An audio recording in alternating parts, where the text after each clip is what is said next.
Today, I'm visiting one of the great castles of England, Rockingham Castle in Northamptonshire.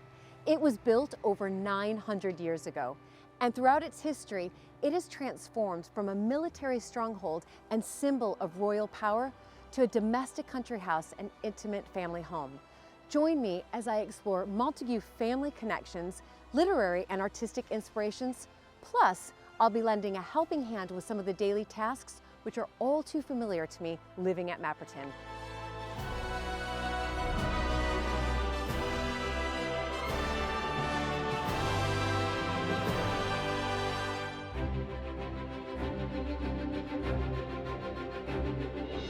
When I married into the British aristocracy, it was the start of a wonderfully exciting journey. But it was also a little daunting.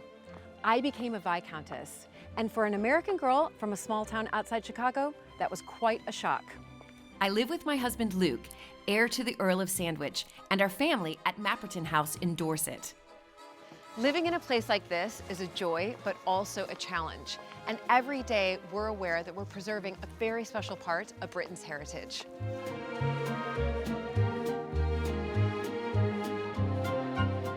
Mapperton has opened up an extraordinary new world for me, and I can't wait to share it with you all.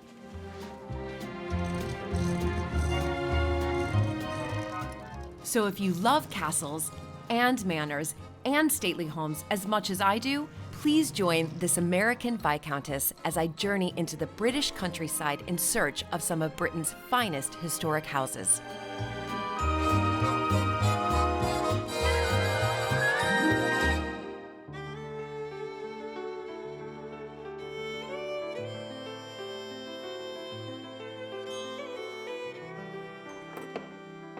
Hi, Julie. Very lovely to see you. Nice to see you. Come in, come in. Thank you so much. Coat?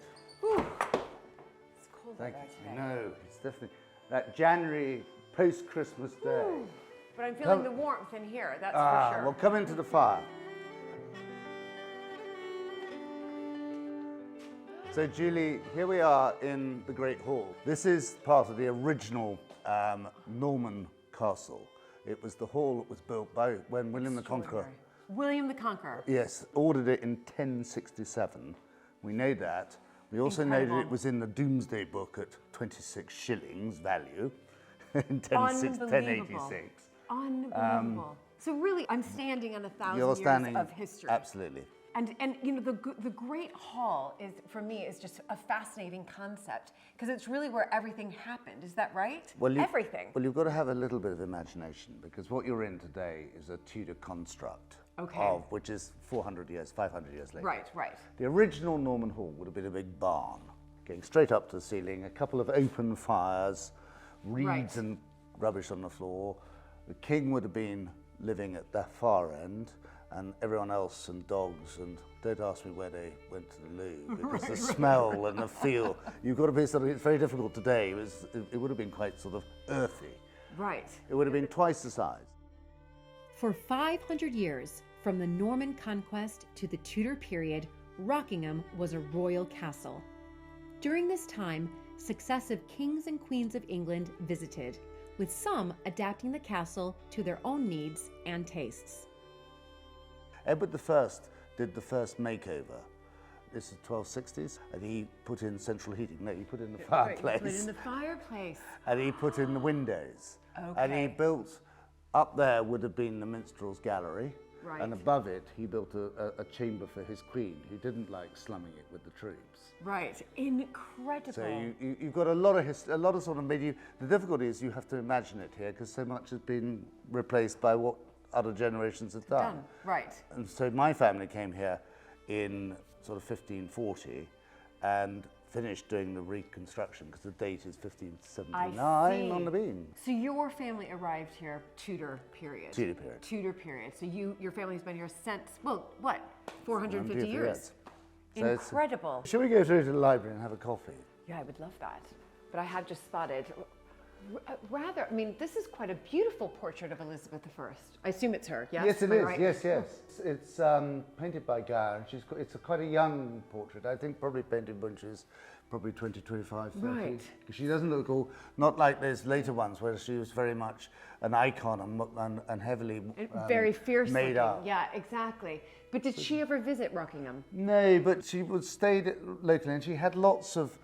One of the extraordinary things about this part of the world, it was very, very rich, particularly Tudor houses and wealth, because a lot of her closest advisors lived close by. So there's William Cecil, who was at Burley, which is only 15 miles away. You have Apthorpe, which was another palace. Fotheringhay, which is where Mary Queen of Scots was executed. That's 15 miles away, but there's nothing there. It's just a mound, very fine church. Right.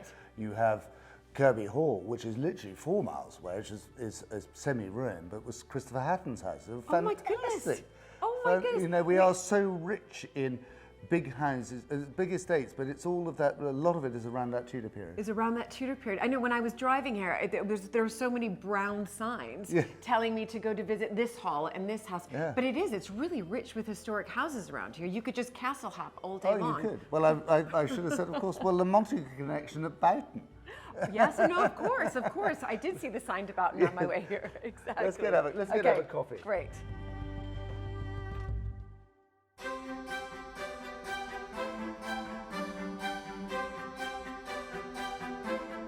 But Julie, actually, this is part of the joy of Rockingham, is that it's been mucked about with over the years as each generation has adapted it to its own use. You've just walked out of the medieval hall. Yes. You're now into a Victorian, rather heavy, but Victorian staircase to take access to the first floor. A corridor that was added on to the Tudor wing so that you didn't have to go from room to room, that you had a bit of privacy. And then you go back into the Tudor house. So I'm going from medieval, Victorian, which is 1850. Right. To back to 1560. To Tudor here. Yeah. Incredible. And then you're into a room which was 2 rooms, being turned into 1 room by the Victorians as a library. Right. And then redecorated in Georgian style, so 1760, by the Edwardians, which is, you know, so it's all a bit bogus, really. So the Edwardians came in here, redecorated it, but Georgian style. Georgian style. Well, it was very interesting. There was a sort of reaction, as you get with every generation, that sometimes you like what went prior, sometimes you don't.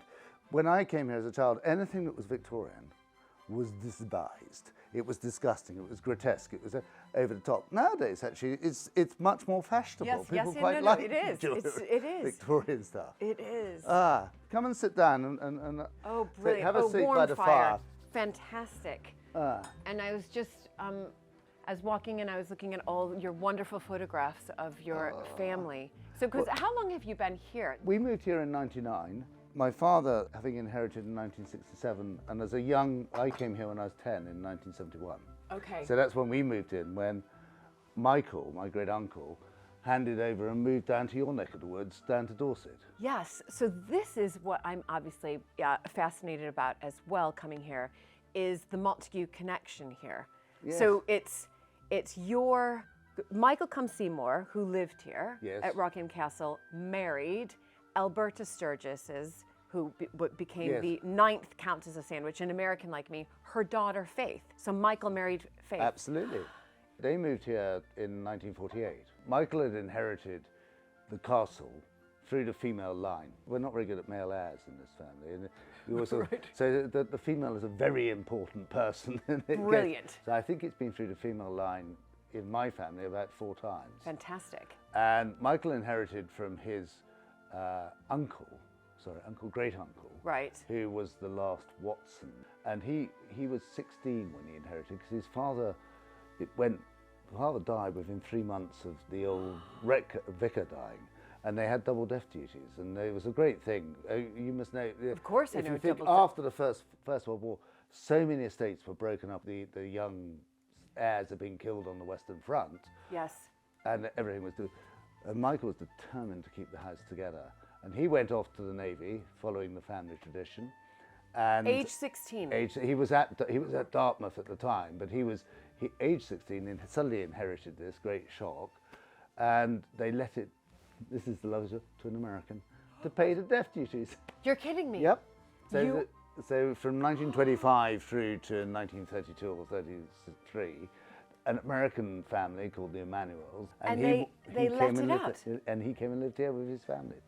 That was quite clever of Michael. Very clever. For 7 years. For the American to come here, something had to be put in.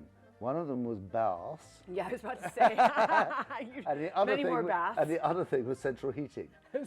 And I think actually the downstairs loos were added. Right. So there was quite a bit of work done to make it comfortable for this American family. That's incredible. So that American family then helped pay those double death duties. Absolutely. And then Michael was able to keep it in the family because so many homes were lost after the First World War. Very much so many homes. He was fascinated in running the estate and making sure it all worked, and get right from the moment that he had inherited as a young man, although he had a career elsewhere. So then he married Faith, what I think I've read is 1947. Yes. And then they came here and lived here. And I mean, I'm doing my dissertation for my master's on Alberta Sturgis because she was an American like me. So Faith, of course, is then half American. So Michael did marry a, half American. It was very important. It was an enormously important source of revenue for these old tired estates to find some wealthy, exactly, energetic, right. dynamic American. Exactly. But then they didn't have children. So what I've read is that they experienced quite they had huge trauma. Yeah. Huge trauma. Faith had been married before. Yes. And had lovely Gemma, who Michael adopted as his daughter. Yes. And then Michael and Faith tried to have children, and they had one, Francis, who lived for 3 months, and then 2 that were stillborn.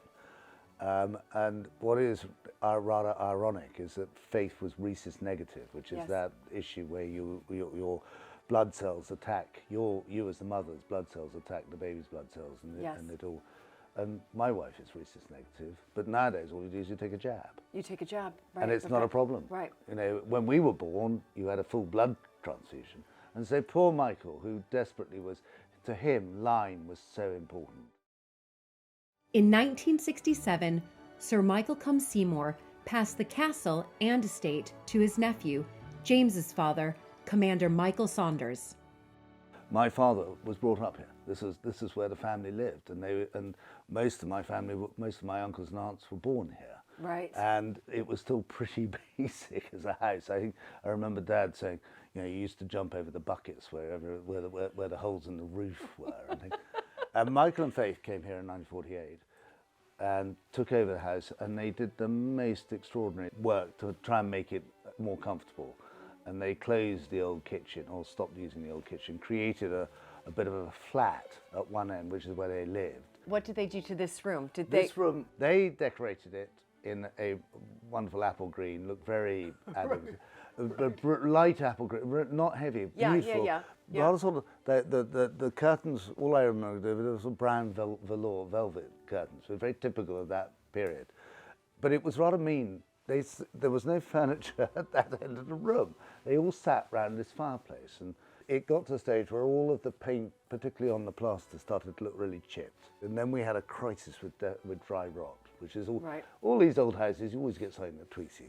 Right. And so 10 years ago, we completely took it. It was a big exercise, because you had to take all the books out, take the bookshelves off the walls, and we rehung in here and changed it from green to this drag blue. And this carpet is a modern copy of the carpet which was here, which is the one over there. Okay. So we created this synergy of actually making it one big room rather than it being a sort of ante-room. Yes. Yeah, and it's a real living space. It's very cozy. It's lovely. And you must spend lots of time here. This has always been my favourite room. Partly I love being surrounded by books. Actually brings back one of the points that's so exciting about these houses is that because they're owned in private hands, and they are lived in, and they're family homes, that is a real attraction to the visitor. And they love the idea that this is not just a museum. Yes. And it's, and the amount of times that I've had to go around when the children are younger and sort of kick a bit of plastic under a sofa so that it's not on display. Exactly. But we've been open, this place has been open for Michael and Faith used to open it rather sort of on a Thursday afternoon, because it was a half-day closing, and they would come in the Great Hall, and Faith would grump at them and sort of take the money, and it's also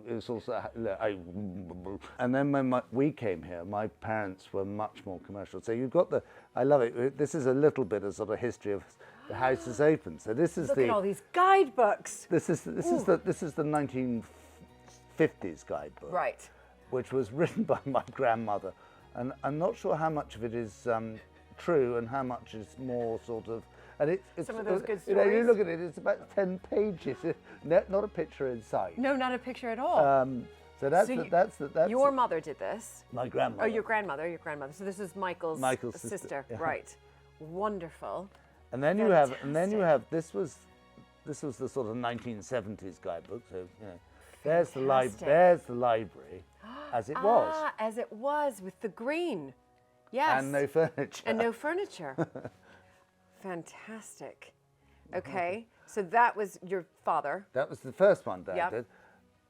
Can you date that? Yeah, for me? yeah, I can. That is 1980s. Look at this. Sort of like It's cartoon brilliant. sketchbook. Really. It is. Oh my goodness.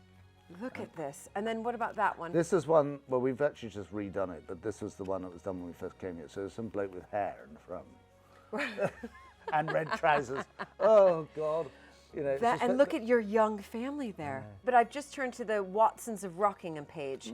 And of course, I've spotted here Lady Faith Montagu, who married, obviously, Michael Seymour, daughter of the 9th Earl of Sandwich. So we've made it into your guidebook. You've certainly made it. So pleased. So pleased. Well, there we are. But I would also point out that it's not the only time that the word Montagu appears. If you go right to the top of Really? the left-hand page, Edward Watson. Edward Watson married Dorothy, daughter of Sir Edward Montagu of Boughton. Who I think is the father of the Montagu family. Yes, he certainly is. We have one of his portraits hanging at Mapperton, and it's my mother-in-law always tries to hide his hands because she says that they look like fish, so she hides them with a plant. But that's him. He's really the founding father of our family. We have another one as well. I think he handed them out a bit like sort of confetti. But we've also got a picture of Dorothy, which I'd love to show you. Oh, so I'd love to see that. Yeah, should we go and have a wander down? Absolutely. Follow me. Lovely that we're in your guidebook. Are we in the new one too? Yes, you are, definitely. Okay, good. Before showing me the painting of Dorothy Montagu, James stops off in the panel room, a room at the heart of the evolution of Rockingham. You're back in to the old Norman Hall. Right. And this is the other half of the Great Hall with the Great West Window. It's where the King's platform would have been. Actually, the window is Tudor, so we have to be a little bit careful. I don't think that would have been there originally. Right. This is decorated in about 1670. So when I talk about Rockingham having a little bit of colour from each century, this is the Carolian Charles II room. Yes. And it was the Lewis Watson, who is his father, had a disastrous civil war and he lost both his castle and his silver. His wife was a parliamentarian. This room is a room of reconciliation. You've got all the family coats of arms. Yes. It's dedicated to the mother. And this panelling, interesting enough, is pine because oak was in short supply due to the fire of London. And the Victorians stained it to look like oak. To look like oak. How fascinating. I mean, it's just incredible what they did. So what do you use this room for today? Well, it was the Victorian dining room. And then Right. Michael Seymour used this Right. to hang his Right. 20th century pictures. It was a sort of winter sitting room. My father remembers coming in here to play parlour games. But this is when we have the house full, this is the bit at the party room. Right. You've got the backgammon table here, and it's the only sprung floor, so this is where the dancing happens. It's the only spring. And you sit there slightly terrified that things are going on and something might get broken. But I wanted to show you this. This is the most lovely portrait of Michael. Captures him by Maggie Hamlin. And he was a great, great personal friend of Maggie's. He really encouraged her to get going. And they knew each other intimately. And you can just see that she's really captured his spirit and his character. And can I tell you that I recognize this because we have the study of this hanging at Mapperton. We must have received that study from, through Michael. But it is, I mean, now for me, I've only seen the study, obviously, walking by it, and now to see the actual portrait painting is incredible. I mean, she is just outstanding. I mean, now we need to go and see our joint relative. Exactly. Yeah, so Yeah. we are cousins, is that right? We are. And here, I happen to know, having been to Boughton, this is Sir Edward Montagu in his finery as Chief Justice of the Pleas. And he, there is a picture of him at Boughton, and he doesn't look like that. He looks fearsome. No, we at Mapperton. Have you got the We have fearsome? the same exact. We share that same portrait. Really Fearsome, scary. and with the ruffled collar Yeah. and the hands. These are not too bad. No, they're not too bad. They don't look like fish. So there he is. Well, But I he's think- much younger in this one, and he seems a little bit happier here. Yes. But look at him being very grand and putting his Montagu crest up there. I know. And you know. But I think that's the equivalent of the signed photographs, isn't it? Yeah, But it was sort of handed out to all of the acolytes. Yeah, no, of course, of course. I mean, it does say on off the executors to king. Yeah. Yeah, there we are, 1556 So he was, he was the executor of Henry VIII. of Henry VIII. Yeah, which is why, I'm sure, it's why we have Rockingham, because he would have, this was a royal castle, it was his, he would have facilitated the lease. He would have facilitated the lease. This is Dorothy, the daughter. Ooh, she looks quite fierce. So that's his daughter. Yes. Right. So that means that she would be the aunt of Edward Montagu, the first Earl of Sandwich. Absolutely. There we go. We Absolutely. really are related, You are. James. You know, there's the connection. She's quite a sort of terrifying lady. But I rather like this portrait. I think the detail, I think it probably is very accurate, and that's what she looked like. Yeah. You know, there's none of that sort of lily making you look terribly beautiful and rather sort of standardized face. That is what she looked like, Yeah. and I love the detail of the bodice. And Do you know what's extraordinary though? You know, I came here thinking, oh yes, there's this Montagu connection with faith, and this is brilliant. But I had no idea at all of this other female connection. Right here. shall we go and see? There are a few more relatives, as I refer to them, the portraits in the gallery. Let's go Absolutely. upstairs. Now you've gone out of the medieval hall, back into the Victorian additions, rather lighter staircase, which gave access to the gallery. To the gallery. And the gallery was originally an exercise room.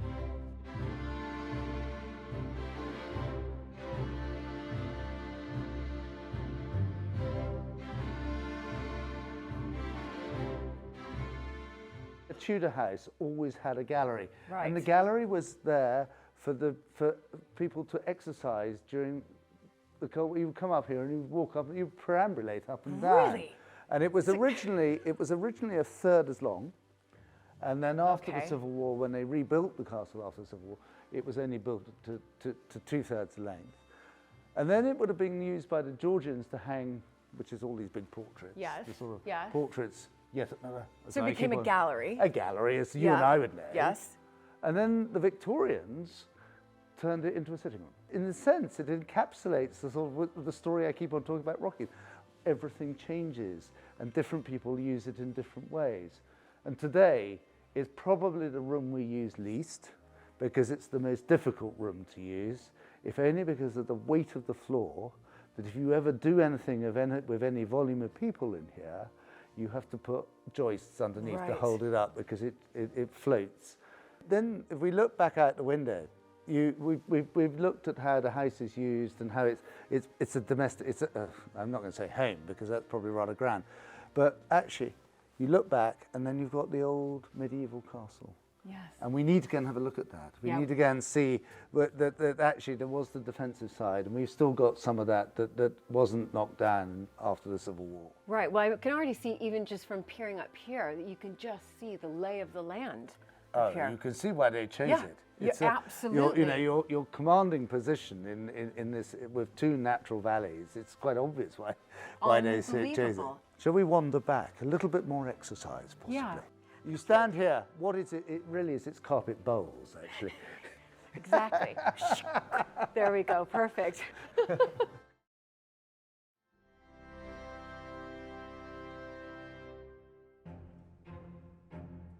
When you come to Rockingham, this is what, it's a castle, it looks like a castle, it Yes. feels like a Yes. castle.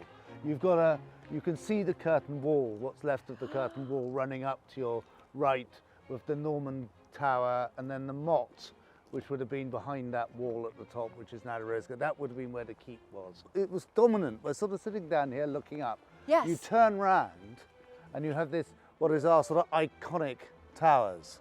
But what's really interesting about them is that they're not unique. They may be familiar to you because they are identical in size to the entrance gateway, Edward I entrance gateway to the Tower of London. The only thing about the Tower of London is it looks different, is that it's got another story. So being 3 stories, it looks slightly narrower and less dumpy and squat. Of course, I thought it looked familiar, to be honest, yes. So Tower of London just has one more story. Has another story in a bit more, and then the crenellations. Right, and, So then it's got the portcullis. But Right. it has the portcullis. And the reason we know that is that there was one plan when we were looking at trying to develop the visitor experience here, that people come here thinking this is a castle. And it looks like a castle with this wall, and you can see it dominates the landscape. Yes, of course. But you walk through, and it's like a stage set. Well, where is the medieval bit? Well, it's sort of gone and moved on. We thought at one stage it'd be quite fun to put the portcullis back, and we needed to have a template. So we sent the maintenance team down to the Tower of London because they've got a portcullis there just to see if the mechanism. And then they did the dimensions, and they're absolutely identical. So obviously, Edward I had one stonemason and one designer, and he used the same footprint everywhere. But you can with the same blueprint. Incredible. But you can see here's the groove of the portcullis. Oh yes. Sadly, you haven't got it hanging down, and you can see where the winding gear. Oh, of course you can. Yes. Incredible. But we sadly decided not to do it. Actually, I thought it was becoming a little bit too much of a film set and rather ridiculous. But actually, the main reason we didn't do it is that actually you can't fit the winding gear. We've had it sitting proud of the crenellation. Okay. So that idea failed. But it is a medieval gatehouse. Of course it is. And It's it sort of gives you wonderful. a wonderful impression as you walk in. Oh, it's fantastic. Then you're in, and you sort of. And you imagine coming in on your horse or your carriage. It all sits up there. And with the flag right there. Yeah. Oh, it's very good. The flag's flying rather well today. At least you've got a bit of a breeze. I know, its flag's looking fantastic. So you get a sense of arrival. Why did they choose this site? Yes. What was so special about this site? Why here? And you can see it so clearly when you get to the edge. You can't see anything over the wall. No, you can't. You're It's climbing very up protected. towards the wall, and then you get this extraordinary view. Look. The Welland River running through the middle here, and you see the site, and you can see how it controls. You can literally see mile after mile. I mean, this was the perfect spot. So in front of you, you see the whole evolution of time of the castle. You have the love cross it. gable of the old Norman Hall. And you know I was saying it was twice the length. When you were inside, I said it's the whole length, and you can see it. It was an enormous tied barn. Yes, absolutely. The medieval castle, essentially that big building, the curtain wall, which would have gone all the way around, and you would have been protected. Yes. In 1544, James's ancestor, Edward Watson, was granted the lease to Rockingham from the Crown and set about transforming the medieval castle into a Tudor home. He, first of all, built this wing, originally a third as long, came right out to the end. Yep. I don't think he ever finished it. Built the wing going that way, put the bedrooms in, so you've got the bedrooms on the first floor. Yes. With the gabled end. Yes. And these 3 wings connecting to the curtain wall. And then you've got equivalent wings going up the other side. It's absolutely fascinating hearing James decode the phases of building here at Rockingham. The English civil wars during the 17th century divided families, and like the dissolution of the monasteries in the century before, destroyed so much of England's architectural heritage. Lewis Watson, who was the grandson of the of Edward Watson, who got the lease on the castle. He entertained James I. He bought the freehold of the property in 1620 and was a successful royalist. His second wife was a Manners, who were parliamentarians and lived at Belvoir Castle. So he hedged his bets. He sent his silver to Belvoir to be safe with his brother-in-law, while at the same time flying the royal standard here, thinking he was safe in his castle. And he got it wrong, because the parliamentarians captured the castle and he got locked up by the king for losing his castle in Belvoir Castle, Oh which my the king had goodness. taken. Oh my goodness. And all his silver. But he was then pardoned. Oh, he was. And he came back and he joined the king at Oxford and was made Lord Rockingham. And then after the Civil War, he came back here and he spent a lot of time trying to get all his bits and pieces together. But he built this little building here and lived in here while they rebuilt the rest of that. So that's a rather pretty restoration building. 1665, I can see. On the date is on the drain pipe. Yeah. And then you get the Victorian additions. You've got the gallery staircase that's been tapped on there. On there. Yes. And then the flag tower, Yes. which was put there to balance the fact this wing's not as long as the one on the other side. I see. So it's not this. Now I have one little secret I want to take you to. Okay. Because there's something, we're going back to the medieval, but we have a little surprise inside the castle. Okay. Come with me. All right, exciting.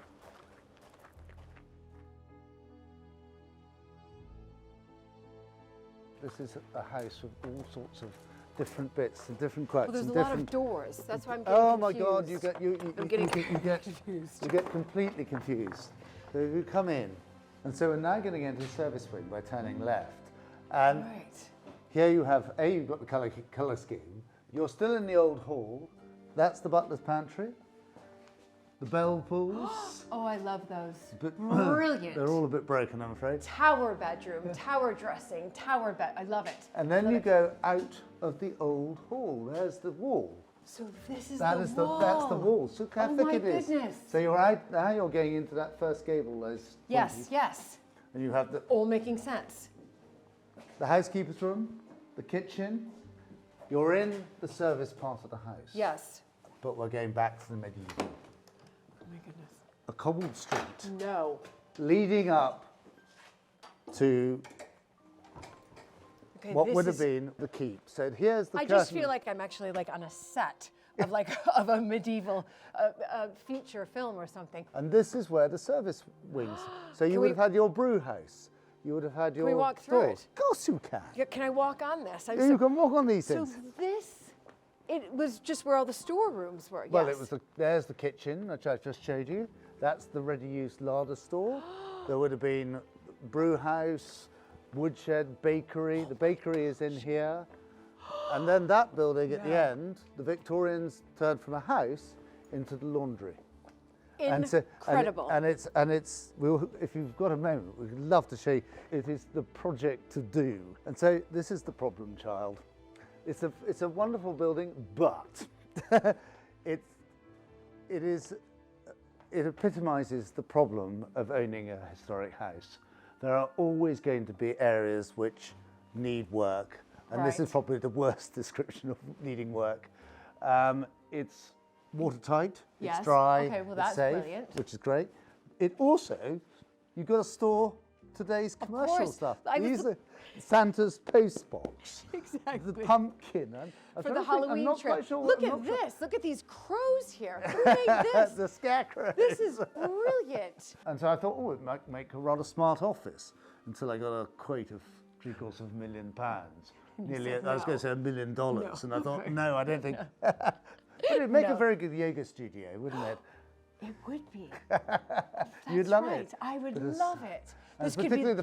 the first floor would be wonderful. The light would be lovely. That's It'd right. be You really- could check in everybody here, have sort of like your locker rooms down here, Yeah. and then you go upstairs and you do yoga.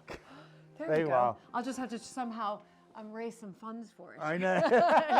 Exactly. One of our big problems. Exactly. Built after the Norman conquest of 1066, Rockingham was a royal fortress, a symbol of Norman power and a strategic stronghold between North and South England. The layout of the house and the castle was 2 baileys with a motte. So this was 1 bailey. Right. And the other bailey we'll see as we go around the corner. And then this was the motte with the mound, not here because this is the spoil. And there would have been a moat. The moat would have come round. So that is, Yes. this is the moat that would have gone round the keep to act as the defence. So if you think course. of Windsor, Yes. Windsor is exactly the same design as Rockingham. It's the same designer built Windsor that built Rockingham. And so the keep would have been here with a motte originally on top with a wood stockade, and then it was stone. And it was you can imagine, you see the dominance of that keep. And it was there until the Civil War. And then at the end of the Civil War, the parliamentarians said that these places could not be refortified. They knocked them down. Here at Rockingham, you get a real sense of how vast the castle complex would have been. In the 1670s, Lewis Watson, the son of the fellow who was here during the Civil War, basically came and he created a 17th century terrace garden. So you come up, every level is slightly different, and they're all about 5 steps. And then they've created, there's a sort of pleasure walk that goes up the side of this mound. But if we go up to the top of the mound, by the bandstand, you can look over and see the layout of the old keep, or the fortifications of the keep, which are turned into a Victorian rose garden.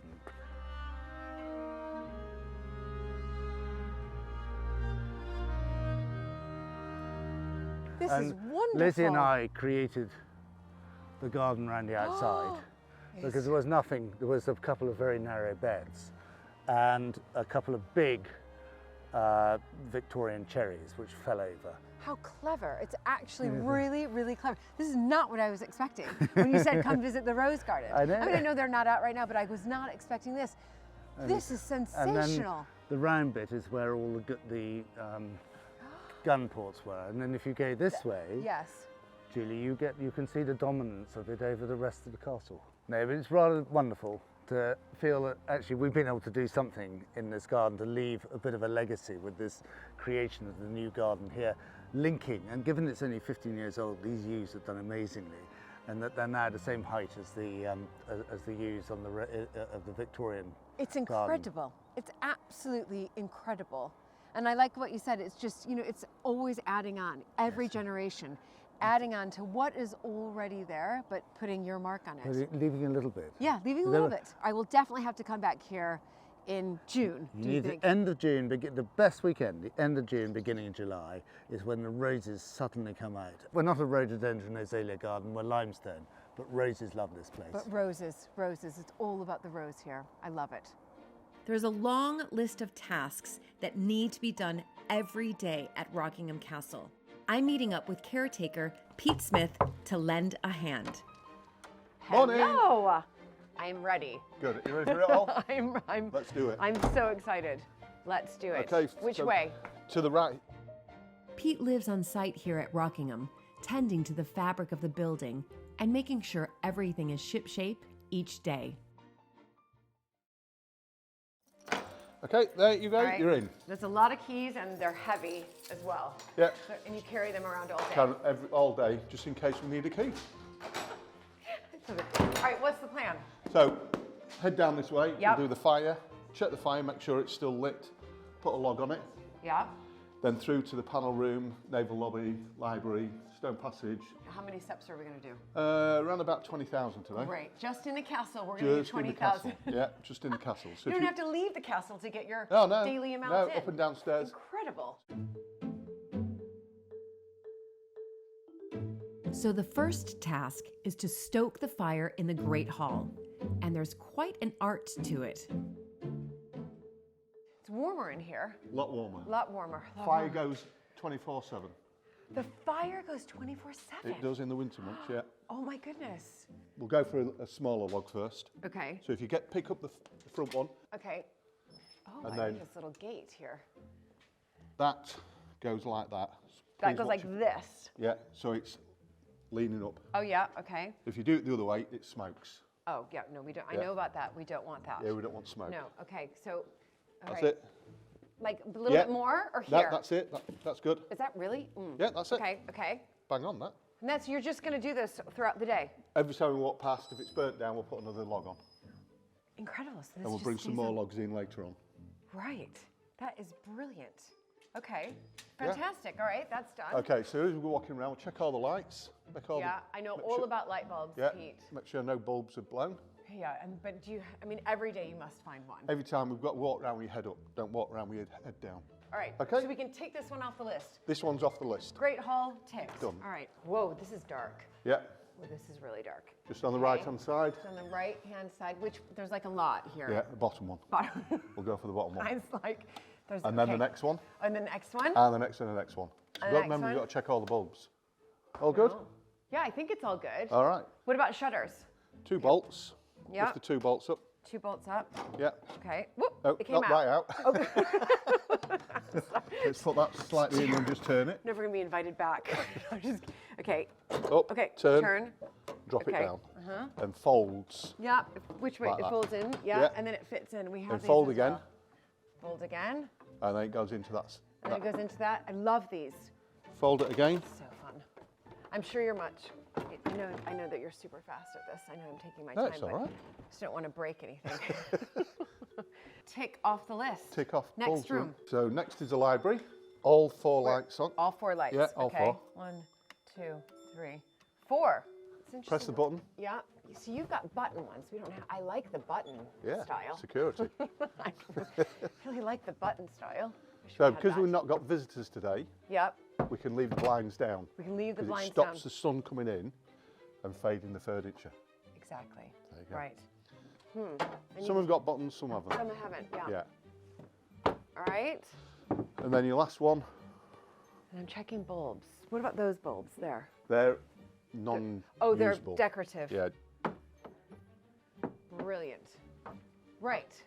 Bulb. All bulbs. All bulbs are doing. Stone passageway next. What were So there? before we 13? go then, Julie, what we need to do, conserve electricity. Oh. We need to turn some lights off. Oh, all you off. do? All off, 'cause now Unless you've we've got opened the windows. visitors. Yep. Yeah. Great. Again, checking the bulbs. Yeah. Oh, yeah. I forgot about that. Yeah. Thank you Make sure all the bulbs are on. for the reminder. And then More of a this. bolt at the bottom. Yeah. Pull that up. Turn it. Button. Yeah. Push. Okay. No, Okay. You got it. Okay. That one's a hard one, obviously. Then fold. Okay. This one. And here we go. This is all very familiar, but takes quite a while. I think it even beats how long it takes to draw all the curtains at Mapperton each morning. Check bulbs. Check bulbs. Did I check bulbs in there? Yeah. Just checking those. Yep, all look good. Yeah. Okay. I wanted one to be. I know. I know. They're up. You've Come done tomorrow such and about 5 or 6 You've will be done out. such a great job. Done such great. Okay. Okay. Here we go. Shutters. Yeah, shutters again. Okay. How long have you been here at Rockingham? 4 years and 4 days. Oh, it's quite lucky.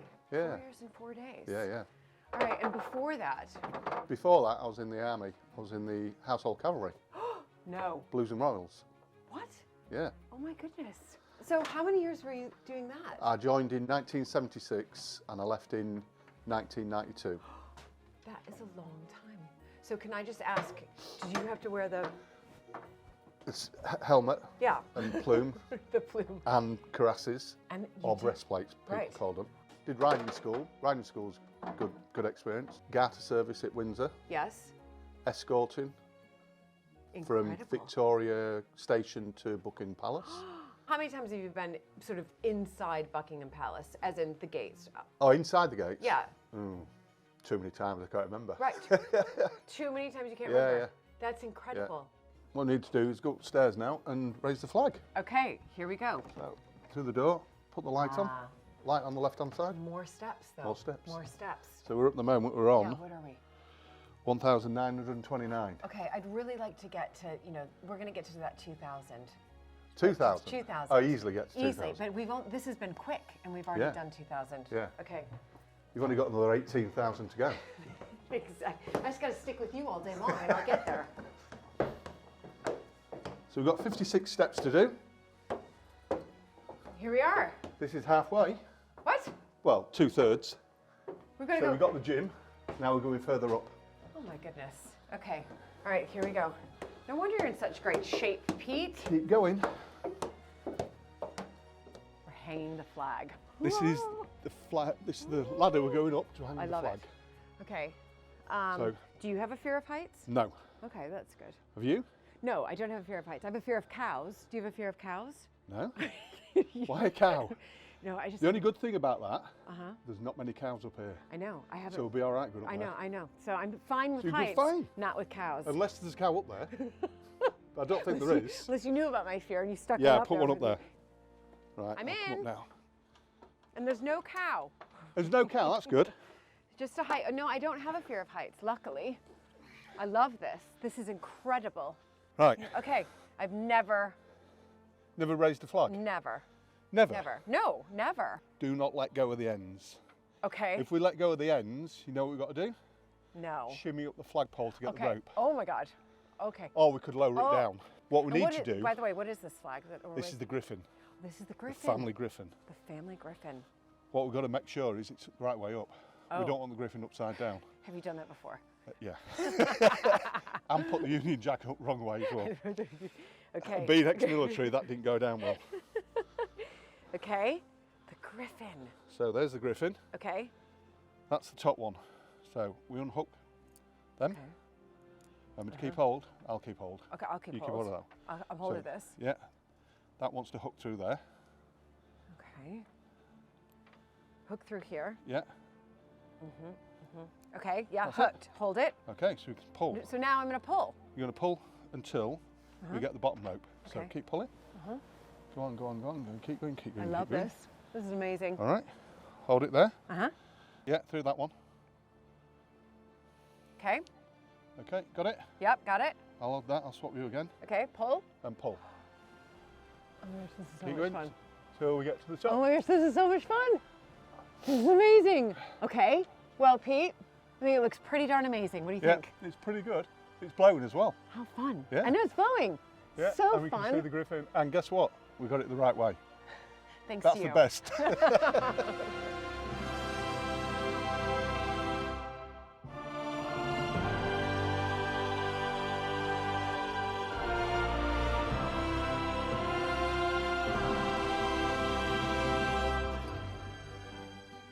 To celebrate the 950th anniversary of the founding of Rockingham, there are a series of events and festivities planned. And over the past 2 years, a group of embroiderers have been stitching the castle into the history books. Taking inspiration from the world-famous Bayeux tapestry, which illustrated the Battle of Hastings, the Rockingham panel tells its own story. Hello. Hello. I was told I might find all of you here. Attic. Oh my goodness.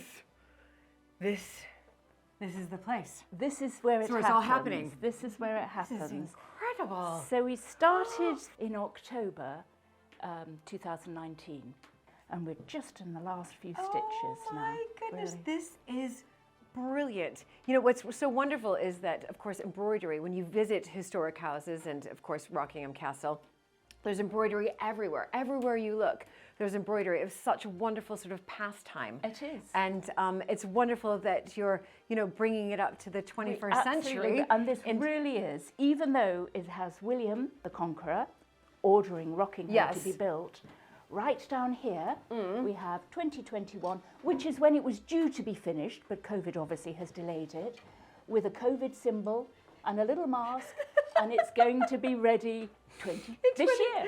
This is brilliant. So who came up with that clever design? Our wonderful Gail, clever that is very, very clever. So you have William the Conqueror, obviously. He Is that is, right? Yes. This is his crowning, Okay. his coronation. He was crowned immediately, so he could, because the coronation is the important part, so he could begin to take control of the rest of the country. And to do that, he ordered castles to be built throughout. And Rockingham Castle is one of those one of them, castles. of course. That's the date along there. It was 1066 is the famous date of Yes, the battle. of course. 1068 to 1071. That is the building of the castle here. But of course, originally it's a motte and bailey castle, because here we're on an escarpment. We were in a forest. surrounded by woods. Yes. Very high up, so the remnants of the Berkeley Castle is now the Rose Garden. It's now the Rose Garden. And the last half of it is the modern day Rockingham with these Edward I's round towers. Round towers there. And we have the wonderful. We've got the family here. And you've got, oh my goodness, yes. So this is James in Yes. his Lord Lieutenant outfit. 2 daughters, Henry the son and Lizzie, standing telling us all about the castle. How fantastic. That is brilliant. And who's on the horse over there riding into? That is from the Bayeux, so we've linked it. Yes. We put the traditional Yep. horse there in the modern part to link the panel together. Fantastic, with the flag, riding with the flag, which I've just hung. So yeah, it was wonderful. It was absolutely, it was breathtaking. How brilliant. Can I just ask, what kind of stitching is this here? Because it's called the Bayeux stitch, but it's couching.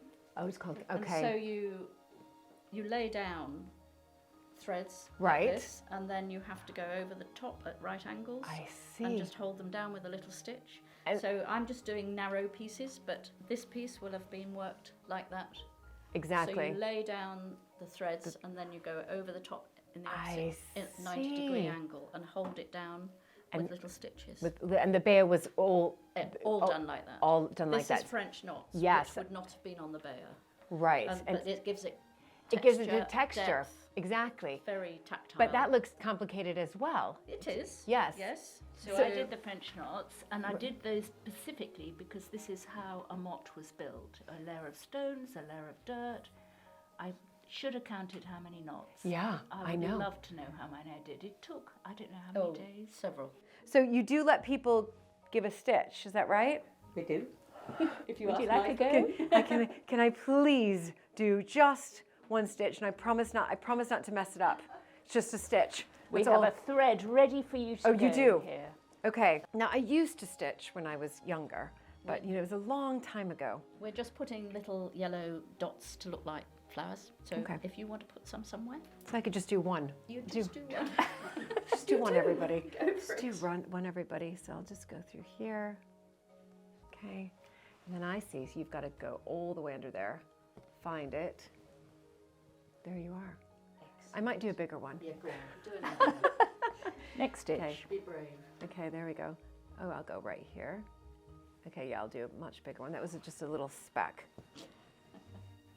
Now be careful, you might have to go home and start your own.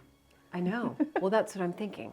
I'm thinking, what can we do for Mapperton? Mapperton was in the Doomsday Book, so I could do. You with this- could. I could, You you know, could. start from there. There we are. Yeah, that is You just lovely. bring the needle back up somewhere and then be ready for. The next one. Sure, here we go. That's lovely. Thank Okay. Thank you very you. much. Thank you. Thank you so much Our for pleasure. letting Thank me you. be a part of the 950th anniversary of Rockingham. What an exquisite historical record. And I'm so thrilled to see a traditional craft continuing here at the castle.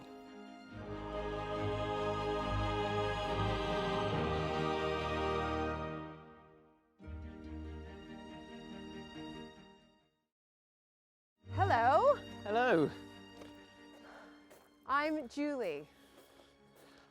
my name's Dean. I'm the Hi, head gardener.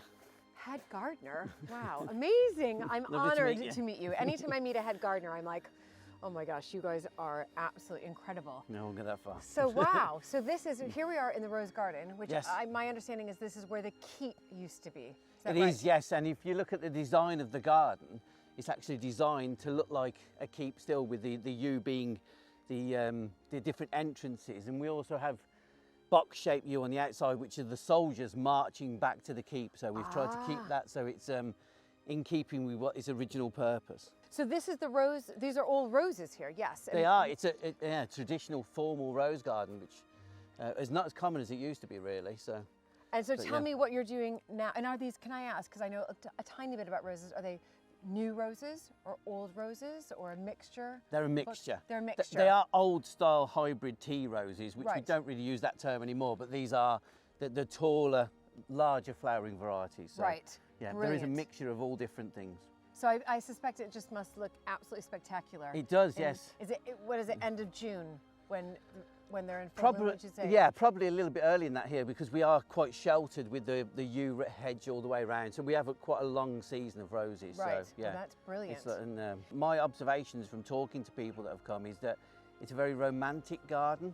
And obviously there's nothing more romantic than roses. And you know, when you're working in here, it's really nice because you do see couples and they're often taking pictures of each other with the roses and things like that. So it's lovely, sniffing the roses and all those sorts of things. That's so lovely. So that's really nice. And we've got obviously the fantastic views and everything. Yeah, So yeah, no, it's a romantic type garden. Absolutely. Okay, so you've done a lot of planting right now. These are all new roses. No, not all of them are new. A lot of it, we're in rotation. So we're rotating a lot of the older roses out.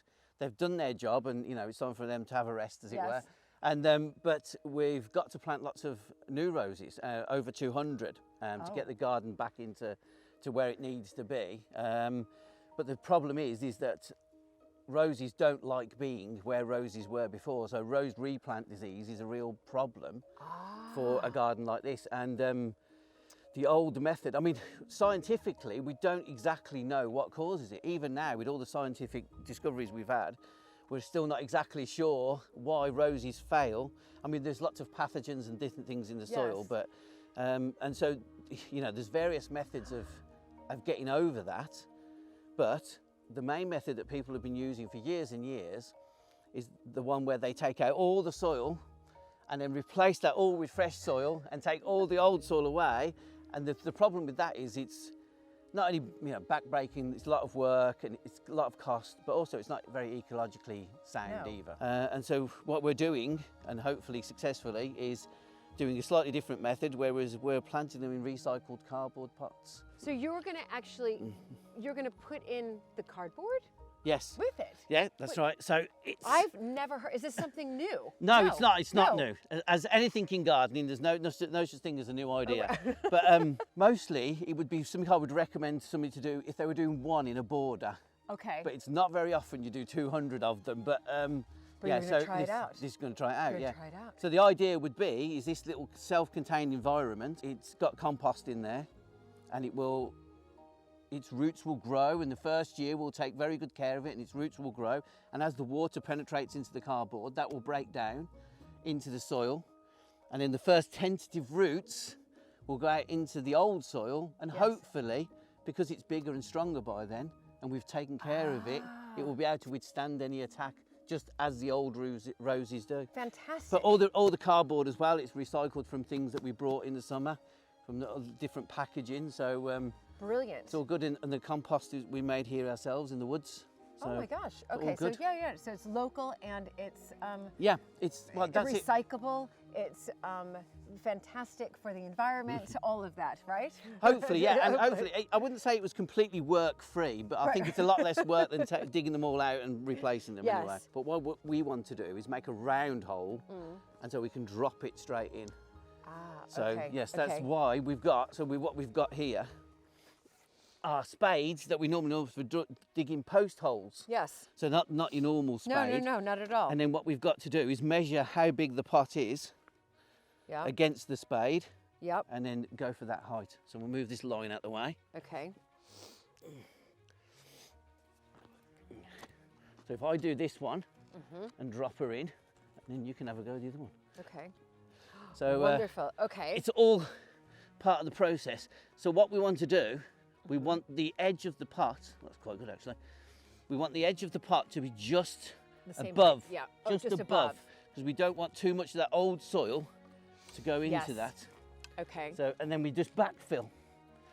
And then you backfill it. And basically, the other thing, there's no firming down, there's no stomping on it. We're not going to move any roots. And basically, we're going to let the weather do the job for us. Yeah. So what will happen there is that the frost and the wind and all those things will go in and compact that soil, you know, firm it back round the pot. And then we've got a lovely growing environment. The only thing I would say is taking care of it is that you've got to remember until the cardboard breaks down, it's in a pot. So you've got to water it as if it's in a pot. Ah, yes. okay. So you've got to be careful with the watering when it starts off. Right, so you've got to, okay. So where would you like me to make my mark? So if you want to go, they're about 18 inches apart. Okay. So quite close, but because it's a rose bed, you want it nice and full. And if you want to have a go there, and bearing in mind, you're trying to make a round hole. Yeah, a round hole. A round hole, yeah. So you've got to be, yes, more straight down the sides. Okay, There's lovely Rutland clay there for you. That's right, exactly. Okay, I'm going to make this round hole. Oh, she'll feel it once we've done 200 of these. Yeah, is this only your first 2? No, we've done a whole bed over there actually. So, but I've got a very good team as well. They'll be here helping me. Yeah, because I can already feel this in my back. So yeah, that's right. I don't think I'd like to do it all on my own. No. No. I'm going to have to do some yoga after this for sure to stretch it out. And I've only done 1. Okay. But it's yeah, still better I think than taking the entire 2 tons of soil away. I agree. Yeah. I mean, you'd have to just dig all that out. I think we're getting there now, you know. Okay, what do you think? I think we're there, yeah. I think we're there, yeah. So we'll measure her up. The only other thing as well you've got to be careful of is that the pots don't get horrendously wet, because then you haven't got a pot, more of a mush. Okay. Yeah, there we go. There we go. I think that's okay, because that one's quite deep in its pot, so yes. If you just backfill round that and okay, so I'm just going to backfill yeah, just gently backfill round it and push it back in, and we're good to go. Okay. Here we go. And hopefully you'll come back and take pictures of them when they're all flowering and wonderful. We will absolutely come back, because you know, this is, as you said, rose gardens. Just everybody loves a rose garden. They do. Even, I mean, we have so many wonderful plants these days, but you know, there's something about the mystique and romance of a rose that really, people. All right, what really do you think here, Dean? I think that's good. Yes, I'm happy with that. Are you really happy with that? Yeah, I am. Yeah, that's good. Okay, yeah. okay. So we shall remember that one. We shall label it. I hope it survives. Julie's Rose. Julie's Rose. I really hope it survives. Yes. Brilliant. But listen, how fascinating to be able to do work like this that also is environmentally friendly. Hopefully, good for the soil. I think we all have to think that way now, you know, yes. And it's even if you're working in ornamental gardens, you've still got to, you know, lessen the impact environmentally. And of course we are growing things as well, so, you know, that's good for the environment, of course. Everything that we grow. But yeah, I mean, and also it's finding new ways to keep the landscape the same. You know, the old rose gardens are important. People love to visit them, and I think, you know, I'm very passionate about like keeping these rose gardens going and making them, taking them into a new age basically, but also keeping that mystique and romance. So. Of course, and making sure that people, when they come back to Rockingham, they can, you know, that's take their photo, embracing each other in front of a rose here. Well, we do have people that have come here for years, and they've come back and they say, you know, we had our wedding here, or we had our wedding anniversary, and you know, they like to look at the roses and remember those times. Yes, of course. It's very good. Brilliant. Well, thank you, Dean. This was incredibly educational. Thank you. And I am looking forward to coming back here and seeing how Julie's rose is blooming. How it's blooming, yes. Exactly. We should definitely mark it off. Brilliant. All right, thanks, Dean, so much. Thank Take you. care. Bye-bye. Out of the winter chill, I head inside to the warmth of the Great Hall to meet Rockingham's archivist, Basil Morgan, who has kindly looked out for some fascinating documents from the time when Lady Faith Montagu and Sir Michael Seymour lived here in the mid-20th century. So Basil, how long have you been the archivist here at Rockingham? Next year it'll be 30 years. 30 years. Not all as archivist. It started as a guide, but most of the time as archivist. Most of the time. And has it been just fascinating over the past 30 years what you've uncovered? Absolutely, yes. Because being an historian anyway, I used to teach at Rockingham School. Right. So the whole history side interests me a lot, yes. With Michael Seymour, did he keep a lot of his correspondence, his letters, journals, as well as Lady Faith? Very much so, yes, he did. She wrote to him, she was a regular correspondent. Her husband, the fourth baronet, she wrote to him all the way through the war, virtually daily, whether he was up in the Orkney Islands or whether he was at the Battle of Jutland or out in the Black Sea rescuing Tsarist.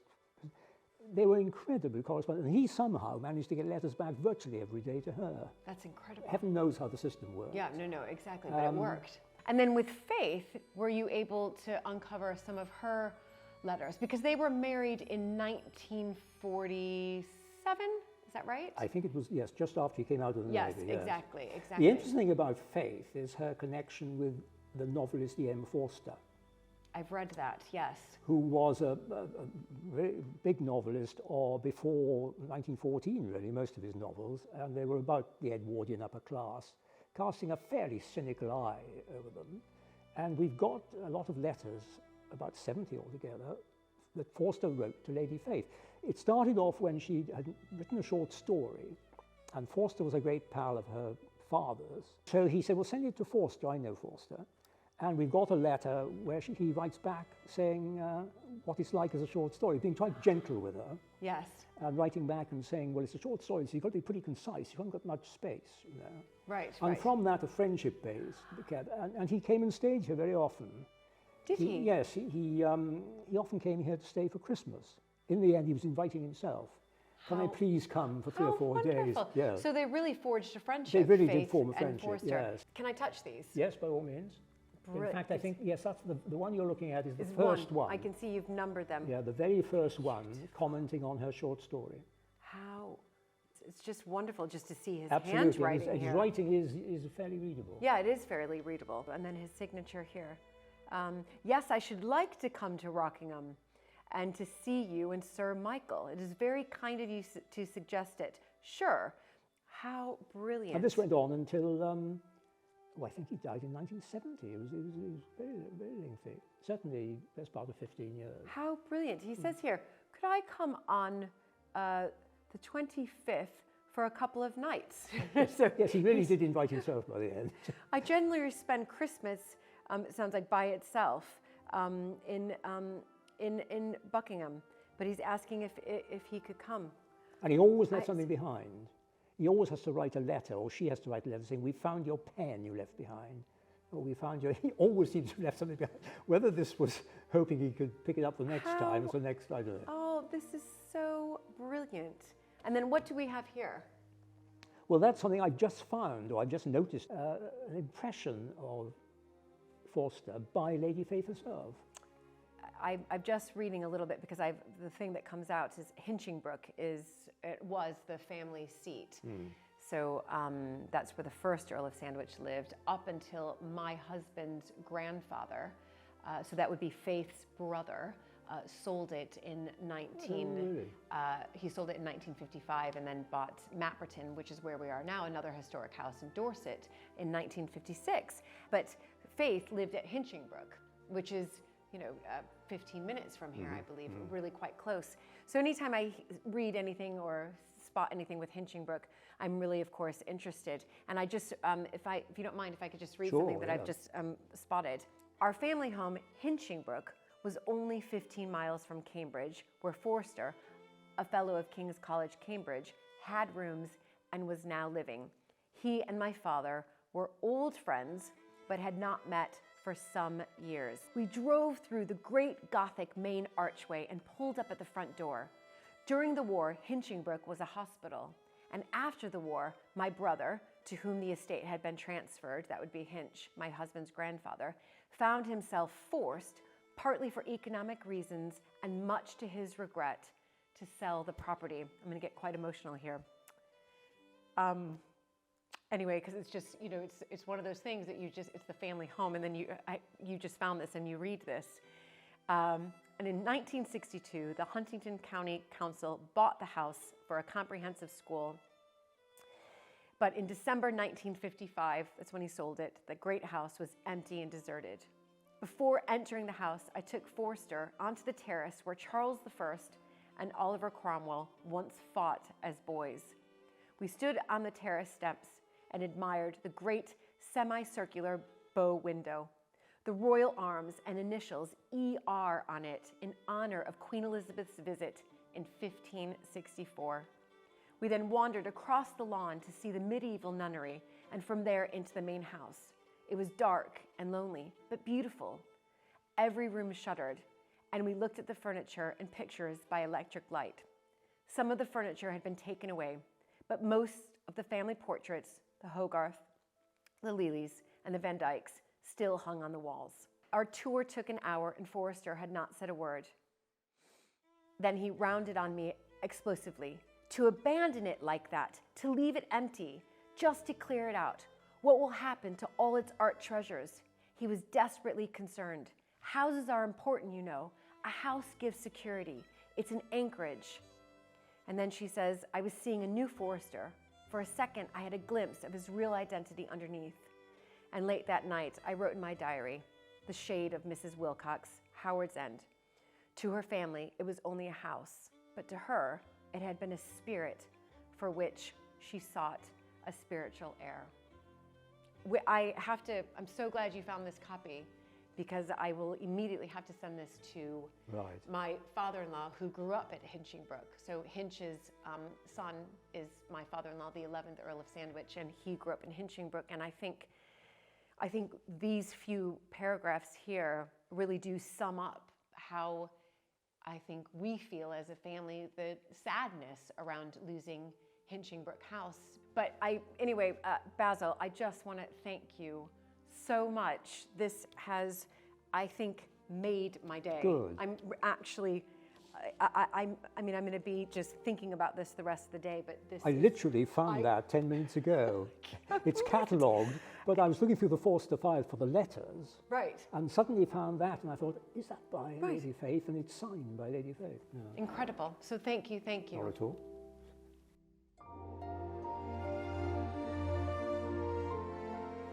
It's really hard for me to articulate the emotion that I felt today when I sat with Basil and we were looking through some of the letters that Forster had written to Faith. Of course, I have this huge interest in Faith and learning a little bit more about her because she was the daughter of Alberta Sturgis, the 9th Countess of Sandwich, who was an American like me and married into the Montagu family. There was a whole range of emotions that overcame me when I started to read her memories of really the first time that she met Forster, and she brought him to an empty Hinchingbrooke. Of course, that's my last name, Viscountess Hinchingbrooke. And when I started to read really the sadness around that and the regret of having had to sell Hinchingbrooke for economic reasons, and there was a real sadness that I felt, and I was overcome by emotion. But I'm so happy that Basil was actually able to find that. But for me, it was a sense of sadness and a sense of really remembrance of how these historic houses went through so much over the last century. Some survived and some were able to stay in the family, like Rockingham Castle, and some weren't, like Hinchingbrooke, and they were either demolished or, like Hinchingbrooke, made into a school. It was just wonderful to be able to read that account. It's believed there's been a church on this site at Rockingham since the 13th century. But after the destruction of the English Civil War, in 1650, it was rebuilt. And, just as with the castle itself, each generation has added to it since. There's something quite wonderful and really magical about coming into a church, but in particular this church. This is the parish church of Rockingham Castle, and it lies just beyond the castle walls. It was a lovely walk to come here, but I am here for a purpose, and that is to find the memorial that was made and created for Michael and Faith and their 3 young sons who didn't make it. So I'm here searching that out right now.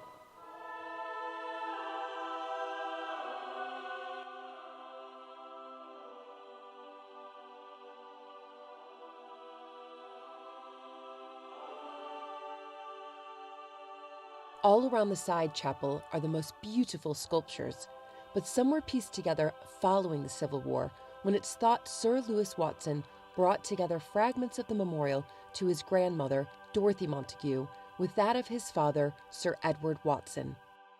Oh, here we go. Wow. There, right away.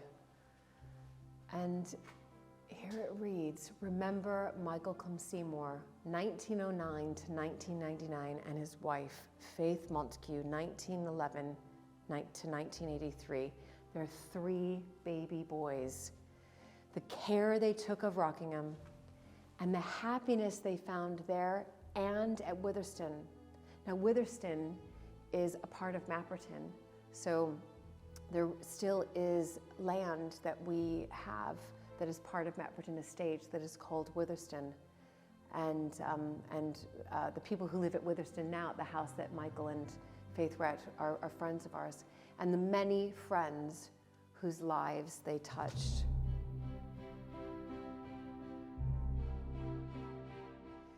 And what I really love here is that Faith is memorialized here alongside her husband, Michael, but also she's memorialized here next to actually one of her relations. So it's extraordinary to see that Lewis created this monument for his grandmother, Dorothy Montagu, and his father, Edward Watson, side by side together, using the remains of other family monuments that had been destroyed by the parliamentarians. But it's just lovely for me to see that there are 2 Montagus here memorialized in the Watson sort of family vault, if you like.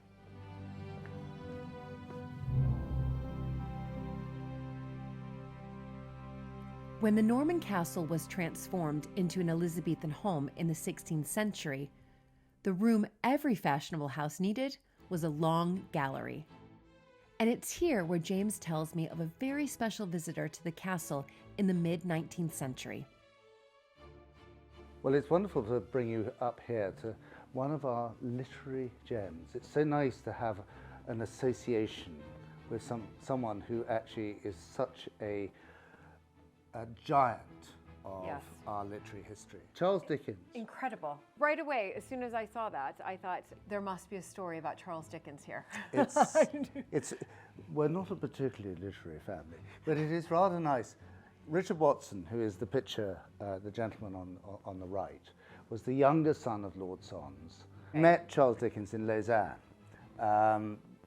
Lavinia and Richard were on the Grand Tour. Okay.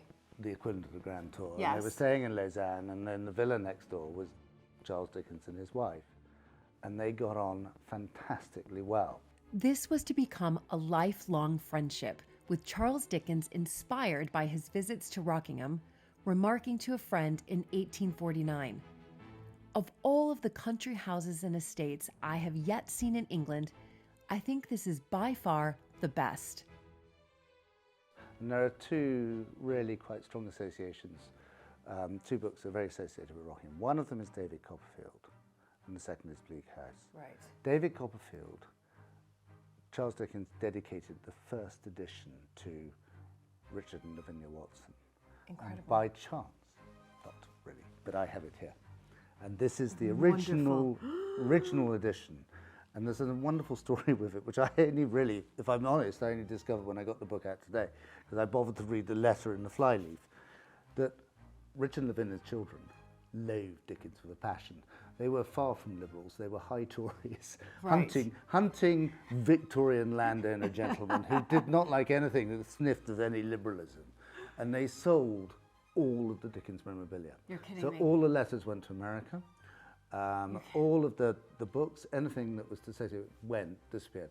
And this one appeared in a bookshop with a book dealer in London in 1902, and it was bought by the 3rd Sir Michael. So Michael Clem Seymour's grandfather.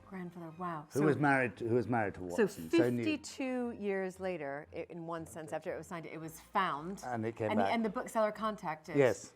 Right. And there's a lovely note in the letter sort of saying that it's obviously very important because it's got the private dedication. Absolutely. Look at it. It says, affectionately inscribed to the Honourable Mr. and Mrs. Richard Watson of Rockingham, Northamptonshire. As a token. As a token of such, so what's that, regard and friendship. Yeah. This token Charles Dickens. Charles Dickens. So he was really, really close to Terribly Richard close. and Lavinia. Yeah. And when he came to stay, Some of them were relatively short, some of them were slightly longer, and he said a total of 20 days here. And he took inspiration from his husband. He staged plays for the benefit. Now, who did he do? How fun. I know. Well, we've got a playbill here. And would he stage them here in the Long Gallery, do you He think? did. He certainly did one of them. They were staged here. Amazing, But he amazing. also staged another set. We're in the panel room. How incredible. I'm just taking it all in that Charles Dickens was here. But and this there was is a one- play. this is a wonderful- brilliant. But this is a wonderful room to entertain. Yeah, It creates its own atmosphere. it does. He was such a showman, but he was always the lead act. Look at this. Rockingham Castle will be presented Monday evening, January 13th, 1851, used up. And you're right, Sir Charles Coldstream, Mr. Charles Dickens. To be followed by the interlude of A Day After the Wedding, Colonel Freelove, Mr. Charles Dickens. Dickens. Then you have, the performance will conclude with Mrs. Inchbald's farce, Animal Magnetism, and the doctor, the lead, is Mr. Charles Dickens. That's the original. So this would That's be- the playbill that would have been stuck. Right, you just know, for the announced it. household. Well, I think that there may have been for other local friends Right, as but well. still, you know, it's- sort of it- advertising it. I bet you he's never won to Mr. Shilling. No, but it's brilliant. And also at the end, it says, the theater will be opened at 8:15, and the performance will commence at 8 o'clock. God save the Queen. The Queen. So he used Rockingham as an inspiration, and it was actually very accurate in terms of some of the descriptions of the rooms and some of the characters. So Mrs. Rouncewell, the housekeeper, was a very accurate description of the housekeeper here at the time. Right. And I've got we're sitting in the Long Gallery at the moment. There's a lovely quote in here when he talks about how the evening shadows draw across the pictures. And as this is west facing with these big windows, Yes. you do get and as the sun goes down out over across the valley, it sort of the shadows draw across the pictures. And describing the portrait of Lady Dedlock over the fireplace opposite us, he says here, but of all the shadows in Chesney Wold, the shadow in the long drawing room upon my lady's picture is the first to come and the last to be disturbed. At this hour and by this light, it changes into threatening hands raised up and menacing the handsome face with every breath that stirs. But So he's really describing, obviously, this room this room, and that portrait there. I would Possibly. possibly, Yeah, you bet highly on it, likely. yeah. You'd bet on it. Yes. How brilliant. So it's rather fun. So there's a very strong association with Dickens in here. The friendship between Charles Dickens and Richard and Lavinia Watson was one of real affection, which is reflected in Dickens' works, but also in his private correspondence. And he wrote the most touching letter at his distraught sadness at Richard's early death in 1852. He continued to correspond with Lavinia right up until his death in 1870. He wrote 2 months before, and actually we've got a copy of the letter here, where it says, "My dear Mrs. Watson, with the greatest pleasure I engage myself and Mary to you for the 2nd of May. You cannot too completely make me one of your family party. The dear old Rockingham days are always fresh in my heart, believe me. Ever faithfully yours, Charles Dickens." And that was written 2 months before he died. It's incredible. That relationship went on long after Richard Watson's death, and they were very close friends. Absolutely, and I can't tell you, we are so proud at Rockingham to have that association with one of Britain's greatest writers. Absolutely, but also that you were able to, I think treasures here at these historic houses are so important. But when a treasure gets sold and then you get it back, it's even more special and more extraordinary to even have that back in the family. So wonderful, incredible. I couldn't agree more.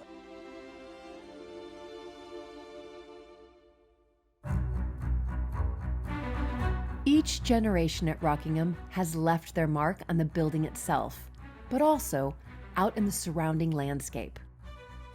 To mark the 950th anniversary of Rockingham and the year of Queen Elizabeth II's Platinum Jubilee, James is planting trees across the estate and finding inspiration from those who have gone before him. So, Julie, this is a plan of the park and land holdings at Rockingham in 1815.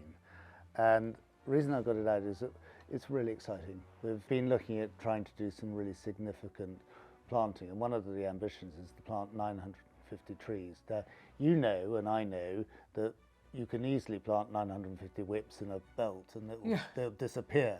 Well, actually, we want to do something slightly significant. And so one of the things that I've been doing, it's been really fun, is finding some of the old maps, some of the old photographs, finding where avenues that we used to have, which have gone or disappeared, or lines of trees that have disappeared. So what I think is interesting about this map is that actually to shape the site of the park with the castle here, there's quite a lot of change. Yes. But there's this wonderful double avenue that runs in from South Lodge. And if you look at the photograph here, that is the double avenue my goodness, it's in beautiful. 1910, and they were all elms. Look And- at that double avenue. I don't and think I've this ever pho- seen yeah, that and this before. and this photograph, you've got the remnants of it, but they all died in 1976 of Dutch elm disease. Of the Dutch elm disease, I see. And Dad put back a sort of, it's not really worked, but a mix of plain and beach. Right. Norwegian beach doesn't look good, and it's not a double avenue. It's sort of half a stand, half. And my ambition is not to go all the way down, but actually just to do it at the top. And so we're going to do that. And so that's where all 950 trees... No, that's about 36. All right, okay. Well, maybe a bit more, because you have to place them every... We also took an avenue out here of dead sycamore. We're going to put those back. And I really love this idea of the sort of single belts of trees around the park. Now, we've got a belt there, but I'm going to plant on the other side Okay. a whole line, a single line, all the way from some sultry coppice, all the way down back to the castle. Oh, so this will be double Double line as line. well. Fantastic. Now, we need to go and plant a tree to mark the Platinum Jubilee. So would you like to come and help me plant a tree in the wild garden? I would absolutely love to do that. I can't think of anything better. Go How on, fun. Let's go and do that. The formal gardens here at Rockingham were redesigned after the Civil Wars in the 17th century. They are made up of a series of terraces around the castle. We were talking about Dickens earlier. Yes. This terrace was part of his inspiration. This is where he conceived the ghost of Lady Dedlock. And this elephant hedge, we always say, we call it the Ghost Walk, or we call it the elephant hedge, because it was, I think, more regular in the 19th century, and it got somewhat misshapen. But actually, it looks like, if you look at it closely, it looks like elephants. It It's does. wonderful. It's a well, we don't know how old, 400-year-old It yew hedge. absolutely does. Oh my, how wonderful.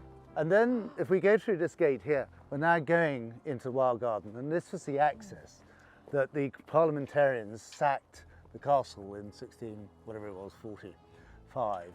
Right. And they came up this ravine, And they went over the wall. and they climbed over the wall scale. Well, I think Lewis Watson was lying in his bed thinking he was safe as houses inside his castle. Walking through an historic garden like this, you realize how fashions and tastes change. By the end of the 18th century, formal terraces were being supplanted by the desire for natural-looking gardens. Lady Faith Montagu and her husband, Sir Michael Cum Seymour, did much to revive the gardens when they lived here after the Second World War. Both Michael and Faith adored the wild garden. This was where their passion was, in growing, planting trees, in recreating it. We're now, 60 years later, having to cope with the legacy of that. So many of the trees have come to the end of their lives, particularly the sort of prunuses. So Lizzie and I are having really good fun going around filling the gaps. Right. And taking out some of the older trees. There used to be a whole line of beech along here, which was much earlier, but it's now given me the opportunity to plant underneath here. We won't benefit from it, Right. but the next generation But will. so this is where some of the 950 trees will Very be much, planted. very much so. Fantastic. And looking at them, Wonderful. we've already started. You can't see them. Well, there's a stake there. We lost two big beech here, so we put a couple of specimens in. Now we'll wander down. We'll go back down the steep bank here to the pond.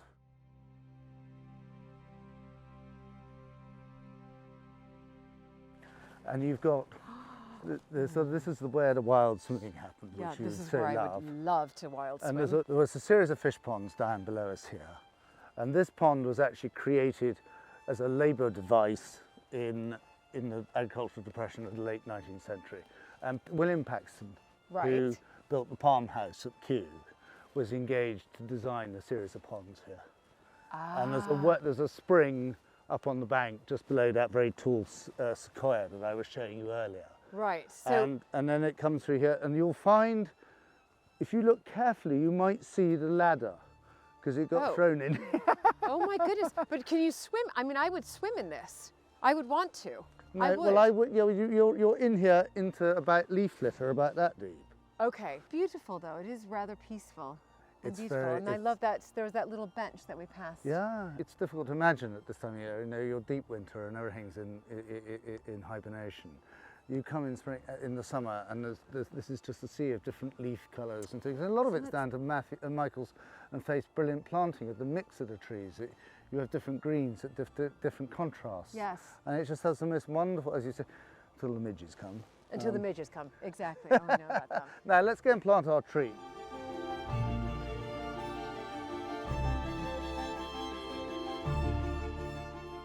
So how many have you planted so far of So the far, 950? not remember. We've done about 30 in here.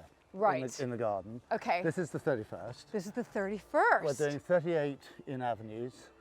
We're putting in a couple of shelter belts. Right. We're going to do some clumps in the park Yes. where it's got rather thin. So here we go. Here we go. All right. A What am I little Scots pine. planting here? What am I planting? You're planting a Scots pine. Scots pine. Fantastic. And it's been come out of its pot. Yes. Yes. So if you would like, if I pop it in there, Right. and then if you'd like to take a little bit of that, use the spade, we can then, and then I might have to get the professionals to come and sort me out because you think I might know what I'm doing. It's not. Well, how Not do you too know? sure. How do you know I Well, know you what I'm doing? because you told me you've planted lots of trees, including one in Hinchingbrooke. Yeah. Exactly. And you're Exactly. rewilding at And I'm Mapperton. rewilding at Mapperton, you know. I've got to get used to this. This is Yeah. brilliant practice for me. There you are, so Brilliant good. practice. Got to We go need a all little at the around. back. We need a little bit at the back here. This is fantastic. Right. You've done a brilliant job there. Now, should I use all the soil? Oh, I think so. Yeah, I think so. that's I what think I was it needs. thinking.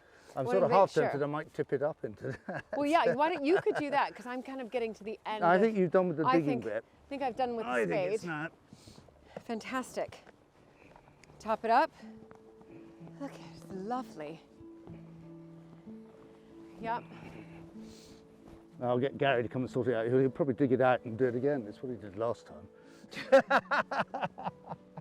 I'm still going to always remember that I planted it. Don't let me know if Gary does that. No, I won't. There we are. You We've are done a it. star. Thank you so much, Julie. Thank you, You James. planted my 31st tree I for the love 950th of Rockingham, the Queen's Platinum Jubilee. Isn't that just wonderful? I Part know. of the Queen's, and we'll register it with the Queen's Green Canopy. That's right. And Thank I'm going you to so remember much. this day forever. Ah, brilliant. Oh, that's wonderful. I am absolutely thrilled to be here in Gloucestershire on the edge of the Cotswolds at Berkeley Castle. This castle has been lived in by the same family for nearly 900 years. I mean, just looking at it right now, I can see the arrow slits, I can see the keep. I mean, this is a proper castle. It's a fortress. It's incredible. But I also know that a king was imprisoned here and murdered as well. So I'm gonna go meet the family right now. Ooh, and they're gonna tell me everything.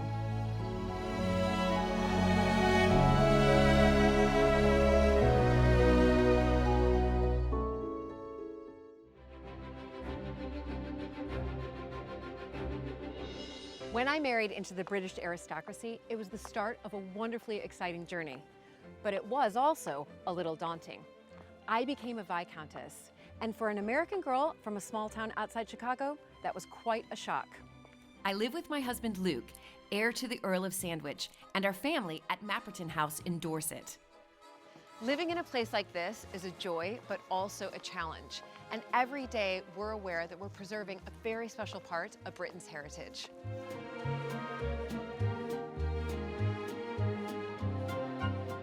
Mapperton has opened up an extraordinary new world for me, and I can't wait to share it with you all.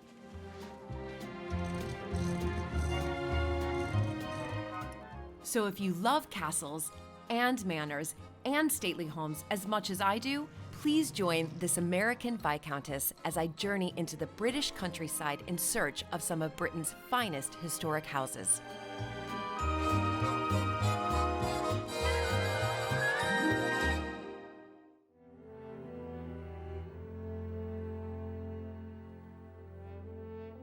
Hello and welcome to the drawing room here at Mapperton. Thank you once again for joining me for another fascinating historic house visit. This time I'm at Berkeley Castle in Gloucestershire, and Berkeley Castle has been described as an enchanted castle and is everything you imagine a medieval castle to be. It is spectacular. Wow, incredible. It's like walking back in time. It's a real fortress. I mean, this has this feeling of sort of defending itself from invaders and clearly imprisoning a king.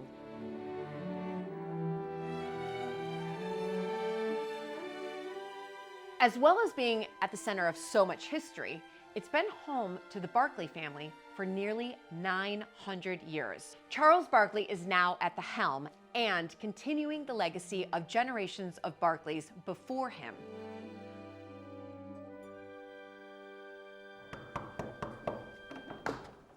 Hello. Hi, Julie. Oh my goodness, so nice to see you, and good to see gosh, you. to be here.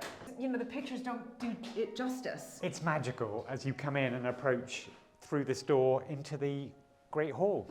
Oh my goodness. The banqueting hall. It is. For me, it's astounding, first of all, just to know that your family has been here for nearly 900 years. I believe it's the oldest inhabited castle in Great Britain, lived in by the same family that built it originally. We're still here in some form, and it's wonderful. It's got a lot of history all around it. Yeah, I mean, absolutely incredible. And as you said, it's, you know, that is rare. You go to these homes and, you know, some of them have been there for 300, 400, 500 years, yes, but 900 years, and you are obviously the only family who can make that claim. And I think I'm the 27th generation being here, from 1150, basically. 1150. So, it's nearly, we can say 1,000 years of history. Yes. Nearly. We're coming up to that. So this is the banqueting hall. I mean, it's absolutely spectacular. And what has stayed the same and what has sort of changed or evolved? Well, these were the original Norman arches. So those were the original arches here when the castle, this room was being constructed. Right. And the roof has adapted. Yes. This was rebuilt in the 15th century. These amazing ship's timbers, this vaulted roof. You imagine the work that goes into constructing that. Yes. Remind us, the banqueting hall was again, like a great hall. Everything sort of happened here, is that right? Everything happened here, from entertaining royalty. Families would have had dinners here. They would have had banquets to celebrate various events. They would have had galleries like this, and musicians would have played and performed. And it's been used right up to the present day. There are weddings and parties here still. I mean, that's what's so fantastic, and as it should do, and as it should be used. Now, you mentioned here, this is the minstrel gallery here, is that right? This is the minstrels gallery. And is that the original minstrels gallery? This is one that came from a house in Wales called Cefn Mabli, and there would have been a gallery here, but it was stripped away. This one was brought in, and they added Berkeley coats of arms on it, repainted it. And there's a famous story of the last royal jester in the country told his last joke from up there. He was pushed apparently from that balcony and died in 1720s, but he was the last royal jester in the country. Oh died, my goodness. Supposedly from this balcony. Oh dear. For telling bad jokes. He was pushed to his death. Pushed, and he was the Earl of Suffolk's own jester. Right. And died in this room, but he was a celebrated character of his time. And it's quite common, I mean, I know this just at Mapperton as well, some of our fireplaces, the mantles, were brought from other stately homes, historic homes. You would find them and then you would bring them into your own home as well to sort of keep with the look and feel and be sympathetic to what you're doing. Is that what's happened here? There was once a minstrel's gallery, it had been removed, and then it was brought back in. Absolutely, brought back in, redecorated, in sympathy with how the building would have been. And actually, talking about fireplace, this one was brought from another property, an old Elizabethan property on the estate, and by the 8th Earl and established here. So tell me a little bit about the 8th Earl then, because you've mentioned him here, and he was somebody who decided to, right, I'm going to be sympathetic, I'm going to bring it back to its original sort of look and feel. He did. He decided that during the Victorian times, a lot of the rooms had changed in their style. They'd been wood panelled, and he stripped that away.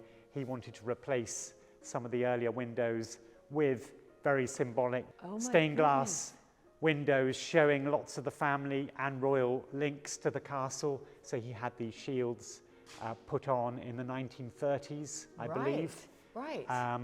He put in new doors, he put electrics in the castle, he brought in a lot of stonework and doors from other places, travelled through France and Italy, and salvaged a lot of things to turn the castle back into what he felt it would have been originally. Yes. A medieval, a Norman castle, which A Norman is what castle, it was. exactly. But it had been changed slightly over the years. Where is your coat of arms, just so I get it right? Julie, here, that shield there, the chevron, the upside down V with those crosses, that is our basic, the shield, the Berkeley shield. Okay. And that goes back to 1300. So, for example, the Berkeley there, William, the 12th Baron of Berkeley, he actually left the castle to Henry VII and his heirs. He wanted to become a marquis, and he had the castle taken away from him for his actions. That the king didn't approve of some of the things he'd done, and it became a royal castle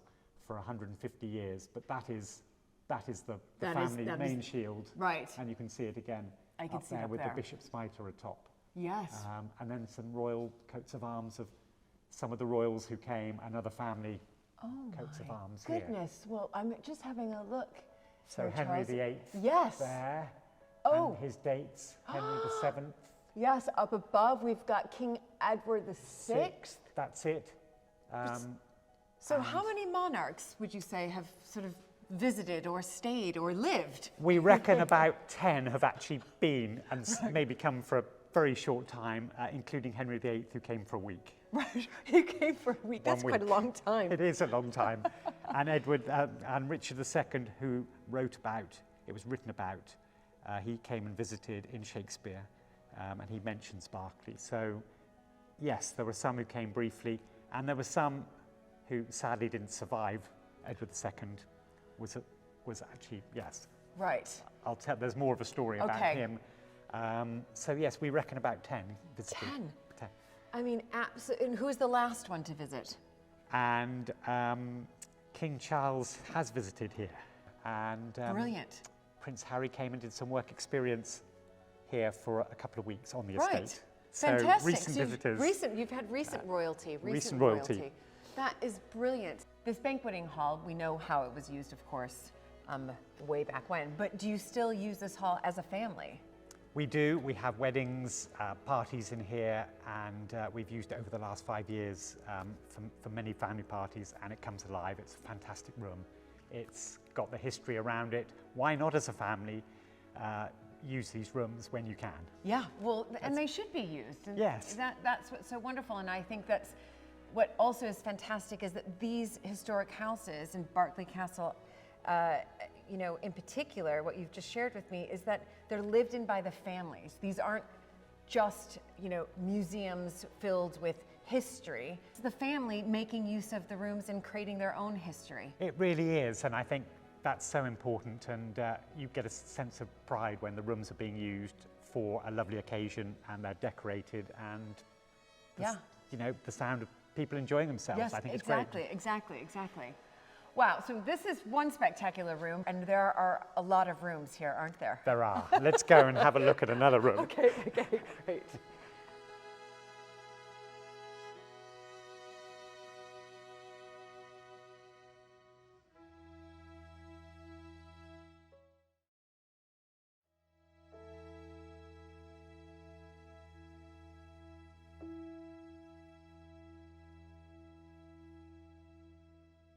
where are we heading into now? Well, Julie, we're going into the long drawing room, the sort of Regency period, lovely rooms.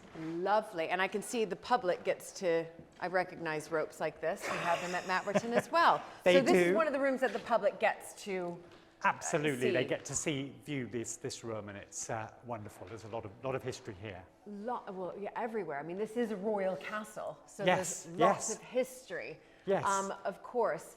Now, that has caught my eye because it almost looks like it's out of place for a long drawing room. I mean, not that I know that much about long drawing rooms, but Yes, it's very, you wouldn't normally expect that, would you? Walk in here, but it's 15th century, so it goes back to Henry VII's time with his coat of arms. Oh. And in the middle there. Yes. And But what is it?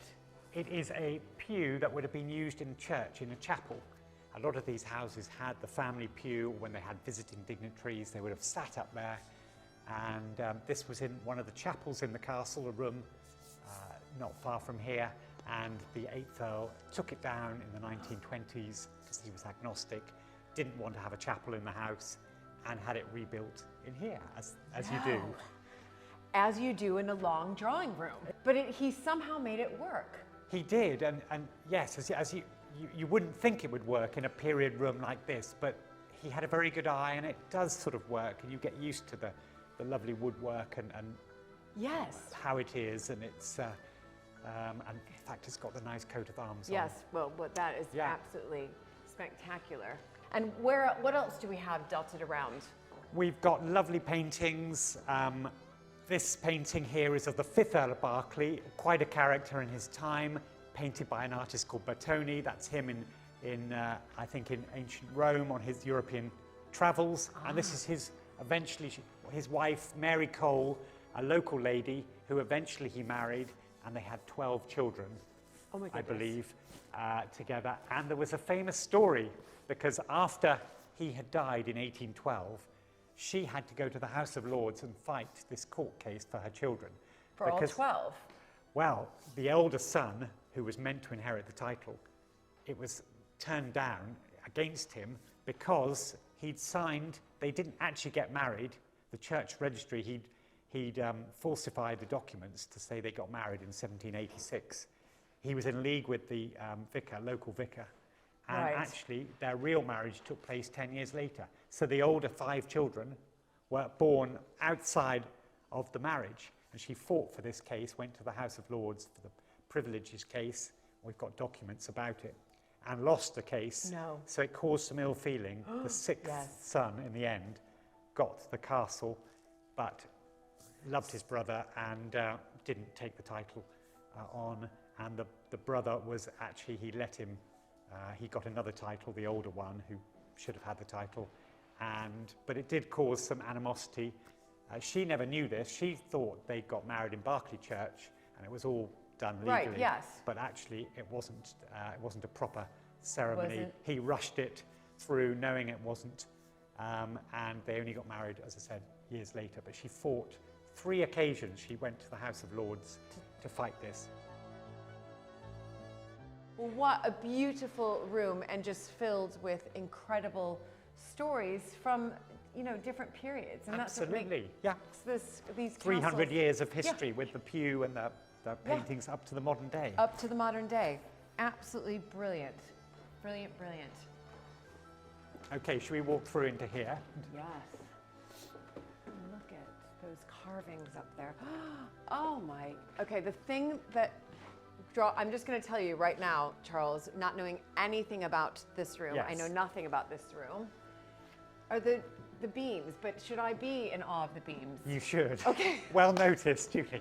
Because these are all solid ships, again, oak timbers, and they say that they used to get the cannons on top of the roof. You had to have these strong, there's quite a naval connection with the family, but these are all from ships. You can see some different sizes. Yes. You see it very much in this room, though, the size of the beams. You do, that's incredible. I mean, And the it's room's slightly lower as well. Yes, it's the first thing that caught my eye. I mean, it's a beautiful room. There's incredible tapestries surrounding me, but Yes. funny enough, that's the first thing that caught my eye. Solid, good Yeah. big oak beams. This was all wood panelling around here. It was stripped away by the 8th Earl, so to reveal some of the stonework which has Yes. been redone. And then the tapestries to keep it warm. Yeah. So the tapestries are actually being used in a way that Absolutely, I think they really were- well. yeah, there's really, a really series well. of lovely tapestries that warm, yeah, Lovely. make the room cosy. tapestries. Fireplace that came from somewhere elsewhere Right. again, I know with that these lovely story. carvings Yeah, beautiful and this carvings lovely everywhere. iron grate at the back. Oh, Um, it's absolutely fantastic. Beautiful And there's carvings. a king right there. So is that That Charles is- the First or the second? I think that's the second, The second, yes. and that's the Duke of Northumberland. Okay. Again, rather lovely, two lovely paintings. No Yes. connection to the family, but it was acquired That's by all right. the It's a family. connection to our family. So that's Charles why II, that's why yes. I always thought Charles II in any room or anywhere Right. I go. You'd love to look for It's yeah. our claim to fame. It's our really only royal link. I mean, proper royal link is, of course, bringing Charles II back for the restoration. Fantastic. That's, You know, that's a great story. I'm going to wave that flag for a long time. That's the reason we have the monarchy today is because of the Montagus. He's one of my favourite kings too. Just- Well, that is brilliant. Oh, I love it that you have family photos in the rooms that the public obviously go through and see the history, but then they're seeing the living history here. Absolutely, this is the current family. This is our family, my father, my mother, my brother and his wife, my wife. And, you know, the family are seen here at the castle. We have family events. The family are often seen rushing around through these courtyards into the rooms. They come to see Granny here at the castle. My daughter and friends, they disappear up into some of the rooms and Incredible. But Love it. you grew up here then? Yes. We grew up. in the castle. We spent the winter months here Right. at Berkeley because there was a lot more going on in the winter here. And my brother and I, 11 months between us, there were two of us, two boys in the castle. We had our rooms up in the oldest part of the castle, and we would run around these rooms, hiding in the pew, hiding up on the king's balcony. The guided tours were on, we'd suddenly jump out. We'd be up on the roof. As soldiers, my brother, we both had a love of all things military, and yeah, we'd explore every little part. My father would often come and look for us. My mother had a bell she would ring to get us in for lunch. She'd ring it in the courtyard, and all the guides and visitors would be looking, and there'd be two boys up on the roof. So we loved being here, and we had rooms, as I said, in the keep, away from my parents, but it was exciting. It was a privilege, as my father Yes. said. Yes, yes. The privilege of being in these rooms, of these houses. And yeah, I loved and I grew to love history from a young age and visiting other places, but being able to Yeah. explore these rooms was Right. magical. Of We were very course. lucky. And Yeah, yeah, but yeah. it grows on you. This is your surroundings, and it was magical. And I think my brother would say the same.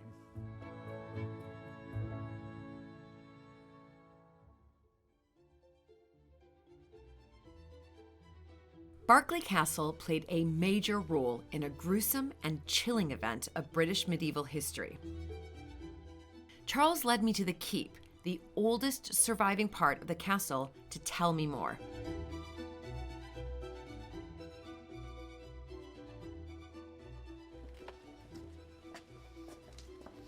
Everywhere you go, Charles, I've already decided I do feel I'm in just a proper castle.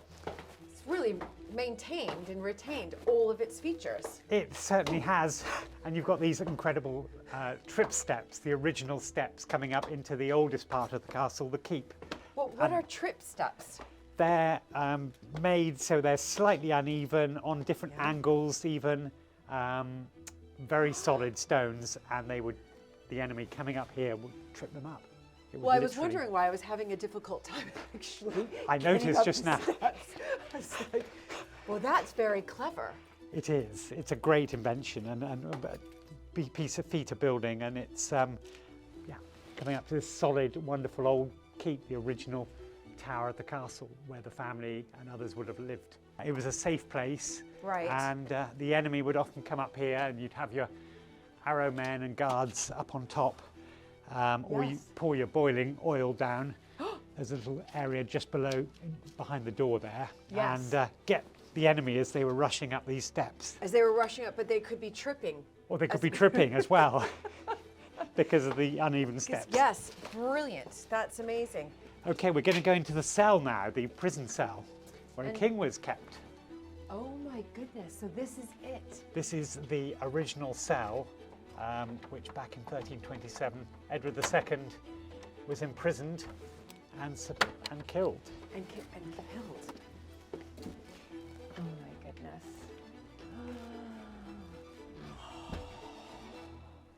This is where a king was locked up, basically. It was, Julia. King Edward II was imprisoned in here, locked up. 6 months he was kept as a prisoner, looked after well, but nonetheless he was King of England, and there were guards outside. Right. And the Berkeleys apparently left the castle, went somewhere else, had no part to play in it. What had he done? He hadn't really done anything. He was considered at the time quite a weak king. He'd lost battles against the Scots. He had his favourites. The barons became very powerful. Supposedly his wife, who was the daughter of the King of France, was having an affair with one of the barons, Roger Mortimer. Edward was, and they plotted. There were various things. He had his male favourites, supposedly. And all these plots came together, and he was imprisoned in 2 other castles before eventually coming here and eventually being killed. Or here? Dying in this very room. No. Which is amazing to know that a king was killed. When you say that he died here, did he die because he wasn't fed, or did somebody come and murder him? Supposedly 2 jailers were ordered by the barons at the time to come, and he'd already escaped twice. There'd been 2 escape attempts. Right. They needed money for new locks. We have accounts of that to keep him as a prisoner, and they realised actually we've got to do something about him. If he escapes again, we may not keep him here.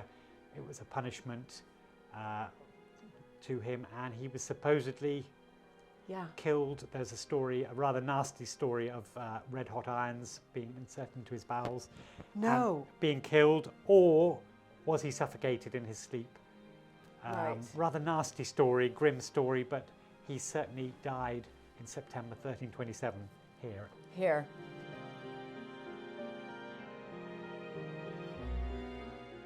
Was Edward II the only person, I mean, I know he was the only king to be imprisoned here, but was he the only person to be imprisoned here? No. Was this used as sort of...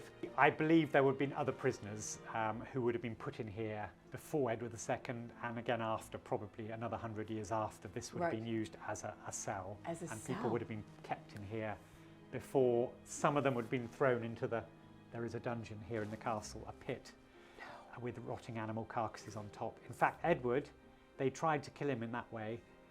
The rotting animal carcasses in the dungeon, they thought the fumes from that would eventually kill him. But he survived. He was made of strong stuff, and the fumes, you can imagine, would come through into this room from the dungeon, but he survived all that, and they had to find another way. And they thought eventually he'll just die from the horrible fumes, but many prisoners would have been thrown in the dungeons, and that would have been it. That would have been. But this was a cell. Yes. Back in the time. Yes. A holding cell. You did say that your ancestors had nothing to do with his imprisonment. But what happened to them when Edward II was here imprisoned? Where did your ancestors go? Well, we think Thomas wanted no part to play in it. I don't think he had any say in the fact that Berkeley was that Edward II was going to come here. He would have known, though, but he went to one of the other manor houses in Bristol, and he was pardoned. He was at first questioned and then pardoned that he had no part to play in it. They left it to a group. There were 3 or 4 jailers and people living here guarding the king at the time, and they went to their other house, then came back later. And then came back. But he wasn't executed, or luckily he kept his head. Yeah, luckily. They were good at keeping their heads, the Berkeleys. Yes, for 900 years. For 900 years. Keeping on the right side of the king or queen, which was important. exactly at the time. I don't know if it's a good thing that we connected to a good that, but story. it's a story and it's Well, history, isn't it? It is history, and it's just you're standing in this room right now knowing that, you know, Edward II was definitely pacing back and forth, trying to figure out how he was going to escape. And, and you know, that's I pretty can't imagine extraordinary. being in a cell, in a car, you know, and knowing he'd been kept prisoner. Right. You can't imagine how it would have been. The castle is still here and there's a family here. That's what makes it Yes. it's quite special in that way. You know, we've got rooms like this, which, Yes, which tell a story. tell a story. Yeah.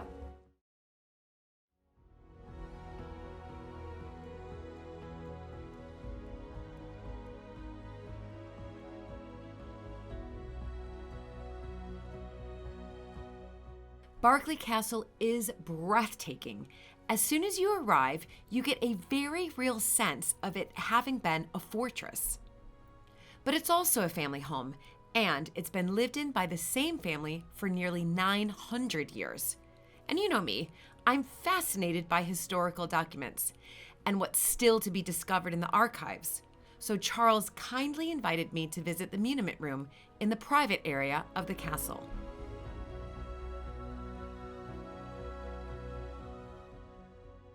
Here we are in the muniment room, Julie. So this is it. This is where all of Berkeley archives are held. Absolutely going right back to 1100, basically, up to a lot of medieval ones, especially. I mean, that must be unheard of. Is that right? Having this large of a collection that dates back. I think there are many family collections that go right back continuously that far. No, ours certainly Yours- don't. And if I can introduce you to Karen, our archivist. Hi. Hi. So Lovely nice to to meet meet you. This is a treat. First of all, love muniment rooms. I'm redecorating one at Mapperton, and it's just become this real passion project of mine, and finding these letters. But as Charles just told me, you know, our letters kind of go back a few hundred years. Yours is nearly 1,000. Yes. And I've got the earliest ones out to show you. Oh my goodness. Today. I can't believe it. So you have documents, clearly, that have survived almost 1,000 years. That's it. That's Yes. Almost, incredible. Yeah. And how many would you say around that are almost near, you know, medieval? Ooh. What would you reckon, Karen? I think there's about 3,000, 3,500 up to 1491, which we have a published catalogue of. And the reason we stopped there was that was the date where the estate passed to the Crown for several decades. Yes. So these, the top three are the documents by which the estate originally came into the family in the 1150s. So they're not dated, but we can work out roughly when they're dated by the names of the witnesses at the bottom. So who was around at this particular time. So this one is the very first one, and we think it's about 1150.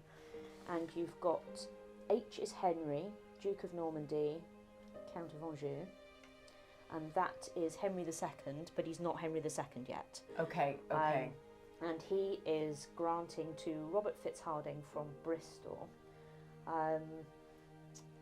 various things, including some land in the manor of Berkeley. You can just see Berkeley there. Okay, yeah, I can. And one of the things that, one of the conditions that is laid down is that he is to build a castle, and you can just see Castellum there. Yes. So this document dates back to before this building. They're older than the building itself. That's amazing. Isn't it itself, amazing? Isn't it? Yeah. It's amazing, Yes. but it's Yes. also amazing because obviously this is in Latin. Yes. Yes. But you can clearly see Berkeley right there, clearly, and then of course Castelli right there. So it's incredible that Berkeley, even the name, because you know how language has just evolved, has pretty much stayed the same and almost the exact spelling. Almost the exact, so it's Berkeley with an AI on the end, but so that's this is very important because in one sense this is a document saying that the soon-to-be Henry II is in one sense giving this land to the family. Yes. Okay. And then this one is a marriage contract between Robert Fitzharding's son Maurice, and the daughter of the guy who had Berkeley before, and his name is Roger de Berkeley, and his daughter's name is Alice. Right. It's not mentioned in the document. It just says the daughter of. Yeah. But also the other way as well. Roger's son Roger is marrying Robert Fitzharding's daughter Helen. All right. So it's a just- two-way yeah. family Yes. marriage Yes. contract, presumably to make sure it's stuck. So again, that's So very that's- important because yes, that's so sort of that's- this agreement of marriage. If Yes, you like. absolutely. And there will have been 2 copies of it on I the can same see piece of Barclay in there. parchment. I already see Roger oh, yeah, de Berkeley well done, there. Roger de Yeah. Berkeley. Yeah, there he is. And across the bottom here, you might be able to see there's the top half of some writing. And it will originally have been one big sheet of parchment, and written across the middle in big letters will say Chirographum, which they would put across the middle and then cut, and then you both get a copy. And then if it fits back together, if you've got any query about the transaction, Right. if it fits back together and the writing fits, then You know it's then the you know original. it's genuine. Right. And this carries on right up until the sort of 18th century. It's just fantastic. They're so clear. They're much clearer than later documents to read. And I've also noticed, of course, I'm not going to touch, but you've got these sort of, well, the seal there, is that Yes, right? yes. And that's still been retained. Yes, so that one hasn't survived. But this one just about has. It's been repaired with plain beeswax at some point. And it's the Great Seal. So the Great Royal Seal has the monarch on horseback on one side. Yes. And enthroned on the other side. And you can't really see him sitting on a throne there. Well, use but my you imagination. Can, yeah, you can make yeah, out but the you horse can there. definitely see the horse. Absolutely. Yes, Yeah. which is quite something. And Yeah. then again, the seal hasn't really survived on that one, and the one on this one is very tired and in its little, cloth sack, being and that's protected. tied on the top, as you can see, rather Absolutely. than on the bottom. This is the main one, isn't it? Yes. I mean, so it's that's fascinating.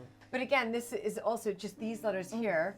It's a royal connection that this castle has had for 900 years. Yes. Yes. You know, there's the Yes. soon-to-be King Yeah. Henry II Yes. right there. Yes. I mean, unbelievable. And when you and I were speaking, you said that around 10 monarchs you believed visited. I or- reckon at least visited, Yeah. or we've got records of Yeah. them coming to Yeah, Berkeley or over time. connections with, yes. Yes. Yeah. And we know Henry VIII and Anne Boleyn visited in 1535.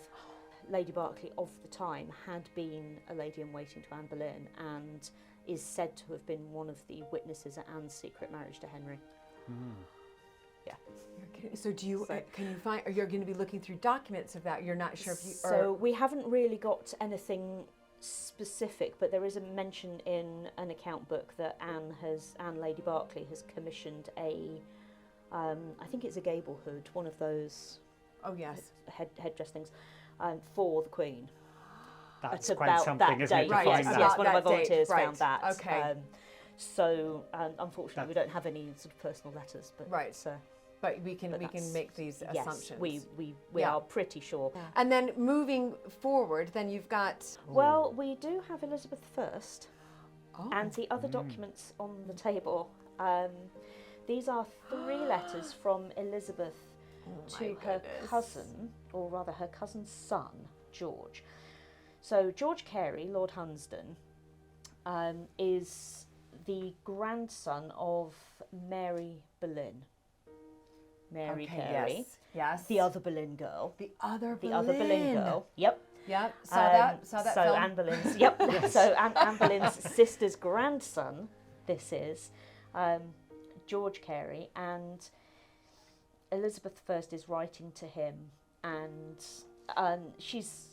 we know that she thought a lot of him because this yellow silk that you can Yes, see yes. here, originally the letter would have been tied up and sealed with it. Look.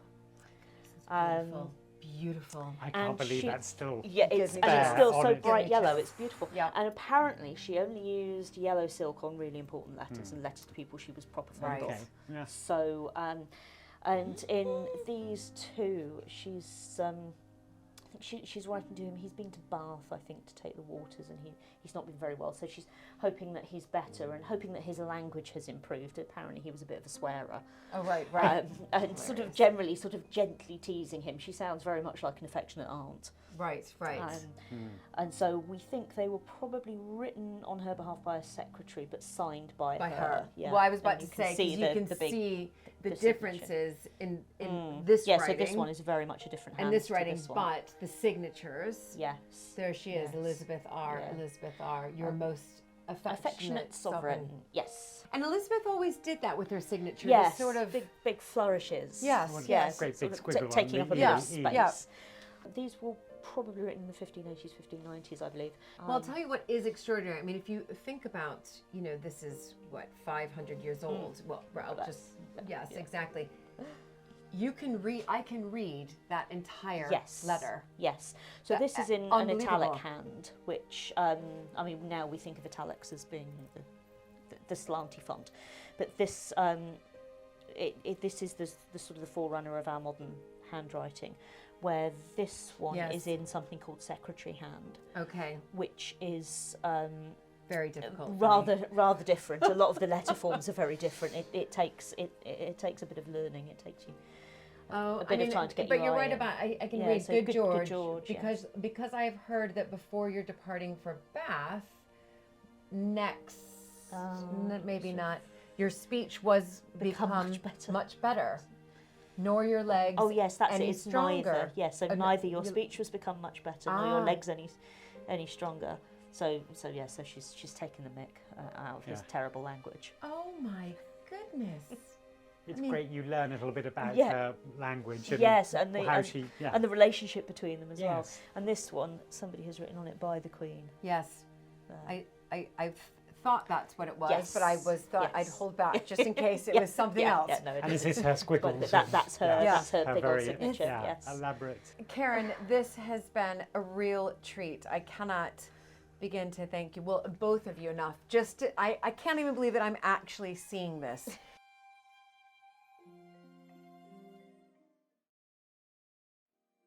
There is such rich history at Berkeley Castle. It's literally embedded into the stone walls. To find out more about how this astonishing fortress was built, I met up with castle custodian Josh Nash. This is the original sort of entrance to the keep, the oldest part of the castle. This was like the front door, I would say, right? Yeah, definitely. And so this has been around since, what, almost 1,000 years? Almost, 900 odd, yeah. So you can see it's a much bigger archway, and then at some point it's been closed in. Yes. And in the archive, when Edward II was held here, he escaped twice, and after the second time he escaped, in the accounts it references narrowing doorways to make them more defendable. So we like to think that that was narrowed after Edward II escaped. Oh my goodness. Yeah, we never know for sure, but that makes sense. Now, because you're right. Now I see this enormous door, their front door to the family, but then it's been narrowed. Yeah. Right. Oh my gosh. Okay, should we go up? Yeah, let's do it.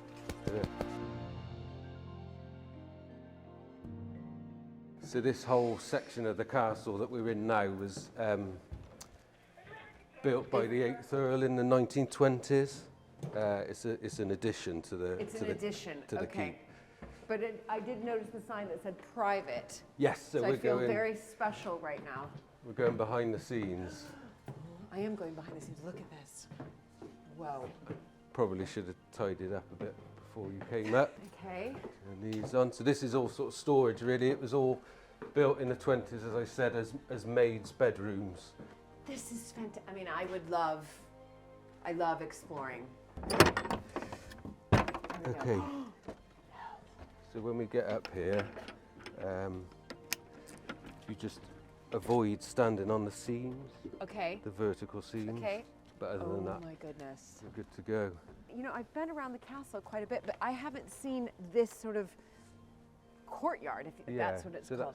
So we're on the roof of the keep, if that makes sense. Yes. And that's the keep garden. And that's the keep garden. So that was in there where that grass is. Yes. That was the site of the original 1067 timber Mott and Bailey Castle.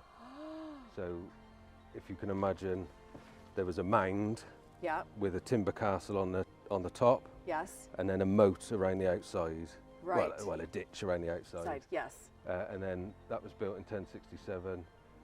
It got demolished and rebuilt twice, I think. And then in 1153, they started the work on the keep itself, which they built in the ditch surrounding the mound in the middle. Okay, fantastic. And then this around here, when was these bits built? So this is the outer wall is all 1150s. It's all 1150s. Yeah. Well, it started in Yeah. 1150. Yeah.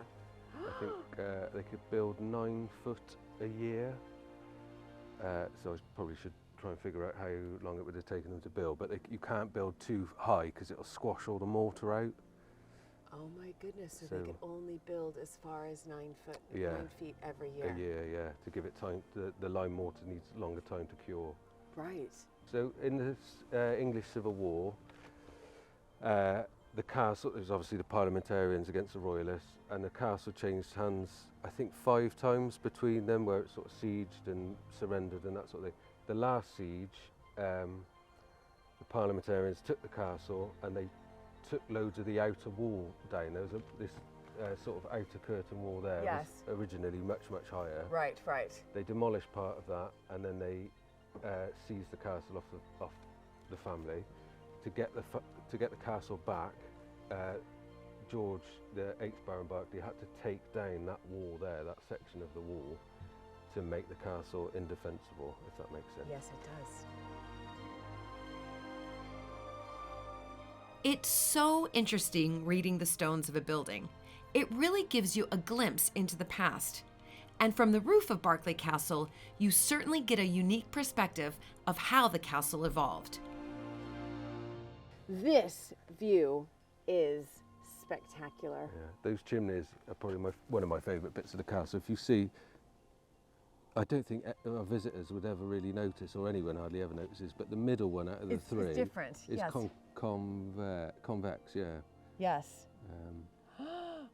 And when were those built around you? This is 1920, This- 8th Earl. Eighth Earl. Yeah. Fantastic. Absolutely beautiful. I mean, the chimneys are just stunning in itself. That big chimney there. Yes. So these are all 1920s, but that big chimney is when Henry VIII held the castle.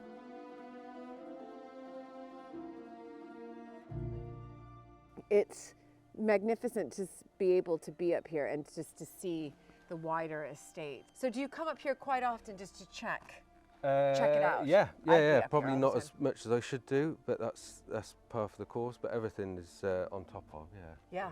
This is absolutely spectacular. I've noticed just walking around, and it's something that I do look at are sort of the stones and how, this castle was built. But I've noticed, obviously, stones that I recognize, but then I see quite dotted around this stone that almost looks like volcanic stone.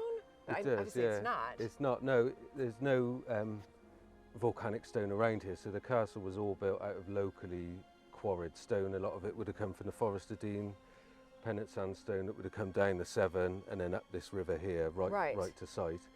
But this is actually, it's called Tufa stone. Right. And it was quarried in Dursley, which is about 3 miles over there.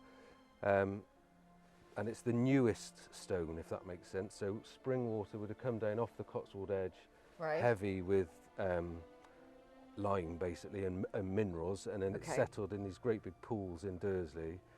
And the minerals and the lime would have fallen out of suspension down to the bottom of the pool. Right. And then they cut it out like cheese basically. I was told it was like the texture of Wensleydale cheese, that sort of soft white cheese. They would have cut it out of the bottom of the pool with spades and then just let it cure on the side of the pool, and it turned into stone basically. It turned into stone. And then all of these divots are just old organic matter that was in the bottom of the pool as well that has subsequently rotted off. So it looks like it's been sort of eaten at by acid or Yes. or extreme temperatures or something. You really get this sense of being up here, as not just as how vast Berkeley Castle is, the castle is, but the sense when you look at the stone, the amount of time, effort, money, power that was put into, you know, creating these fortresses to defend. Yeah, and there's a huge part of it as well was, or I think, was imposing themselves on the land. Yeah. So this would have been rendered white, you know, rendered originally. So a lot of the stone, I won't be able to find any now, but a lot of the stone, the local stone is poor quality. Right. But they used it because it was quick to cut and quick to build. And then they would have rendered it all. So it would have been this beautiful, pure white building on the landscape when up until that point everything was sort of timber. Right. And the Normans came in and just went, you know, we're in charge. All right, so you're telling me that once upon a time, this castle, if I were looking at it, would have been white. Yeah, pure white. No. A huge sort of almost blot on the landscape, really. Oh my gosh. We have got bits of render left. So What? in the, it was rendered up until sort of 1830, I think, or 1840 is the last entry in the accounts for rendering or pargeting, external pargeting.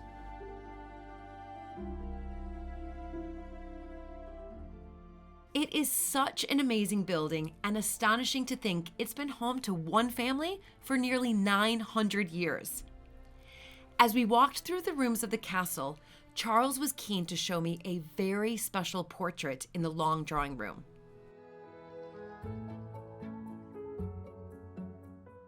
My lovely, wonderful mother, who lives in the castle, in a wing of the castle, and fantastic by a family friend. And it's got a great likeness of her with one of her, with a deer hound. She always liked bigger dogs, and it's very elegant. And this was done in 1987. Do you know what drew my attention to this portrait was the expression on her face? Yes. Because so many times you see portraits that it's just sort of stoic, right? Yeah. And there's this sort of a beautiful glance, a bit of a smile. There is just coming through, and the artist we knew, we're family friends. And it's great. It is, it's beautiful. Yeah. A beautiful dress. Lovely dress. And here it is. Oh, you're right. That is the dress. Wow. And I remember when she wore it at a couple of things, but I remember her wearing it for the sitting, and she wore it before that as well. Charles's mother, Mrs. Georgina Berkeley, has lived in the castle for over 50 years. When we met, I asked what it was like to raise a family in a castle, and a castle that is open to the public as well.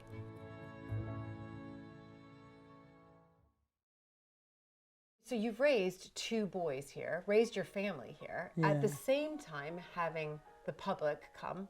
Yeah. And what was that like all these years? Well, I hadn't known life sort of without it, really, had I? You know. Yes. I remember opening the front door and getting the boys out on one occasion, and Charles screamed his head off and said, "Oh, there's people out there, lots of people out there." So I said, "Oh, don't worry, Charles, come on, quickly, on we go." And we got out of their way, and I would take them down onto the bottom lawn there. You've probably seen. Yes, yes. And under the big tree, and we'd sort of space ourselves out so nobody else could get down there. They played down there, right. The little tractors and what have you. Yes, so that you found a sort of a private part within we the tried castle. to find, yes. And the keep garden. Which, yeah, I saw the keep garden. Well, we ended up there, I think, which was good. But I only realised rather stupidly that, of course, everyone in the King's Gallery was looking through the windows straight at us.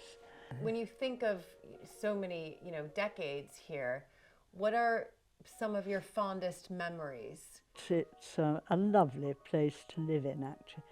You know, you're surrounded by lovely things, which I like. And I've always loved this place, and so it's just, to me, it's just home. Yes. You know, And it feels, this room, and even walking around in different parts that I've been, it feels lived in, doesn't it? Yes. Yes. But it's become much more not a home in the time I've been here, really. Right. You know, it's more of a business. Yes. Weddings, and everything, which you need, you see, to keep the expense of the roofing and all that sort of thing. Well, I know. And we had to rewire, what, 5 or more, 7 years, something like that. So we had to vacate the castle completely. When you were rewiring the when castle? we were rewiring and new boilers and all that. You know, this is a castle. There's Yes. so many rooms and layers, and it's not just a quick job. A quick fix. No. It isn't. You see, and the walls are so thick. A lot of the little room through there and the bathroom upstairs were dug out of the thickness of the walls by our predecessor, who made sense because they're 14 feet in places. Oh my! The walls, the of walls. thickness. Oh my I still can't get a handset telephone. That. Because it can't. They can't get through the walls. You can't get through. Which I think is splendid in this day of modern technology, isn't it? Yes, it is. Yes, it is. It's wonderful just for me personally to come and visit here, because also we have a historic house that we run as well, and it's lived in, and it's very homey, and that's what's so wonderful to be here. Yes, and you're aware of the peculiarities. Yes, and the difficulties, and because there are difficulties, it's, you know, we have this phrase that my husband and I always use, that it's no picnic running a historic house, even for the family that invented the sandwich, because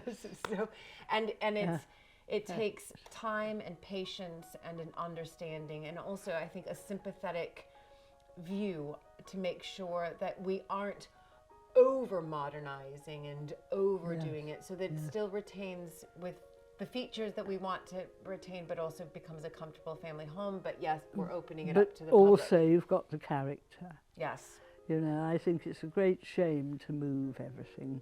I agree. My husband was exactly the same. He hated change, as he always said, so nothing had to change. Right. And so I didn't bother. Right. I mean, most people would have put in more modern kitchens or whatever, you know, but right, but I'm very happy without it. Yes, exactly. I think that's brilliant. Yeah. I also do need to ask, because whilst being here, I discovered the 8th Earl, I know from Charles and also speaking to Josh, has done quite a lot of work here, from the roof to huge, extraordinary amount. And I also found out that his second wife was American. Is that right? Molly. She was a pain in the neck. I shouldn't say that, actually. You can't. She's dead, so I think yes, it's okay. she's very dead. And when we had to go, she was American, as you say. Right. I don't want to be rude about your race. Listen, we've had a couple of people sort of a couple women ruffle some feathers in the past. So I know, and remember, you know, the Americans sort of came over during the turn of the century, the turn of the 20th century, and did kind of ruffle up the historic houses. Well, I know, because the English, well, actually the British, were looking for rich wives. Yes. So was Molly a rich? Yes, very. She was a Lowell from Boston. Yes. And she married the last, as she always calls him. Right. In the things she's written, you know, the last Earl and all this. And married him. We had to go and meet her. Oh, you met her? Yes. Oh my goodness. I only the once. John met her quite a few times as a little boy, I mean, as he was growing up. And probably, in fact, he met her when Lord Berkeley was still alive. Okay. And they were living here. But I didn't meet her till after he died. And we had to pay for her to stay at Claridge's for, I think it was a month, every year after he died. Oh my goodness. So we went there once, had tea with her. We were bidden for tea. And I thought, well, it'd be civil, you know. I said, well, you know, do come and stay if you're ever down in Gloucestershire or anything. Come and stay, she said. You know, the only way you'll get me back there is feet first. And that was exactly what happened. She came in her coffin. No. Oh my goodness. Yes, I think it's hilarious. We actually made the coffin at the estate yard here with Berkeley oak, beautiful coffin. Yes. And we had a little mass for her in the chapel here. Yes, yes. So she did come from a wealthy family. Yes, and then very much was so. it her money that helped? Yes, because Lord Berkeley, well, he had plenty of money, but you know, doing a house up wasn't how he would look upon spending it. Thank you for your time No, and for not a just bit. these wonderful, you know, memories and. Well, it's I been haven't brilliant. got too many, Yes, you do.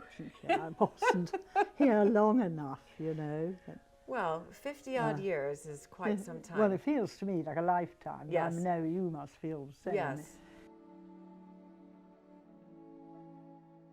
Having spoken with Georgina about the American Countess of Berkeley, I was keen to visit the family chapel in the church just outside the castle walls.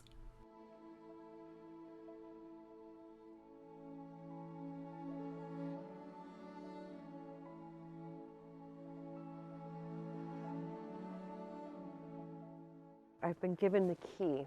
It's one of those rather wonderful, spectacular keys.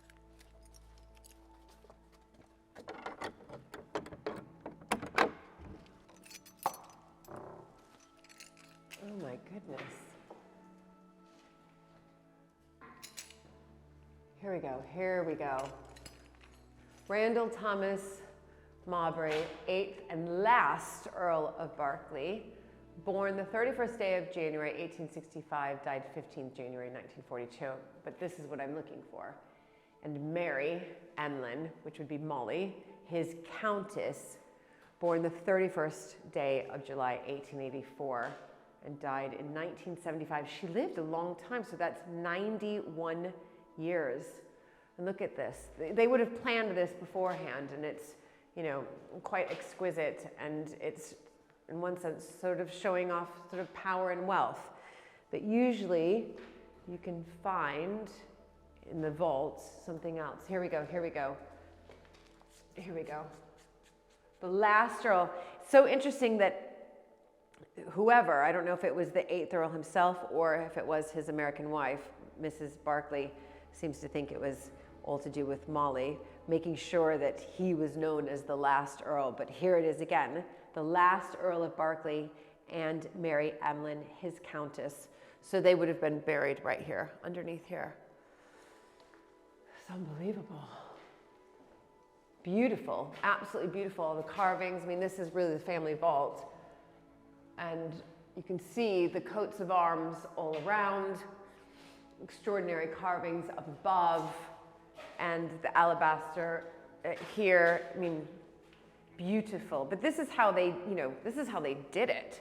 You know, these families of nobility, power, they would make sure that upon their death, that they would be seen like this for, you know, eternity. Let's see the date there, 1635, and we've got 1600s over there as well. Incredible.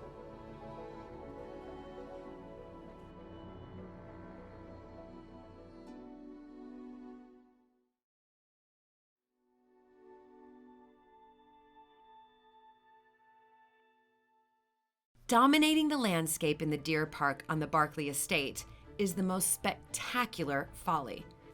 To hear more about its history and the plans for the future, I met up with Charles and the estate director, Michelle Bolivar.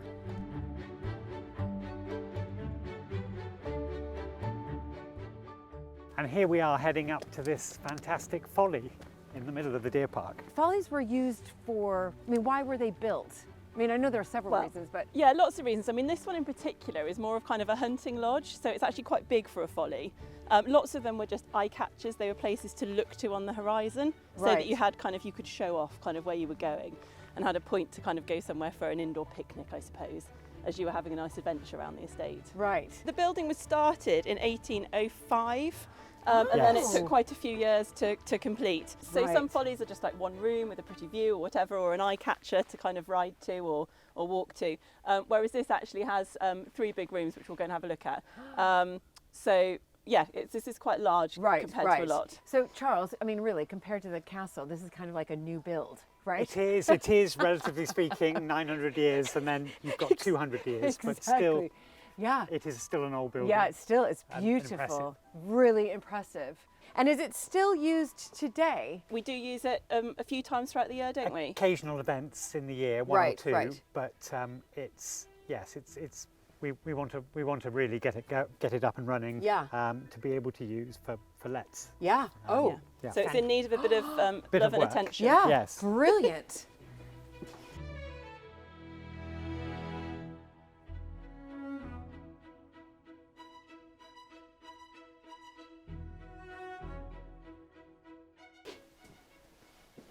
Oh my goodness. Oh, this is brilliant. Coat of arms, you can see that everywhere. So this was, you mentioned 1805 was when the building started. Yeah. Which Earl was that then? That would have been the 5th Earl of Berkeley in his lifetime. Right, who had 12 children. And his children would have been involved in this. Right. So maybe this is where he escaped to from the 12 children. Right, quite likely. A good hiding place. Exactly, it's a very good hiding place.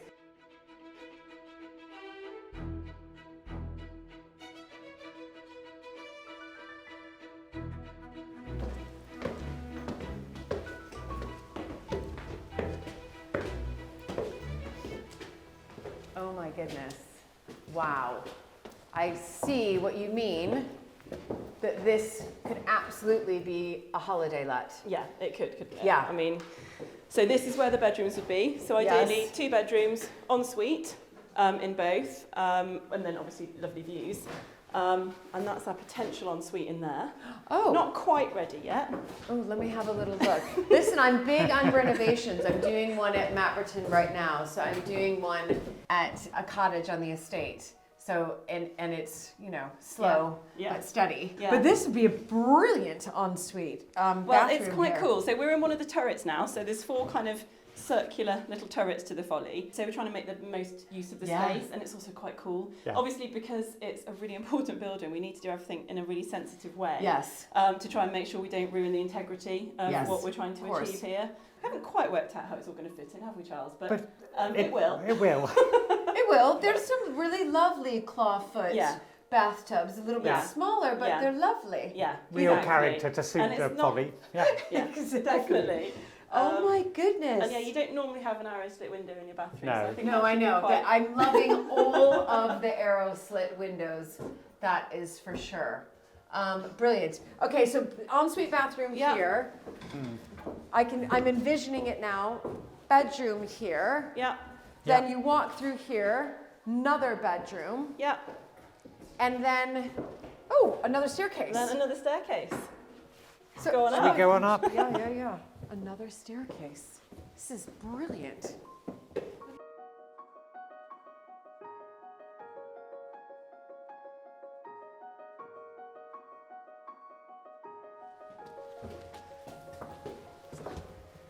I mean, I'm speechless. I'm actually speechless. This is the party room. Right, this is the party Definitely. room. But it's incredible because you've got these 360 views. Yeah.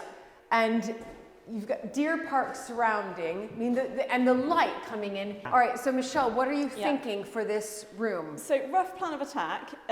This would be the kind of the sitting room, the drawing room. So people will come up here. There'll be a nice fire going. They'll have lovely views. If it's a sunny day, they'll have lots of fancy velvet curtains. If it's not, and they'll feel cozy in here. So that's the plan for this. And I think trying to just bring it back to trying to use our imagination. What would it have been like when the 5th Earl was enjoying it? Yeah. You know, and kind of have a nod to that. Yes, so, absolutely. that's the plan. Right, and then I can see 2 doors on either side. So turrets again, so as we saw in the bathrooms below. And then what we're thinking in here, which is a nice little cosy space, is that could be the kind of little hidden away reading room. So, you know, library-esque kind of reading chair. So you can go and escape there and have some quiet time with the arrow slits and everything else in there as well. Yeah, it's like and probably a drinks snug cabinet of some Yeah, sort. definitely bar drinks. area. Yes. Bar, Quite a big one. absolutely. And then that one across. Probably loo bathroom, so that you haven't got to go all the way down to the bottom floor when you're kind of up here with all of your stuff. And store, so you can just bring everything at once. So, Yeah, this is brilliant. I mean, this is definitely, if it's, I mean, I have to say, one of the best follies I know I've ever been in. Yeah, it is. It's we love it. It's lovely. Absolutely brilliant. Well, I would definitely be keen on letting it whenever that happens. Sign me up. But you know, wonderful that you have, again, this bit of history that the 5th Earl left the family, and it's still standing and will be used again and again. And I think that's what's so important, not just this building, but kind of across all estates and all historic buildings, is how do you keep giving them a future? Because things change, you know, we're no longer having big hunting parties in here, that isn't what it's used for. Right. So how can we make it have a future, both financially and to make it stand, and so people can still enjoy it, because that's what it was built for. It was built so people could have a really good time in the deer park. And that's kind of what we want to keep going, really. And it's in this wonderful location with views on all sides, so let's make the most of it before it deteriorates more. That's exactly right. And actually that's one of the biggest issues that we have here, is it was built, it was beautiful. He obviously employed very good craftsmen. The stairs are a really good example of excellent craftsmanship. However, it's made out of something called mudstone, which is highly inconvenient because we're quite exposed up here, and it just starts shattering. So one of the big costs, and you can't just fix that and then forget about it, so one of the big costs that we have is we have to keep stabilising that stone. So whether that's through treatment, whether it's through pointing, whether it's just through making sure it's safe. So that's just an ongoing thing that earns no pennies at all, but that we have to spend quite a bit of money on to keep it in good structural order.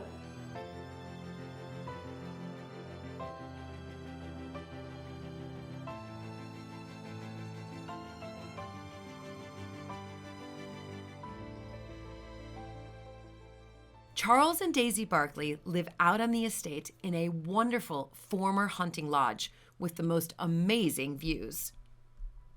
I caught up with Daisy and asked her what it's like living away from the castle.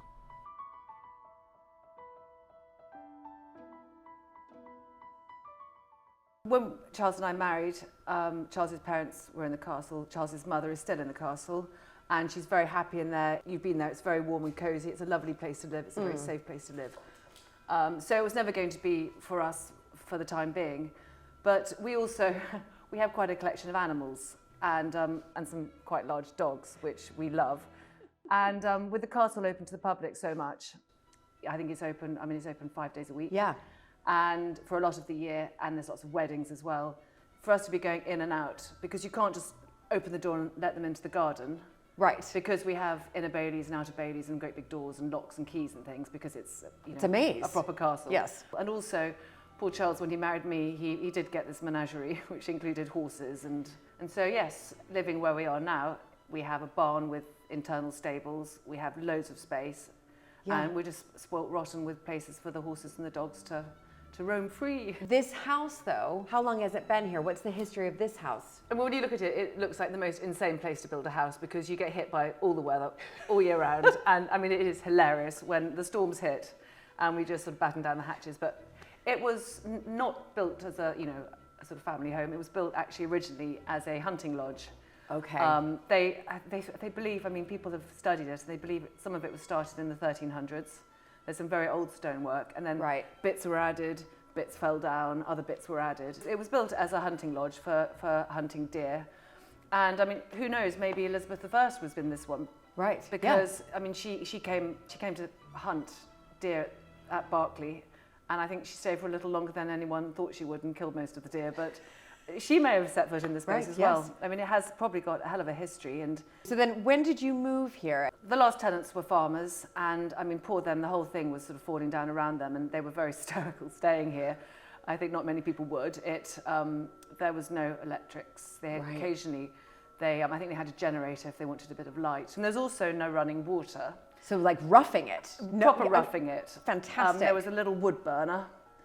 And I mean, we are sitting here all cozy with underfloor heating. So warm, thank living you. The life of work. I think they also rather loved it up here. And then it became just derelict. And there was trees growing through where we're sitting now. No.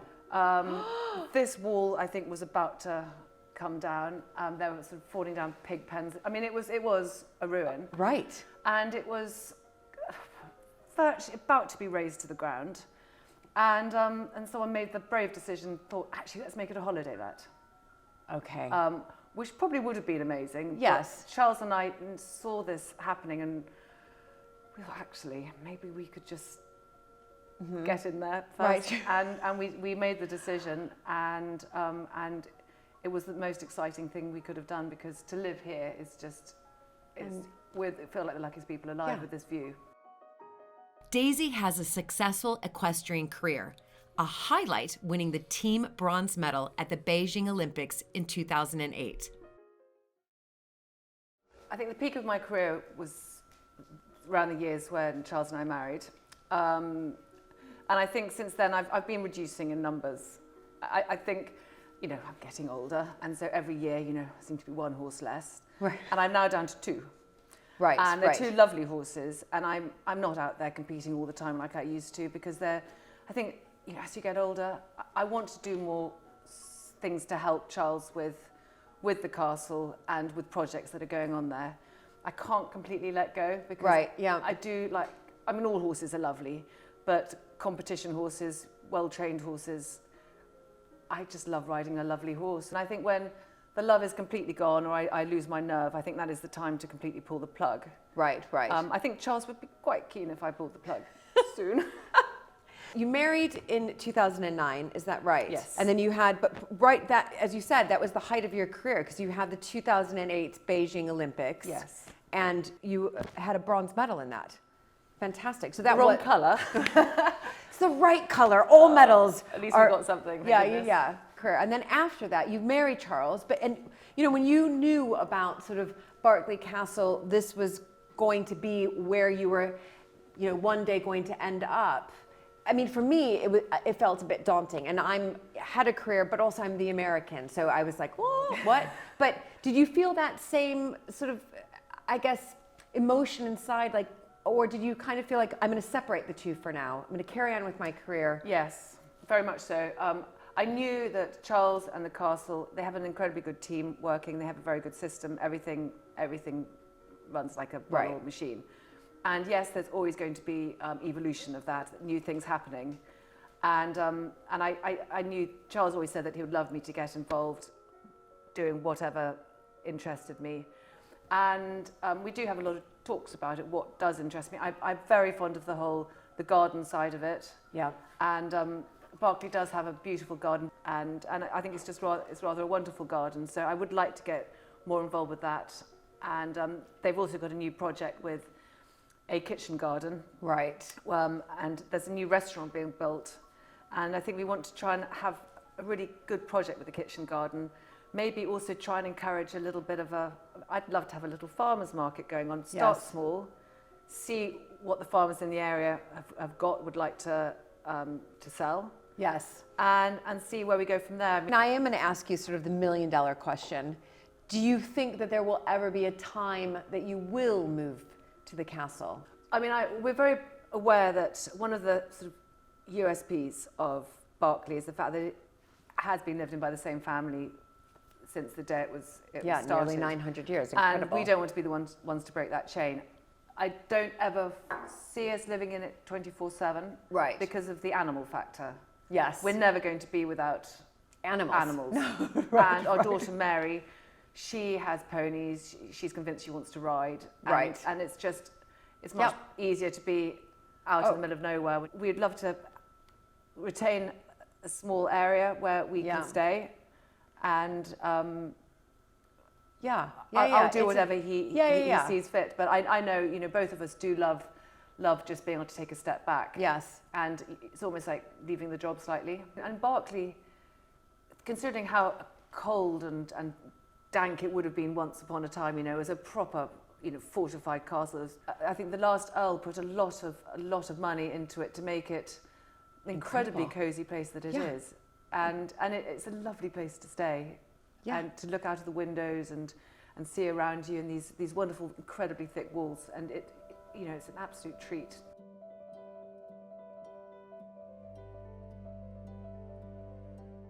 The views from Berkeley Castle to the gardens are wonderful. I headed out to explore and meet head gardener Chris Gill.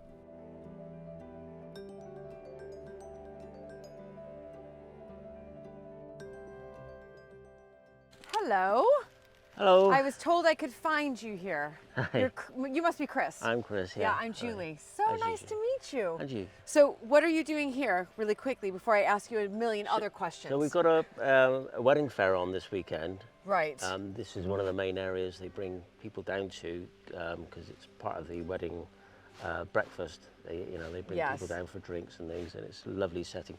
So I need to really make this really, really tidy. Yes. And get it looking really good so that people are, want to come and have their weddings here. Okay, so what are you snipping away at? Just hydrangeas that have died back, so get them looking good for the summer. Right. Now, I'd love to just pick your brain a little bit, Chris, just about the gardens here. And especially gardens are so important for, they're an important feature of these historic houses. They definitely are, yeah. Yeah, huge feature. I mean, people come to see not just the house, they come to see the gardens as well. They would have developed along with the family, so you'd have had produce feeding the family and all the retainers, and then gradually over the years, as that gets smaller, then it turns into a house for visitors, which needs to look really good. So you then design gardens around it, more for them, the spectacle of the garden. Yes. So tell me a little bit about that. So that is the old swimming pool. Is it? Yeah. So I think that was the last Earl put that in. Yeah.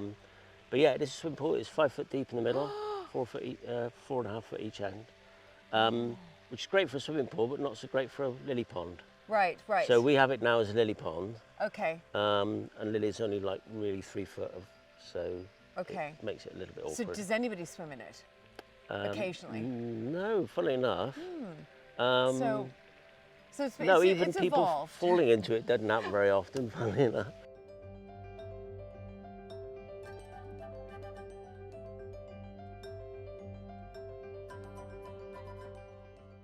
So how long have you been working here? That's my next question. 33 years. Oh my goodness.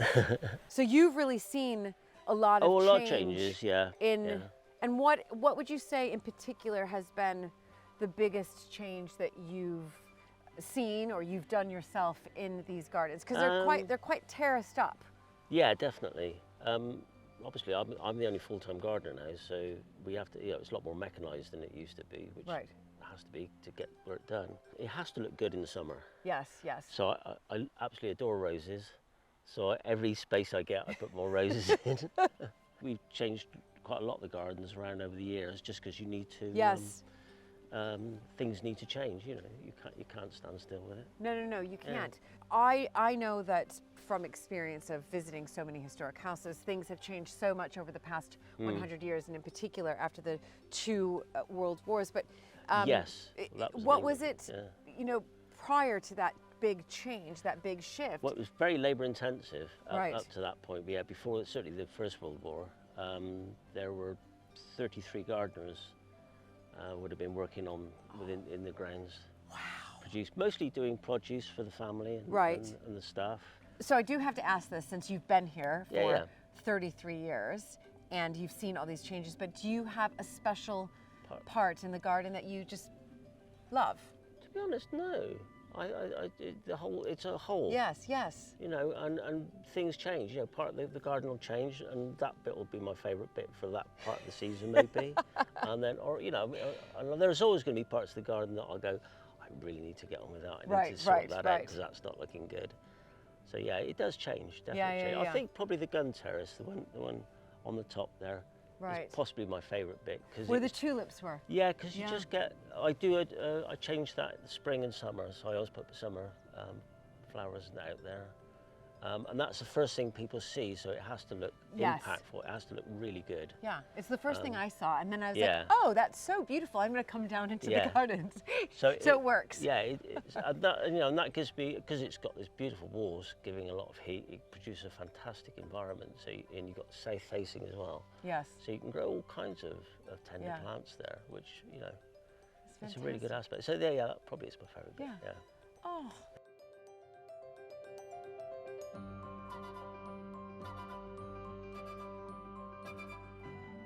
And across from the gardens, the redevelopment of the late 18th century kitchen garden was just getting started.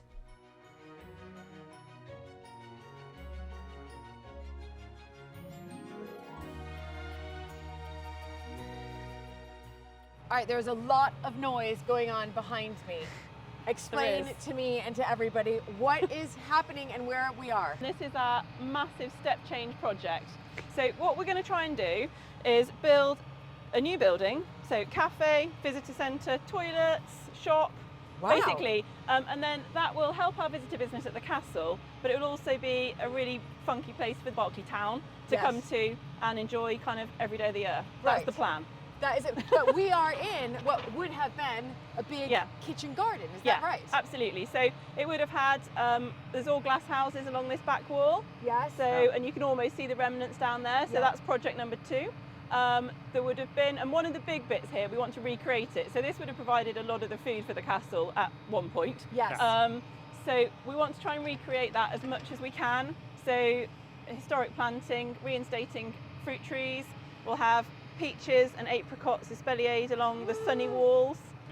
We'll have herb gardens, and then we've still got the veg garden down there, which we will keep and kind of keep working on. Right. So yeah. Fantastic. No, because when I spoke to Chris, your wonderful head gardener, he did tell me a little bit of the story that at one point, 100 years ago, and like all these historic houses, they had 33 gardeners and they had this huge kitchen garden, but that's what these kitchen gardens were used for. They were used to feed the castle and the community around. And obviously we've evolved very much so. And we now open up our houses to the public. And we want the public to come in, but in a different way. Exactly, exactly. We want to be able to grow things in here that then the caterers can then make into something lovely. Right, yes. So that's the plan. How wonderful. Isn't that cool? It's but this really is step cool. change for Berkeley. This is a really big project. It really is.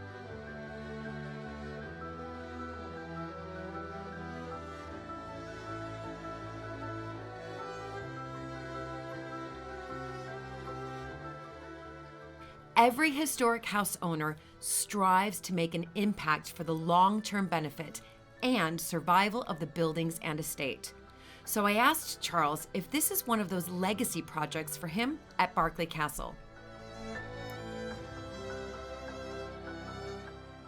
I think it's one of many things I'd like to see for, that people can look back on and say, this was in my time, and just making the place, improving, adding to what's here. Yes. I'm not really someone, I've got to make this big mark, just lots of things that hopefully stand the test of time. Well, yeah. Well, and the fact it's happening now, I think it's the right thing. Yeah. Well, it seems like the right thing. You're incredibly humble, because I can tell you, I'm pretty certain that people will remember, and they do, that you're the one that sort of decided, hey, let's do something different here. I do believe it's so important, and there is a need for something like this, and I think it will be very good for the community and for visitors. And we have a lot of people within a few miles of here who may not have come here. We're offering something amazing that is bowing to, the history of Berkeley and the estate.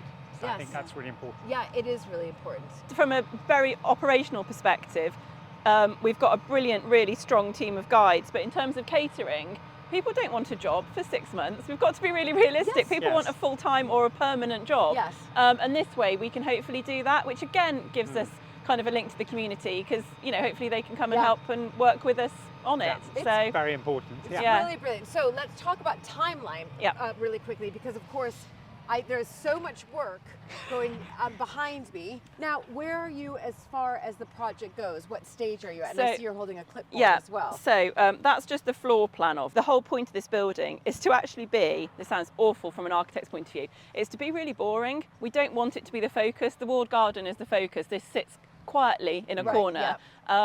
So it's got to be a lot of things. So this is just the layout, and we'll So get this is B-roll just the of this, so you layout, can- yeah. So you can see with outside access into toilets, so coach groups, etc., can go there. The biggest kitchen we could get in, but every chef always wants a bigger kitchen, so we've had to just be practical. And then the biggest space, and this is going to have lovely bifold doors on the front, so it's very much an inside-out space. You know, you're in a beautiful garden, you're in a sheltered space. From the financial point of view, you know, this is a long time coming. This building needs to work really hard. Yes, it does. So it also needs to be as flexible as possible. And so that's kind of what we tried to achieve. I mean, you know, listen, you're talking to the yogi here, and I'm Exactly. thinking, gosh, you could do yoga classes here. You could do well-being days here. You know, and that's something that we have done at Mapperton. So we have a similar layout in our stable block. It looks very similar to this, and it's our cafe as well. But every Friday we have yoga. We just started it this year, and it's doing tremendously well. And then we have lots of people asking to do different events, and they're local artisans, or it's crafting, or it's well-being, and they. Exactly. And I think if we could really link to kind of the food story, we've got food production in the kitchen garden. We've then got food production on our estate, wider estate with our tenant farmers. You know, there's got to be some synergy there that we can really bring in. That's what we're planning for. And that's where we can use it, I think, here. I mean, brilliant. I'll come back. I can't wait. I've invited myself like 3 times already. Anytime. You're welcome. Whenever you fancy. Clearly Whenever. coming back.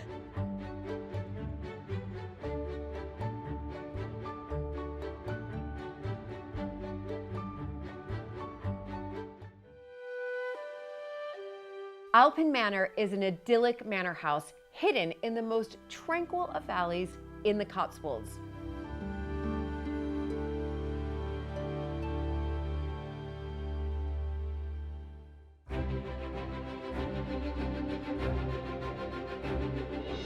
When I married into the British aristocracy, it was the start of a wonderfully exciting journey. But it was also a little daunting. I became a Viscountess, and for an American girl from a small town outside Chicago, that was quite a shock. I live with my husband Luke, heir to the Earl of Sandwich, and our family at Mapperton House in Dorset.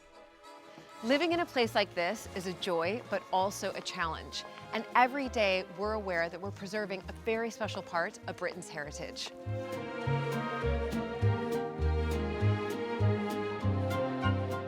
Mapperton has opened up an extraordinary new world for me, and I can't wait to share it with you all.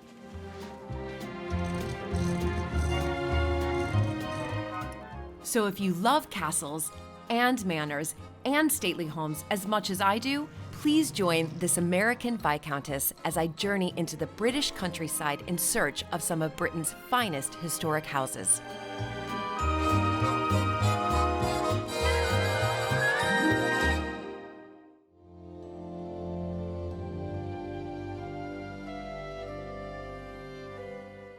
Welcome to the drawing room here at Mapperton. Mapperton has been voted the nation's finest manor house, but every manor house I visit is stunning. I love the atmosphere and intimacy of these houses, but what historically makes a manor house a manor house? So to explore this and much more, I visited Owlpen Manor, a treasure of the Cotswolds and the most beautiful home to Sir Nicholas and Lady Manda.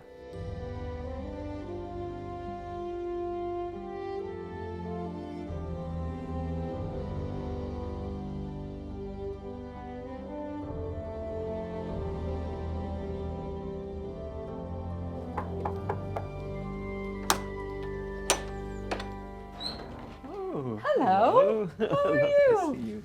So nice to see you. So nice to see you. Hello. How are you? Cool. Lovely to see you. Wow. Goodness me. I had to really pause as I was coming up, looking at just the lovely view that you have here. So we have these steep hills. A lot of the Cotswolds are rather a plateau and featureless, but here it's very dramatic landscape. Yes. And this we call the Great Hall. Not all that great, but it is the centre of the house. And what seems odd to some people is you come in at the lower end of the hall, off centre. In early houses, they have this thing called a screens passage, which is where that beam stops short, or the beams with this big bearing beam. So And that seems to date back to almost like people living with their cattle in a house, you know, Right. a long house and the animals on one end, and then, and then in the Middle Ages, maybe the Lord of the Manor was here with tenants and they slept on the floor. Right. And then gradually our modern ideas of houses develop where you have private parlours, apartments, drawing rooms with drawing rooms at the upper end of the hall, and the lower end of the hall where all the kitchens, service rooms, buttery, pantry, funny Right. names like that, that end. And here this elegant door case was built in 1719, so hundreds of years later.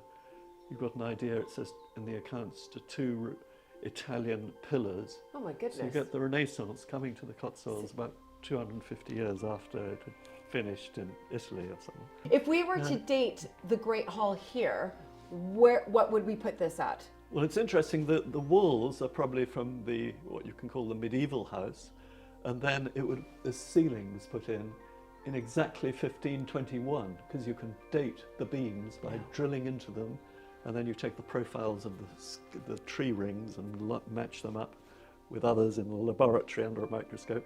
So it was probably built within a year or two of 1521, 1523, and that marries in with literally the marriages of the family. We knew that there was a marriage then, and they would come in perhaps a bit of a dowry from the wife. Right, yes. And then sort of let's upgrade the house a little bit. And it's been untouched since, really. That it adapts very well to our living today. I was saying that we arrived here just with 1 child, 2 dogs, 2 goats, and a baby. But now we can't fit around the dining room table because we extend it when the whole We'll family's have to here. have We've 2 got like 28 that. people. Right. So we get another one in. Including babies. We got Right, fantastic. But of course then, this is then still a very much used and loved room in the house. Yeah. And very Probably adaptable. the most, yeah. apart from the kitchen, the most used room in the house. Right. When we're all together. Fantastic. And I was saying how they probably had the court leet of the manor here as well. They were official places, these manor houses, and the lord of the manor would have presided over a little court. Right. Trying all his Just servants right and here. Incredible. Just right here through the ages.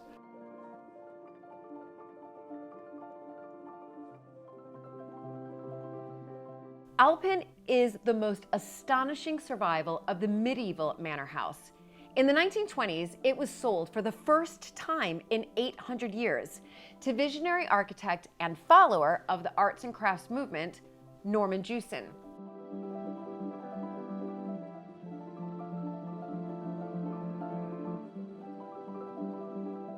And what was rather nice is our family were tied up with the arts and crafts movement rather, and built these big houses in the 19th century which express that aesthetic. Yes. And we got to know him in his old age.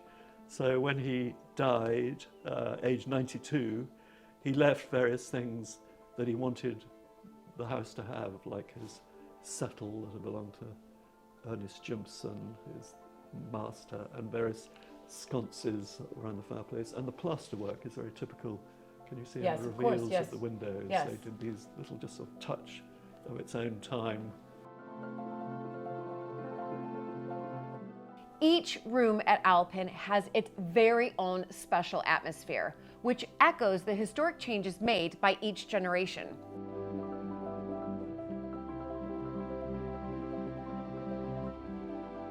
The house is very well documented for a house of this scale, so we know exactly how much the hinges cost and nails. And Fantastic! And it cost £2.13 and sixpence to panel this room in 1719. Well, which is yeah, quite a lot but of money.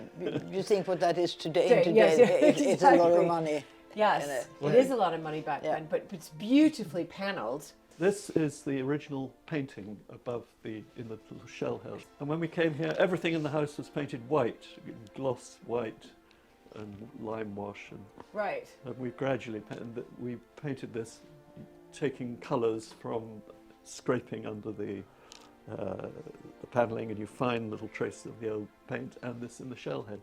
And so we did this in the mid-70s we came here. Right. How wonderful. It's beautiful. And I love it that you just have dotted all around lots of family pictures, because there are, how many are there of you now? You mentioned you have, We've got how many children? 5 children. Right. We are 28 altogether, so 16 grandchildren. I know. Well, you know, you with your 4 children might get that. I know. That's right. I could. Yeah. Joy to come. Exactly. Well, wonderful. This is absolutely stunning. Just to see just the difference between. I can see a real difference and feel a real difference between, of course, the Great Hall and that period, that 200-year period. Yes, stepping into here, just one step in, and I'm in a different 200 years later.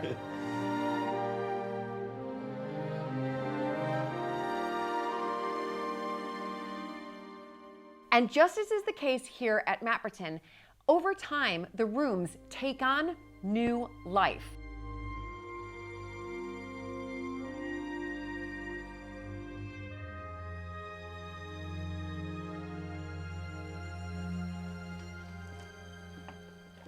Beautiful, absolutely beautiful. So tell me, what do you use this room for now, and then what was it used before?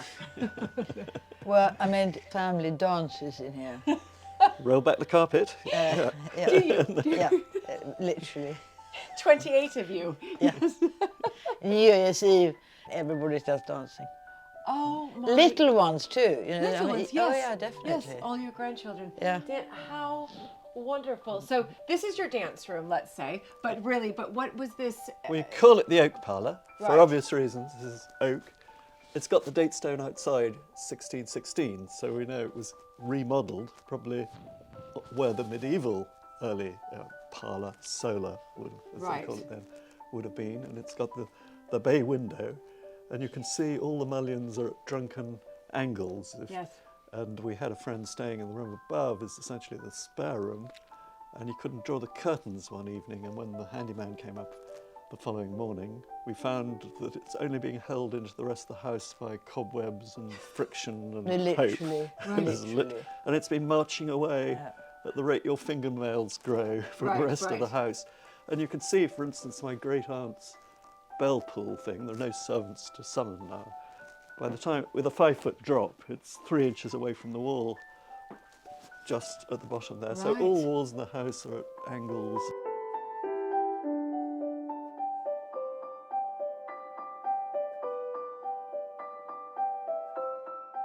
The Manda's joy in the house was so lovely to see. Owlpen has such a wonderful and warm feeling.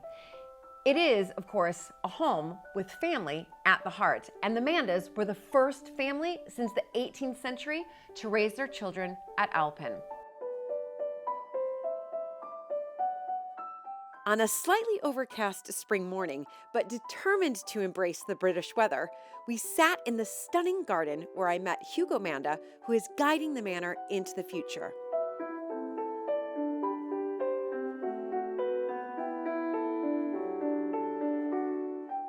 You've got this idyllic Cotswolds manor house, and you decided it's also a business, right? So you've come on board, Hugo, in one sense, and when did you decide to open it up to the public, or had it always been like that?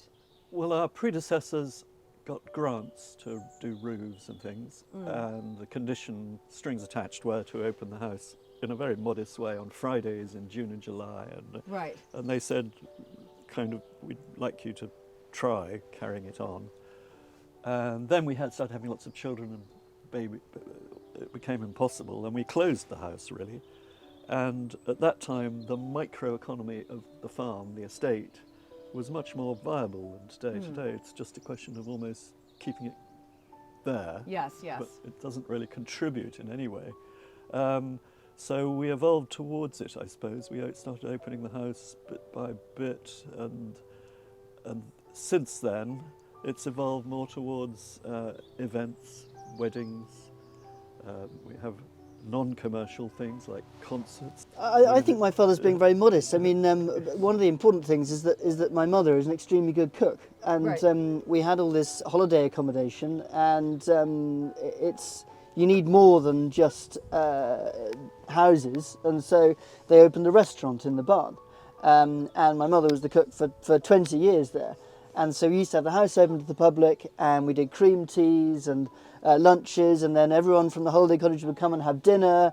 And so it was busy all the time, and we all used to work in the tea room, Right. serving teas and washing up and all the rest of it when we were children, and we were room guides in the house when we weren't doing that. So we all sort of, I mean, for example, on an Easter Sunday, we would all go and do lunch and then do the house opening, and after that we do the Easter egg hunt when everyone had left. Right. And so it was very much a sort of family-run little business which was trying to find ways to survive. Yes. While also not putting so much pressure on the house that the whole place fell down. Right. And that worked for a while, but then it came to a point where actually, I don't know how it is in Mapperton, but Owlpen's almost too small for that sort of business to be viable.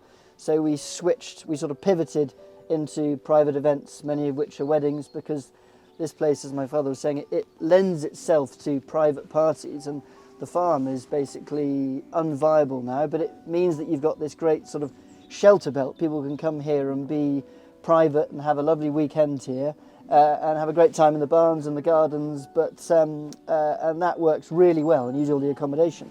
So it's about finding ways to allow us still to live here, Yes. While not sort of losing the atmosphere and the heart of the place, you know, Yes. and maintaining this sense of a lived-in house at the same time. Yeah, I mean, that's exactly right. We've had to really continue to evolve from the time that really the historic house had to, many of them had to open up their doors, especially after the Second World War. You know, that's when we started to see this trend of historic houses opening their doors to the public so that they could still live, but live in a different way, but also keeping the integrity of the house. And as you mentioned, it is, of course, finding that right balance of how many visitors do I want in my house because of the wear and tear. And that's what I think a lot of people don't necessarily understand, that having thousands of visitors in your house is wear and tear, and then that's another repair bill somewhere further down the line. And how are you going to pay for that repair bill? Well, you have to figure out and evolve and come up with different ideas. And as you've just, so beautifully put, it's sort of looking at what works, what has worked, what's not working, and shifting and evolving. But the other thing is that the house is also the focus of a community, and has always been, and it provides jobs and a sort of dynamic to the whole wider economy, and the cottages were partly a thing of maintaining these old buildings which had no function. They were part of the feudal estate when staff lived in them, or some were just derelict, some didn't really exist. And so we did up these historic buildings.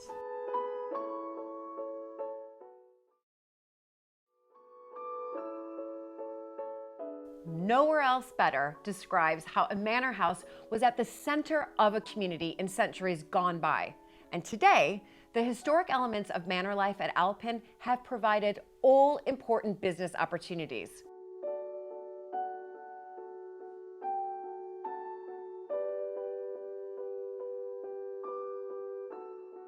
In England, you have castles, you have stately homes, you have halls, you have courts, and then you have this manor house. And what exactly makes up a manor house, the elements around Well, I think the it's a manor very house? ancient thing. With the Norman conquest, it was the Roman villa, and it was actually a unit of administration. This is what's called a gentry manor, which meant that the lord of the manor lived here. The feudal overlords were in the big castle nearby, Berkeley Castle, and they had their own court. There was a manorial court, and we have the court rolls telling of fines that they administered, and if somebody inherited a tenant farm, they had to pay what was called heriot to the lord of the manor, which was like the best cow or something like that. He'd say, sorry, I'll have that, and all that kind of thing. So it was a legal system as well as just a name. And I think in this part of Gloucestershire, the manor house is often called a court. And this, I don't know whether people really, the manor was the legal thing, really. Right, and then here we have the church, the barn, the mill, the open fields on the tops of the hills, and the cottages. All the elements of the manor are here, including the courthouse, which is a little building on the west side.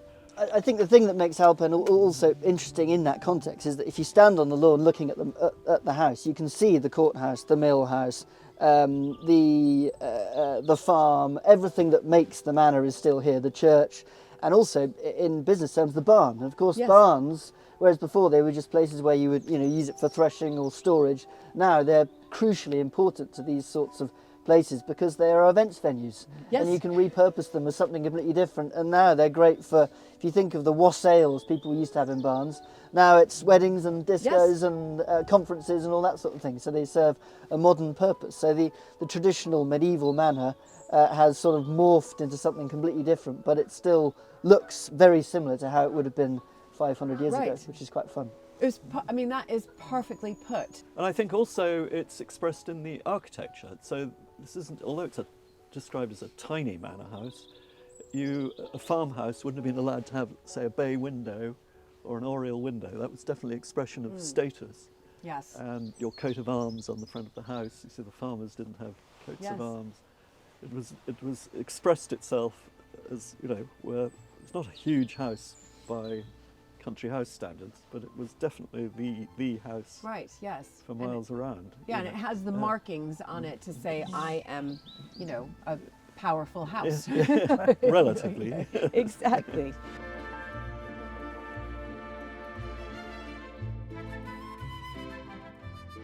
Owlpen Manor, just like Mapperton and most historic homes I visit across the UK, blends history and the ever-present need to be commercial. So Hugo showed me the redevelopment of the barn.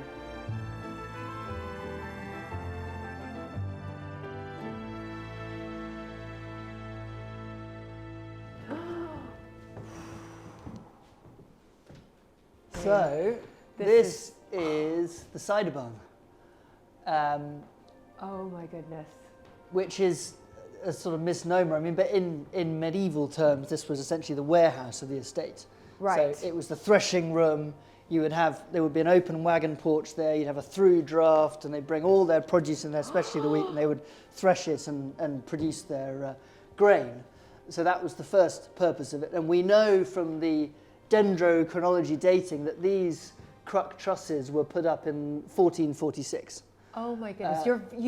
This family is very good at taking timber and dating it. Incredible. Well, the great thing is that they had to have been building in green oak with these structures, so it must have been built in that year, or maybe 1447. So it's a pretty hard date in terms of the sort of how you would build a timber frame structure. They would have been, you can see here, these sort of cross braces going across, so people were much smaller then. It would all be quite squat. Oh yes, I see, yes. And it's obviously survived. Yeah, That's what's incredible, that it has survived since 1440. Well, I think one of the reasons it survived is because, yes, it was a threshing barn, but then it became something else. Right. So behind us over there, you've got the cider press, which was probably built in the sort of mid-18th century, 1730s kind of thing. And what you've got here is you've got two vertical oak structures. Is this the original cider press? This is the original cider press, where they used to build, to produce all the cider. So this survived as well? Yeah. This is incredible. The coolest thing about it for me is this wonderful upright here. It's almost like you can see they'd built the cider press and they were planing off the bark. Yes. And you almost thought halfway they just stopped and thought, to hell with this, let's just go and make some cider, we're done, sort of thing. But I mean, for me as a child, this was our playroom on wet days. Right. So there used to be a trough in the middle where you'd pour all your apples in and create the pulp and then load it onto the press and press the apples and all that sort of thing.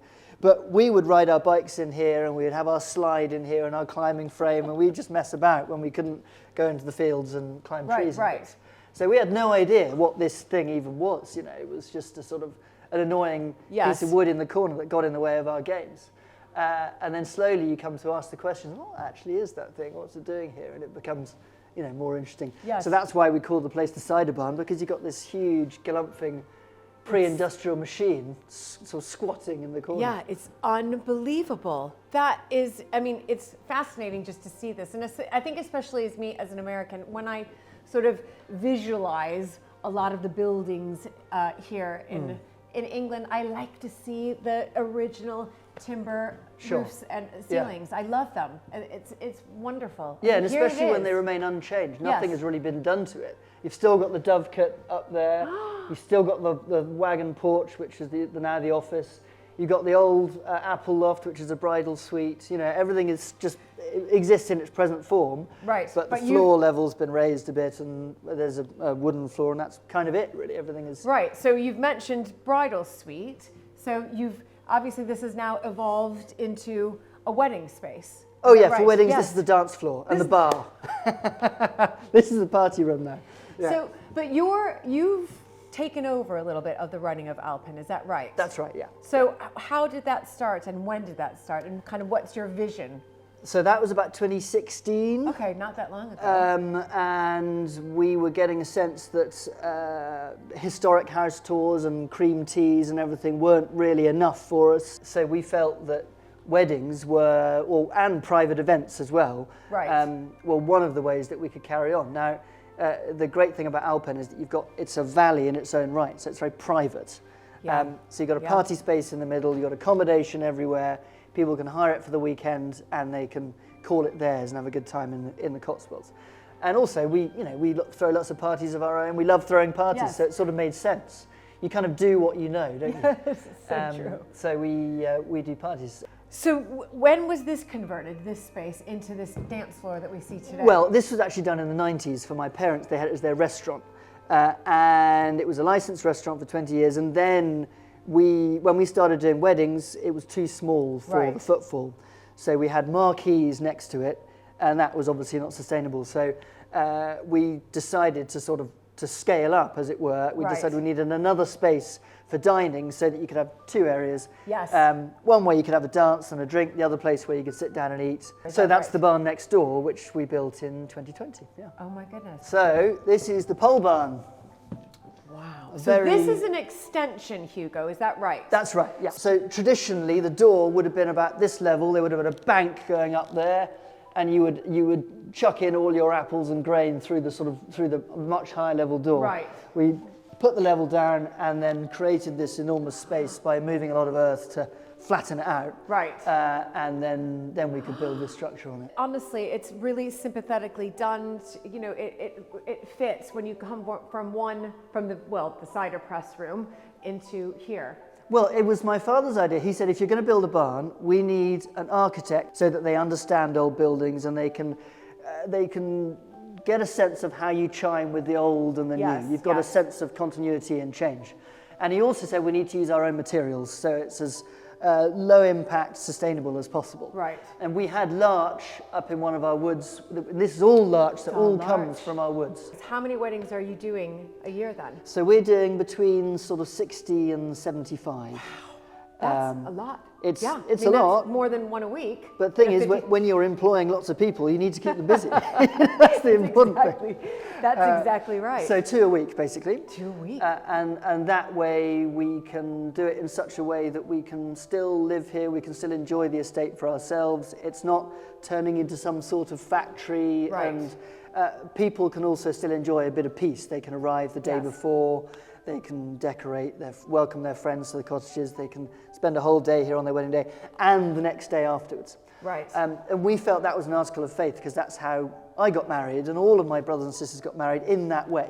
Right. And we had this sort of idea on our weddings that what we would do is the next day, everyone's feeling a bit sort of, green around the gills, all go down to the lake, have a barbecue, jump in the lake and have a swim. That was the sort of the ideal for it. Yes. And that's exactly what people do now. So it's great seeing them carrying it on. Because you have, of course, you've got holiday accommodation here. Yeah. So the wedding party and guests can all stay Absolutely, on the estate. Yeah. But then you're mentioning a swim here. Yeah, so we've got the mill down there, and beyond it we have the mill pond and a lake beyond that.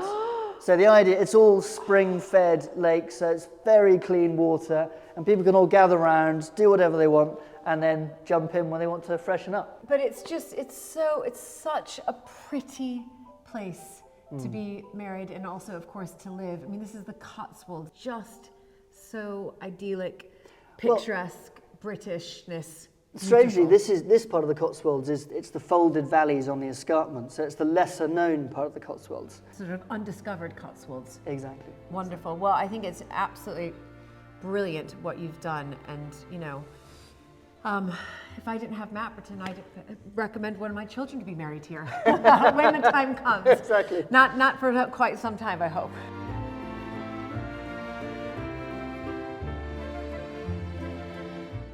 Owlpen Manor is a wonderful, wonderful wedding venue. It is so peaceful there.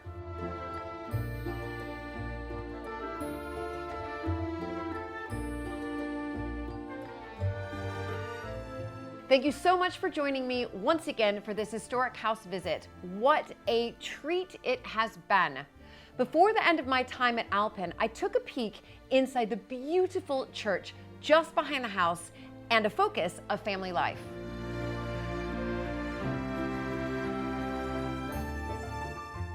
One of the things I do love about manor houses like yours is that there's, as we've discussed, there's always a church. The little church stands behind the house, but it's also medieval of origin, but been completely rebuilt by the Victorians, except for the font, which was found being used as a cattle trough on the farm, and then they re-erected it, building this baptistry. I was christened in this font. No, were you really? I said, wasn't I? I think I was. Oh my goodness. 4 out of 5 children are married, yeah? Wait, 4 out of 5 of your children married here? Yeah. Hugo? Yeah. Yeah, and wow, christened here as well? Yeah. My goodness.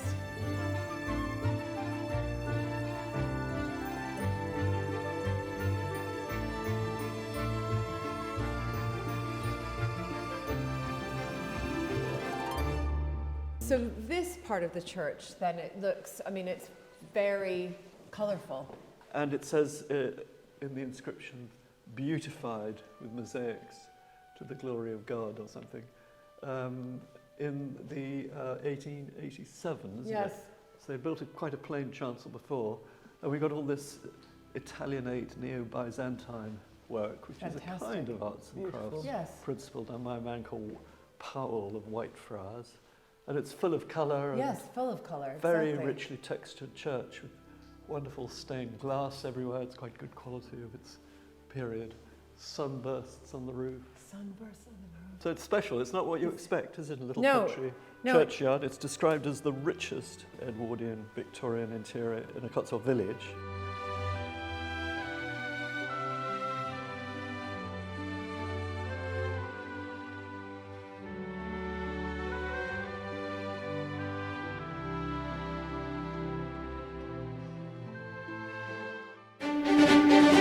Scotland, land of glens and lochs, wild terrain, and far-reaching skies.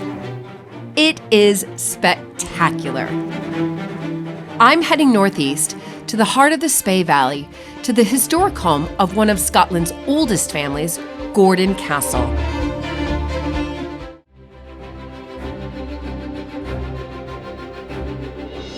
When I married into the British aristocracy, it was the start of a wonderfully exciting journey. But it was also a little daunting.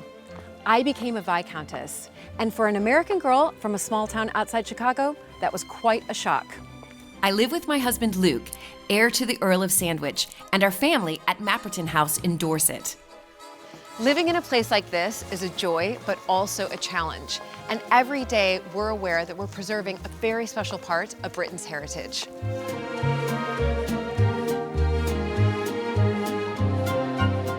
Mapperton has opened up an extraordinary new world for me, and I can't wait to share it with you all.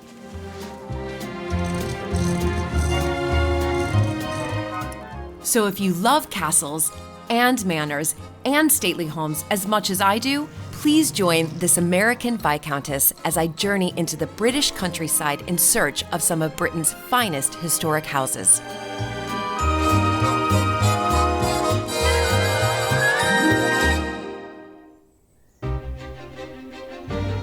Gordon Castle, once one of Scotland's largest houses, is the family home of the Gordon Lennoxes, and I cannot wait to find out about its history. Hello! Hello, hello.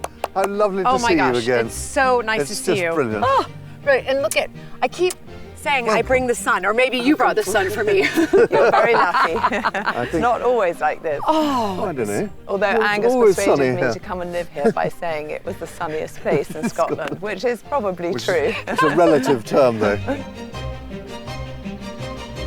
So tell me just a little bit about the history of Gordon Castle. My forebears built a castle here in 1460 or something, but didn't live here. It was just one of their many houses, and were actually based in Huntly. But when the Huntly Castle started to fall down, about 1690, they moved here and made this their principal residence. But it wasn't big enough for them, even though it was really quite big. But was this originally built, because to me, as I look at it, it looks like a real fortress. Was it built to defend? Well, I think the original bit was the built tower to defend. around the tower. Right. But actually the fourth Duke of Gordon decided to turn it into a show house. So he extended it enormously, and actually, because it was all rather romantic, he put the battlements on. There weren't really any battlements before and that sort of stuff. But he turned it into an absolutely huge house.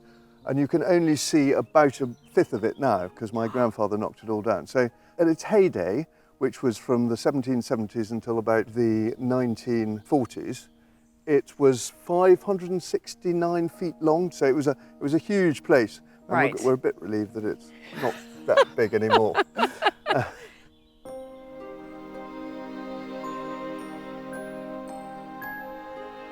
You mentioned Duke of Gordon. Now, where did the dukedom come from? Clearly, obviously, through a member of the royal family, and how did that come about? No, so the northeast of Scotland was very Gordon-centric. And my history is probably not good enough to tell you exactly how it began. But he was called the Marquess of Huntly, and then one of the Marquesses of Huntly was created the Duke of Gordon. Okay. I mean, they had enormous lands in Scotland, about 300,000 acres, of which this was their main residence.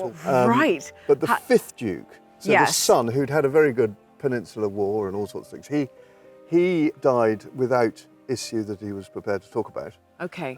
So he left this to his nephew. So his sister, the fifth Duke's sister, so this was in 1836, the fifth Duke's sister had married someone called the Duke of Richmond, who lived at a place called Goodwood. Down in Sussex. Of course. And his son, the then Duke of Richmond, inherited all 300,000 acres and this place, and they lived part of the year up here and part of the year down at Goodwood. So this was brought into the Goodwood family. Yeah, got you. And then roll on a century, effectively. Right. And there'd been massive death duties and all that sort of stuff. Roll on a century, and all the Scottish lands were sold in the 1930s and 40s. Okay. But my grandfather, who had been brought up here by his grandfather, the Duke of Richmond and Gordon, obviously his cousin had Goodwood at that stage, and he approached the people that this had been sold to and said, I'll take the house off your hands. And at that stage, the house was falling down, had dry rot, where there wasn't dry rot, there was wet rot and all this sort of thing. And he said, I'll take the house off your hands, I'll give you a little bit of money if you throw in some fishing and a bit of farming. Sadly, not the 300,000 acres that we used to have. This is really a poignant time in history, because you've mentioned the death duties, and this is something as historic house homeowners, you really look at that period of what the First and Second World War did. Those who were meant to inherit, some of them were lost at war. Then on top of that, you had the death duties, especially if they never came back from the war, sometimes double death duties, because the Great War and the Second World War were so close together. And that really started that 1950s, where it was the destruction of the country house. And you mentioned that this was sort of pulled down. This was pulled down. During that period. So the tower that you can see here was joined up to the whole of this castle, and the whole of this wing, there was exactly the same, the other side of the tower as well. But the main mansion block was in the middle. Was in the middle. But because his father had been killed at Ypres in the First World War, so that's why his grandfather had brought him up here and at Goodwood. Because he had no father. He had a love affair with this place. And he was a career soldier, but when he retired, he came and lived here and converted this wing into a family house. Right. and knock down the rest. Where Angus spent a lot of his summer holidays, because his father was also in the army and was also a general. So they travelled around, didn't you, for Germany and Hong Kong and wherever. So this was very much home base. Right. And so he spent a lot of so you've his got childhood wonderful years memories. I've got yes. wonderful memories. Yeah. No, I mean, you have to love a place like this to even think about taking it on, frankly. You really do. Kind of You've got to have emotion, which is actually why we did what we do to the castle. So we had great fun. We did it up to within an inch of its life. And it wasn't great fun replumbing, rewiring in the middle of the winter, where we could only have site meetings with the builders for 15 minutes in the castle because it was so cold that it was actually 6 degrees warmer outside than it was inside the castle, with no heating, no whatever. So you've been able to evolve it as a couple into making it, and that's what we have, many of us had to do. Economically viable is the bottom line. We've got to A, try and make it economically viable, B, it's too big for just 2 of us. Our children are grown up and living in the south. So what we do is we rent it out to fishing parties and wedding parties and all sorts of corporate entertainment and things like that. But we keep some weeks back. So the week after next, we'll be completely full of all our children and their friends. Right. And frankly, that's why we do it. Right. But the reality is the roof needs to stay on. Yes. We've got to pay the people that look after the gardens. We've got to pay the groundsmen and all that sort of stuff. And the upkeep. It's just the maintenance and the upkeep of stonework, of floors, of, the windows. I know. Windows, I know. Everything. So, and but it was worth those sort of 15-minute in the freezing cold meetings to replumb, to rewire, to redecorate, to get the furniture so that you've made it. Yeah, but which also is great. It's really important that these houses are lived in. You know, that's what gives it its uniqueness, is the fact that it's full of, laughing teenagers or tiny children, or I've got granddaughters now who are coming up and learning how to fish and running around the castle, and it's really exciting. And then for sort of paying guests, it's of giving them a taste of being really beautifully looked after in a really beautiful surroundings. And they can take those memories away with them as well. And we love seeing that. We love seeing people enjoy the castle as much as we do. Fantastic. Brilliant. So should we head in? Yeah, well, why don't we go this way? Okay.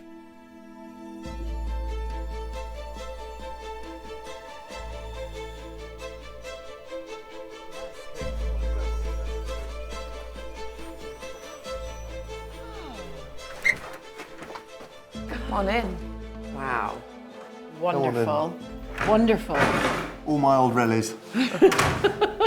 So where I'm walking in right now would have been part what? of it. Well, in the old castle, this was actually a kitchen.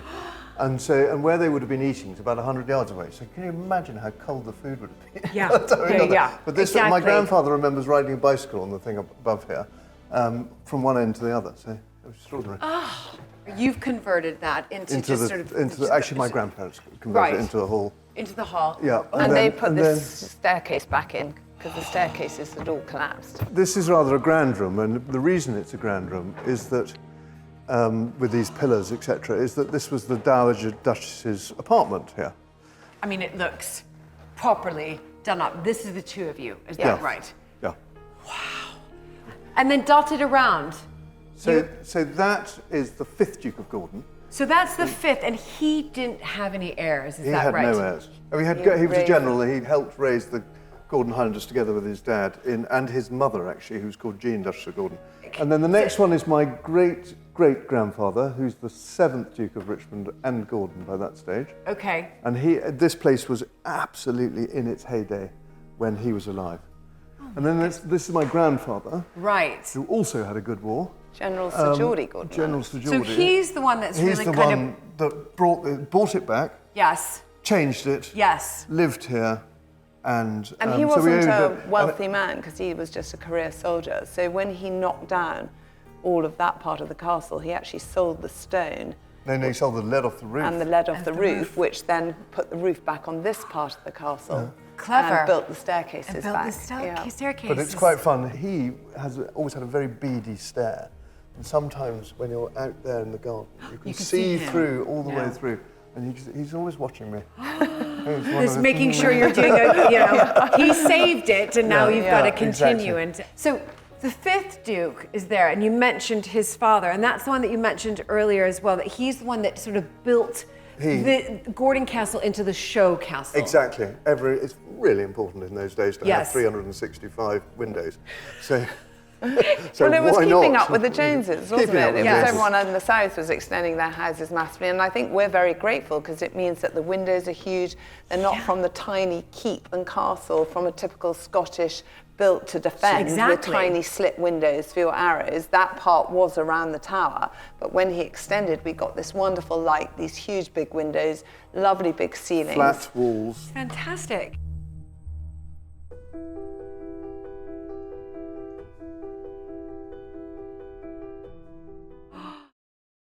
Oh, this is lovely.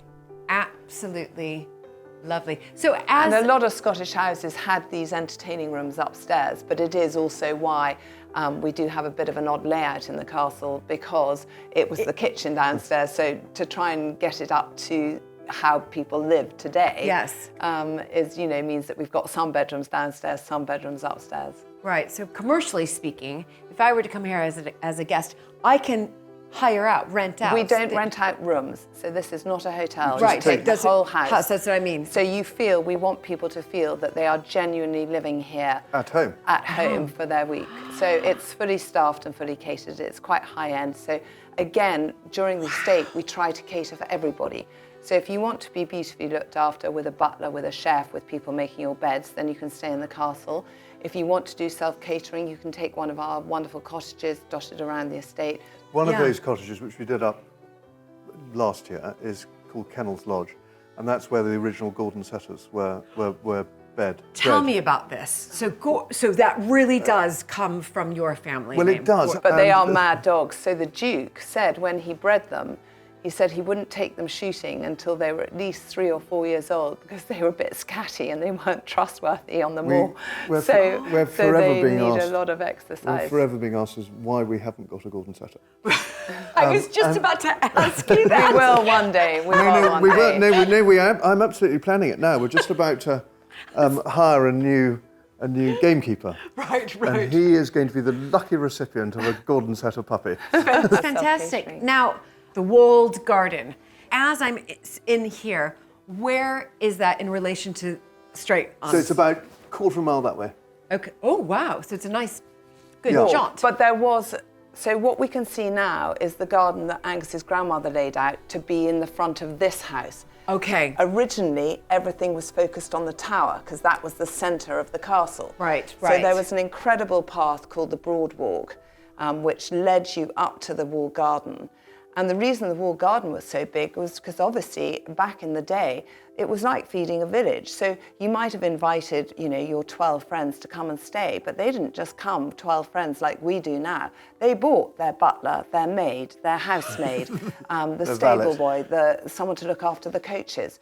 So the downstairs, like in Downton Abbey, the downstairs was actually probably bigger than the people upstairs by some considerable margin. So the reason that the walled garden was so large was because it was feeding a huge amount of people. Right. And so the path to the walled garden was focused on the tower. So can we head up there and have a look? Because that is really something I want to talk to you both about.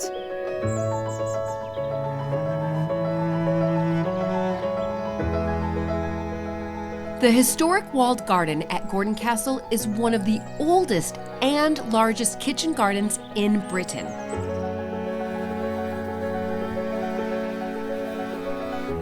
Its renewal and redesign is Zara and Angus's inspiring vision to help secure the future of this stunning home and estate.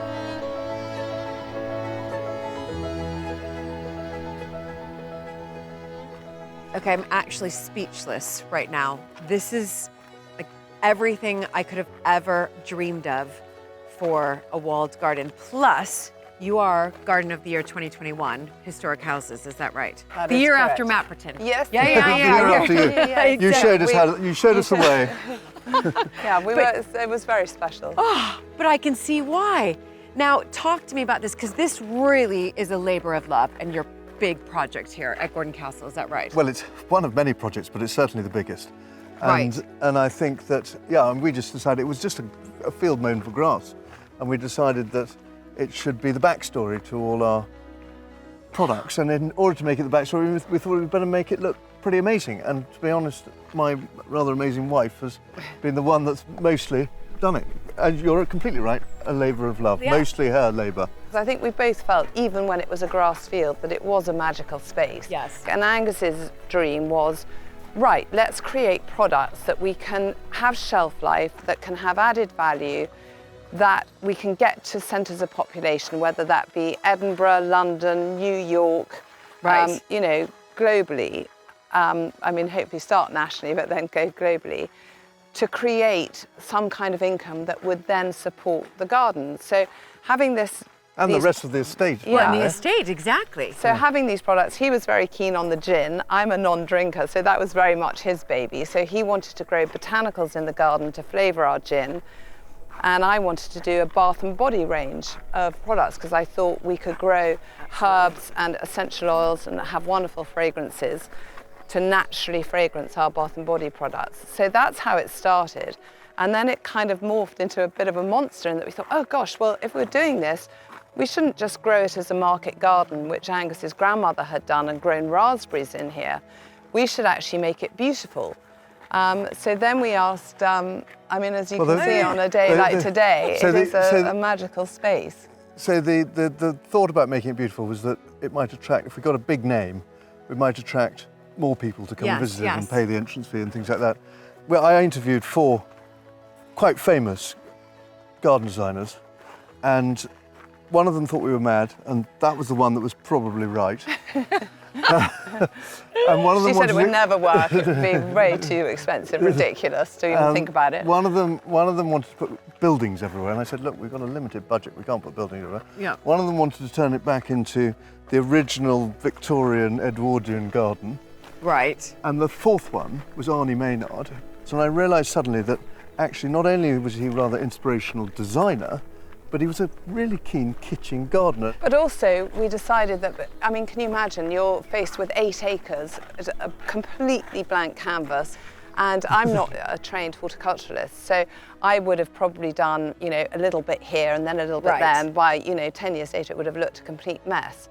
So we couldn't afford to have someone build a sort of instant Chelsea garden, but we did want to have a template, a master plan to work to. So we knew that we couldn't afford to buy very mature trees. Everything was going to have to be a tiny plug plant because, you know, the lavender, we needed 3,000 lavender plants.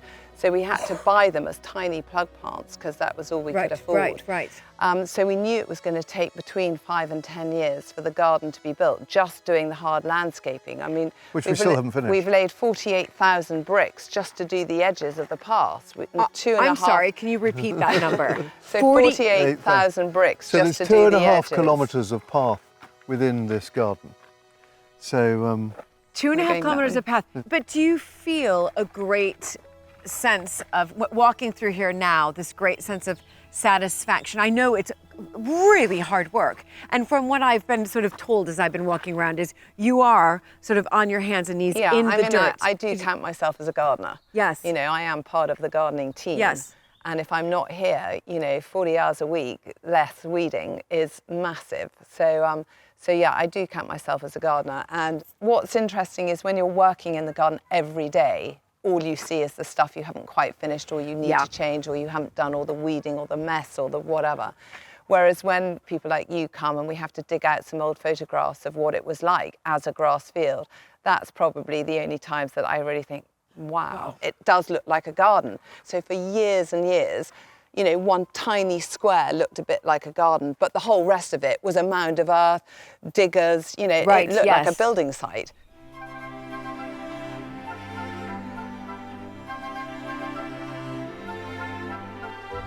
And now, it is a haven for insects and butterflies and the most tranquil of places to spend a glorious Scottish summer afternoon. What a spellbinding transformation. I just want to jump in to this, all of this, and taste it all. So explain to me, So this is one of our vegetable beds. So basically the design is that we have 4 big vegetable beds on the corners of the central part of the garden. Okay. This is our brassica bed this year. So you can see wonderful kale, purple sprouting broccoli. We've got various different types of kale, cauliflower, every vegetable you could possibly imagine really, but also a lot of companion planting. So we've got this wonderful tagetes, we do this white alyssum here, and it's edged with this catmint, it's Nepeta, Persian blue, around the edges, which has sadly just gone over before you've arrived, but it was very vibrant blue. It attracts hundreds of bees. So it's all about, you know, sustainable gardening. We don't use sprays, we don't use pesticides on the fruit, and all of this, which would have originally gone to the castle to feed all of those people, now goes to the cafe. This is lush, this is green, I want to eat it all. It's ready to be, you know, thrown into something and made into a recipe. But the season, here I am in Scotland, I'm quite far up north. Very far up north. I mean, we're lucky here, we're close to the Moray coast, so we don't have those really harsh winters that up the mountains you would have. I mean, we do get snow and we certainly get frost, but it's nothing like as bad as it in the Highlands themselves. So we have a pretty sort of mild climate. We have the wind, that's our worst thing for, you know, people come to the wall garden and think, oh, you've got the huge 15-foot walls all around the garden, it must protect it. Well, as you can see now, you stand in the middle of the garden and there's no protection. Close to the walls, there is obviously a big difference. But that's why we've planted quite a lot of hedges, but they haven't grown yet. Yeah, but when they do, and we've got a bit of height shelter belts and things, you know, we do need that protection. But again, we have this extraordinarily long daylight hours. So although, you know, people have got their sweet peas blooming in May and we don't have that because we've only just started our growing season, come June, July, when we've got, you know, 12 plus hours of daylight, suddenly all of our plants, you know, just keep growing in the night, basically. June it's 22 hours of daylight. Yeah, so, you know, that's extraordinary. So our growing season is really quite short and quite intense. But we can still be picking sweet peas and flowers in October because we haven't had a frost yet, when everyone else's is over in July, August. That's right. So, you know, there is pluses and minuses.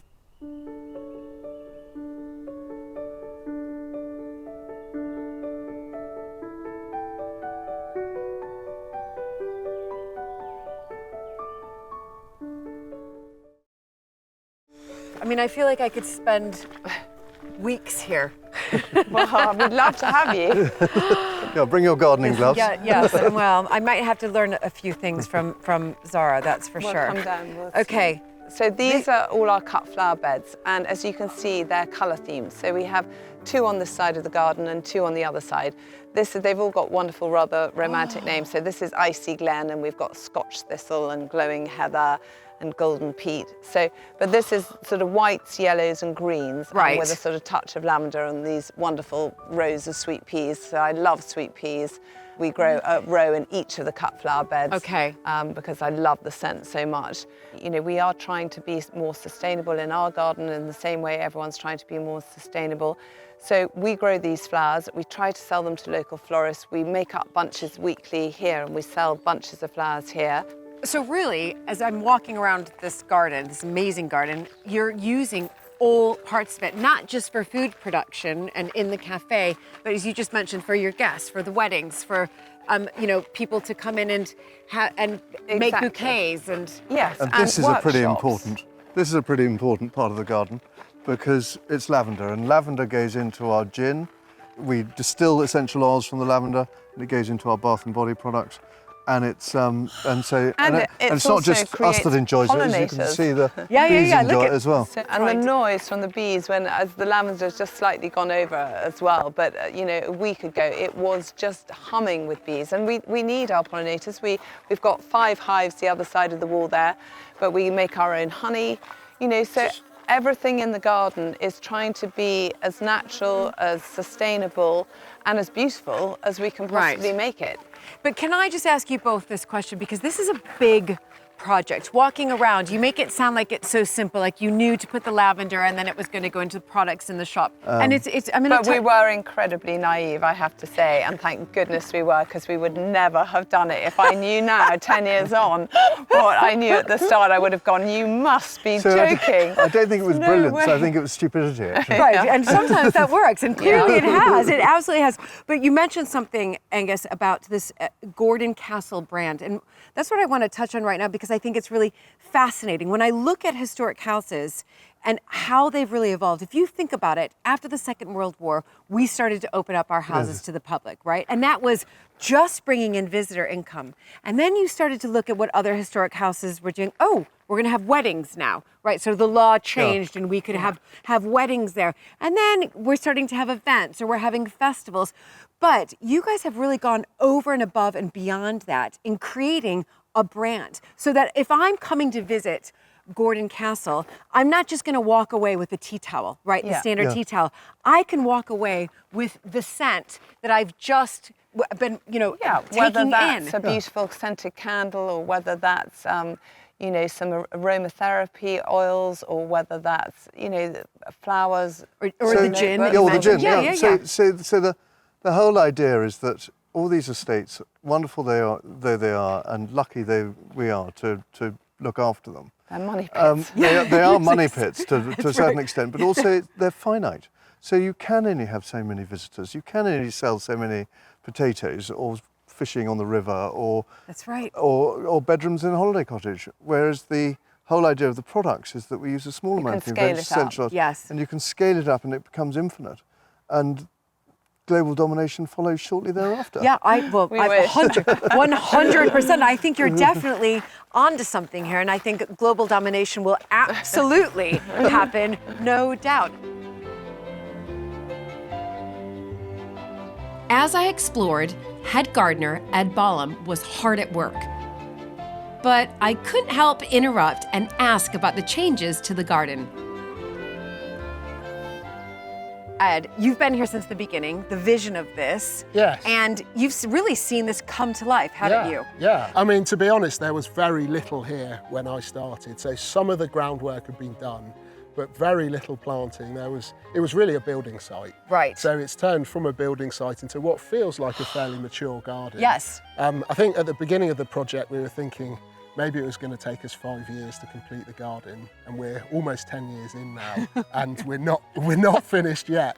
But that's mainly because we're such a small team. So we have just 4 gardeners. Right, that is small. We do small. all the work ourselves. So everything from obviously all the planting, but all the building work as well, all the construction, every brick that's in the garden we've laid, every archway, every post and rail. So it's slow going, but it means we really know the garden. We can make tweaks to the design as we go along. Yes. So it's kind of grown kind of more organically than we expected. But and this is hands-on, a lot it's a of hard work. Garden. Yes. And that's the most challenging part of my job, is getting the balance between the garden looking great for 10,000 or so visitors, and also getting a huge amount of produce out the garden. Right. And that's really difficult, Yes. You're creating the produce, you are having to really get your hands dirty, and there's so many different elements, but how fun. It's fantastic. You know that saying that projects keep you young? Yeah. I'm not quite sure about that, but it certainly keeps me engaged and excited, Thank you so much. No problem at all. Because you're very busy, so you took time out for me, and I really, really appreciate it. That's fine. Thank you very much.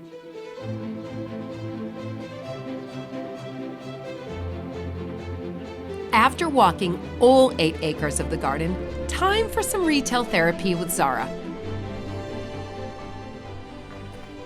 Zara, I do love a good shop, but I think yours is extra special, isn't it?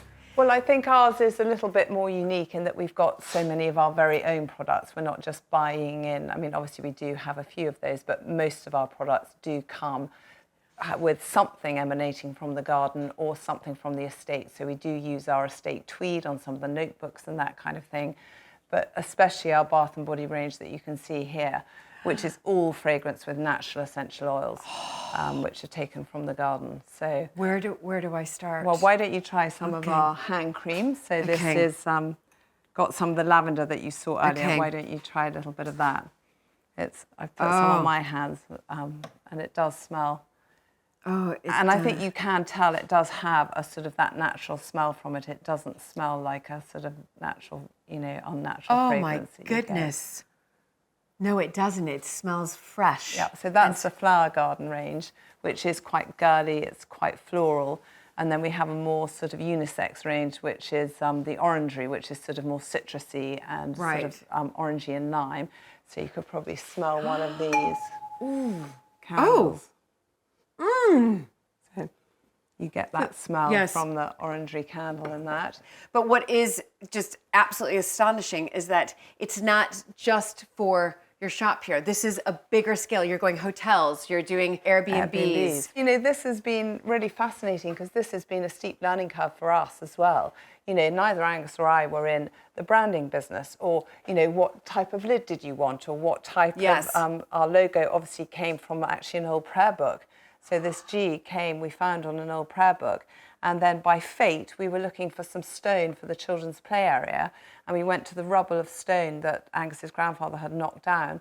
And we found this wonderful G engraved on a piece of stone. So we thought, well, it's fate, that's going to be our logo. So yep, it's a beautiful logo. Thank you, Zara. This is incredible. Not and at all. I'll We'd love showing you around the garden. So sure, I'll be stocking up. Come back again soon. I will.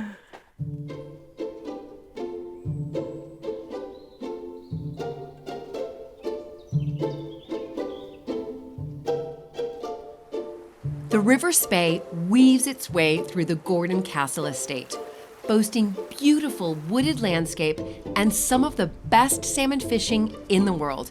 So obviously, I couldn't help but get the waders on. Now you told me to wear glasses, so I'm wearing just like normal glasses. So we're going to go fishing with a fly, and on the end of the fly are two very sharp hooks, which is why you're wearing a hat and glasses, because people who haven't done it a lot, especially when there's a bit of a wind, can end up with the fly in the eye. So we want to avoid that. Okay. So if you put those on, and I'll get some boots ready for you. Oh my gosh, so fun. Now you need to get these on. Okay. Wow, this is quite a kit. It's like I'm going on the moon. And this is the River Spey, right? This is the River Spey. This is famous, isn't it? For it's A, famous, and B, we're lucky enough to be on quite a famous bit of it. It's fantastic. Oh, okay. You put it on like a coat, okay, like yes. that. Okay, exactly. okay. All right. Thanks, Angus. It's fantastic. And then do it up the front. Yep. And you're all set to go, I think. Right, come on then, Julie, let's go and find Lewis, and he's going to show you the ropes. This is Julie, Lewis. This is Lewis, one of our gillies. Nice to meet you. Yeah. Oh my goodness. So I've only done this once before. Yep. And that was, I was taught to do like tick, tock, tick, tock. We'll get you taught the right way. Okay. There we are. Okay. So this is the beat here, right? This is our beat, yes. This is one of my main pools called Alt Darg, named after the burn that comes down there. Alt Darg translates in Gaelic as red burn. Guess where they got the red from? Love that. There you go. That's yeah, we're going to have a quick go down here. Okay.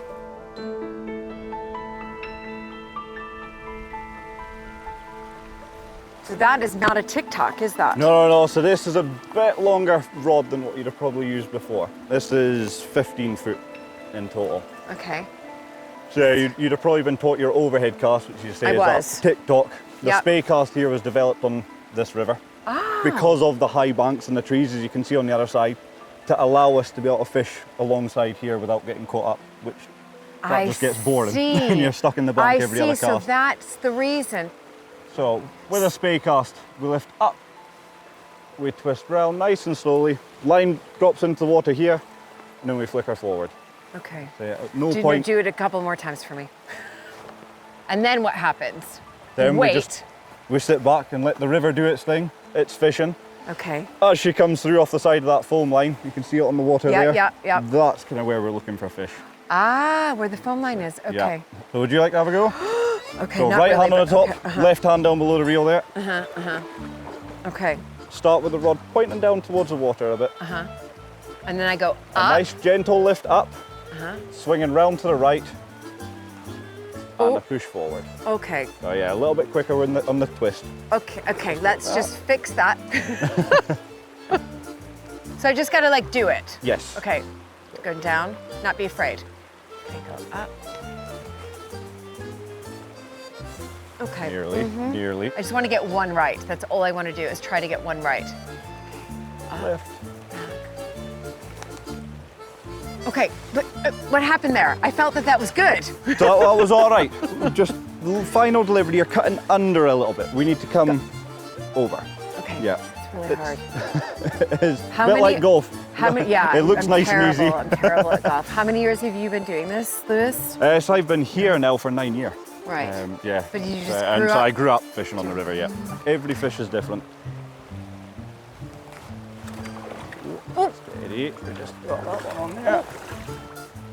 I'm fired. I'm fired, everybody. Lewis is going to fire me. Oh my gosh. Oh. I mean, do you have to have like good hand-eye coordination? Does this mean I don't have good hand-eye coordination? No, not at all. No, it's just. I think it does. It's. I mean, I'm okay at tennis. No, we'll get it. You know. It's a bit like riding a bike. You fall off a few times, then all of a sudden, away you go. That's it. Okay, I'm gonna try one more time, Lewis, and then I just might have to throw in the towel. All right. Okay. Tell me when. Yeah, casting now. Oh, that was better. That was better. What happened there? So there, we're a little bit more in the air, but almost going towards your TikTok casting that we were doing. But okay. Flies in the water. We've got every chance. Okay, the fly is in the water. Yeah. That So okay. We'll take that. I'm gonna take that and get a fish. Definitely. Right now.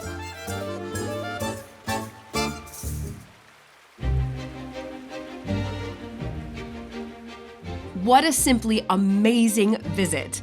Gordon Castle is an absolute gem, and I hope to return in the future. Athelhampton House is a Tudor manor house in Dorset in southwest England. In 2019, Giles Keating became its new owner, and one of his first restoration projects was to return the kitchen back to its Elizabethan origins. Give it a good stir, and then 10-15 minutes, hopefully we can try it. And then it's lovely and thick. Looking for ways to live in a more sustainable and cost-efficient way in a historic house is a challenge. But at Athelhampton, this challenge has been met in a new and revolutionary way. You would never guess that these were here. I couldn't see them from anywhere in the garden.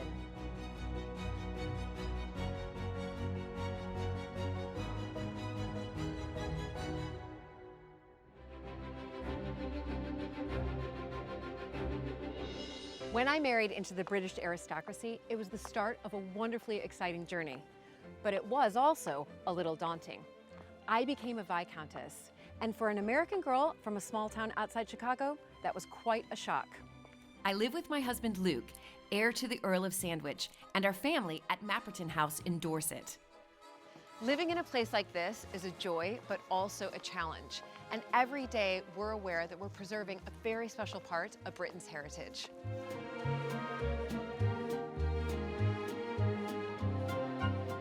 Mapperton has opened up an extraordinary new world for me, and I can't wait to share it with you all.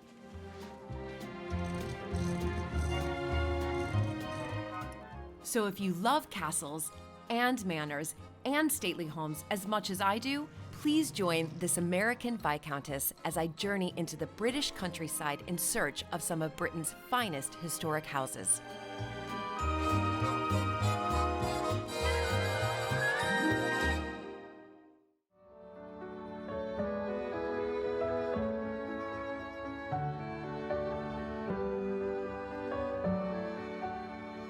Welcome to the drawing room here at Mapperton. And this is really the Tudor wing of the house. It was built in 1540s. And in this episode, I'm actually visiting a rather similar and wonderful Grade 1 listed 15th century gem of a Tudor manor house.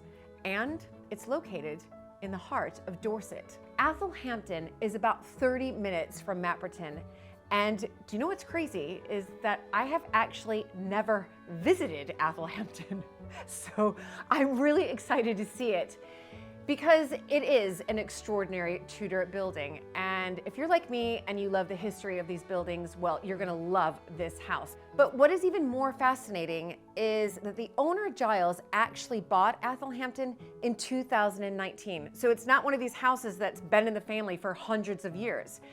So I'm really excited to see what he's done with Athelhampton, and personally, I feel that these new historic house homeowners bring their own inspiration and they inject new energy and ideas into these houses. But first, of course, I am really keen to hear more about the history of Athelhampton.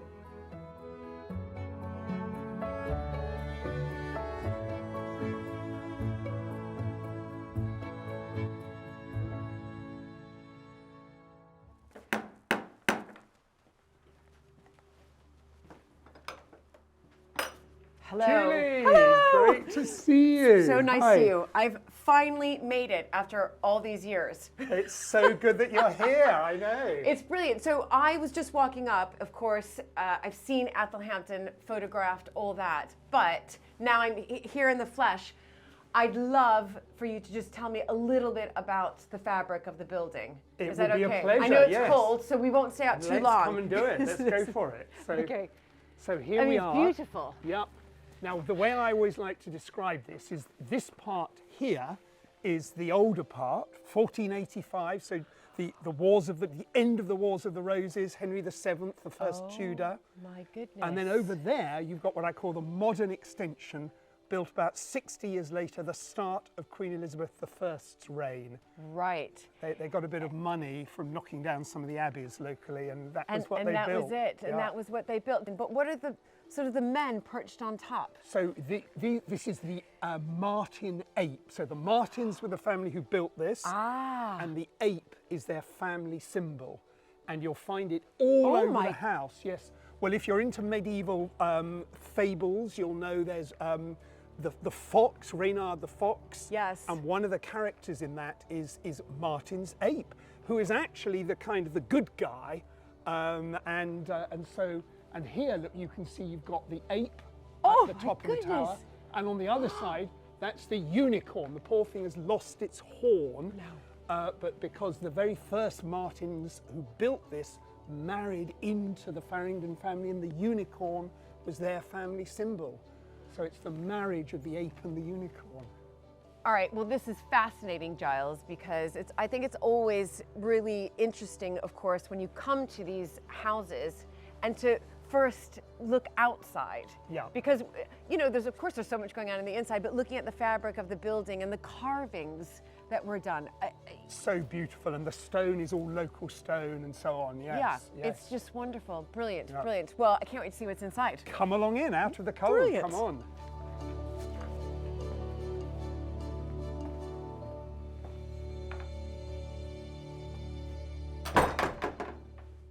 Isn't that fascinating? I mean, it really was the most perfect day to see Athelhampton for my very first time. And once I was inside, Giles was really keen to show me one of his first, and might I say, very big projects.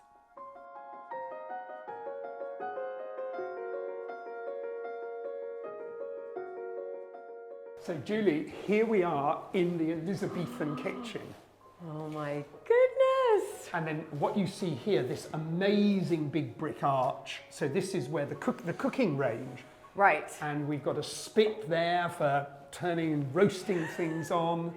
And It's incredible. But can I ask, Giles, when you came here in 2019, is that right? That's right. And yeah. was this one of your first big restoration projects? Absolutely it was. I mean, I think when I first arrived, this was all covered, the bricks were covered in thick layers of paint. We had 1950s kitchen units right the way across. No. An old Arga that didn't really work very well in the middle, and indeed underneath the arch was all bricked in. Ah, was it? So yes. you broke through here. Broke through all of that, and there was some quite complicated engineering to hold it all up. Yeah. So you've restored it back to, of course, the Elizabethan kitchen, what it obviously would have been. And it smells amazing, but it also looks like it was. I'm smelling something that's Well, I was going to say, being let me made. introduce you to Gemma, our head chef. So Gemma, Julie. Hi, Julie. Hi, so nice to meet you. So now, what are you making here? It smells absolutely amazing. So I'm making Tudor pottage. Right, Tudor pottage. Yeah. So tell me a little bit about that recipe. Obviously it's Tudor, but it was popular. Yeah, so it's popular. It is made out of vegetables. It's a vegetable stew. It's based on a French recipe, I think, originally. Okay. Yeah. So tell me what vegetables are in this recipe. Traditionally, the main recipe that we've sort of grown towards, because it's the most popular one, it has turnips, onions, parsnips, swede, carrots, which I don't think would have been orange then, but they are now, obviously. And lots of herbs and spices come from pepper and things like that, really. And it's thickened with pearl barley or oats. You know, in the Elizabethan time, here we were in this big kitchen. You know, what was happening this was sort of the heart of the house for all day long. It was being used all day long. I think that's absolutely spot on. I mean, obviously, this is, if you like, below stairs. Yes. But though you can imagine maybe the lady of the house would come in from time to time, see what's going on, chat with the head chef. Right. So I think always a hive of activity, certainly from very early in the morning until late at night, the fire burning away. Right. And of course, over there, you've got the what I think of as like a hob, where you'd have little fires that would keep things brewing away over there. Yes. Yes, you always are having a pot on. Something is happening all the time because you're feeding households, guests, and you know, breakfast, lunch, and dinner. So it's ongoing. Right. So listen, Gemma, I always ask, can I lend a helping hand? Absolutely, yeah, always. Yeah. What would you like me to do? We are getting to the stage now where we need to put the pearl barley in, because it does take a long time to cook. So we need about a cupful of pearl barley popped into the pan. All right. Do you want me to just guess my cupful? Yeah. I mean, yeah. Okay. Just in a normal cupful. I mean, there's a cupful of onions, carrots, and swede in there right now, so you can sort of a bit of a guess of about a cup. I mean, they didn't have a no, they cup, didn't have. And they of course didn't they have didn't. So we can do whatever you fancy. Are we happy with that? Yeah, I think that looks good. Perfect. I do love pearl barley. Yeah. And then give it a good stir. Give it a good stir. And then we'll give it 10 minutes, and then we'll add the things that don't need cooking so long, like the leeks, the mushrooms. So prepping here, would have been busy, hustle, bustle. Yeah. Finish the meal, and then what's the next step? Well, we would serve it through our lovely serving hatches.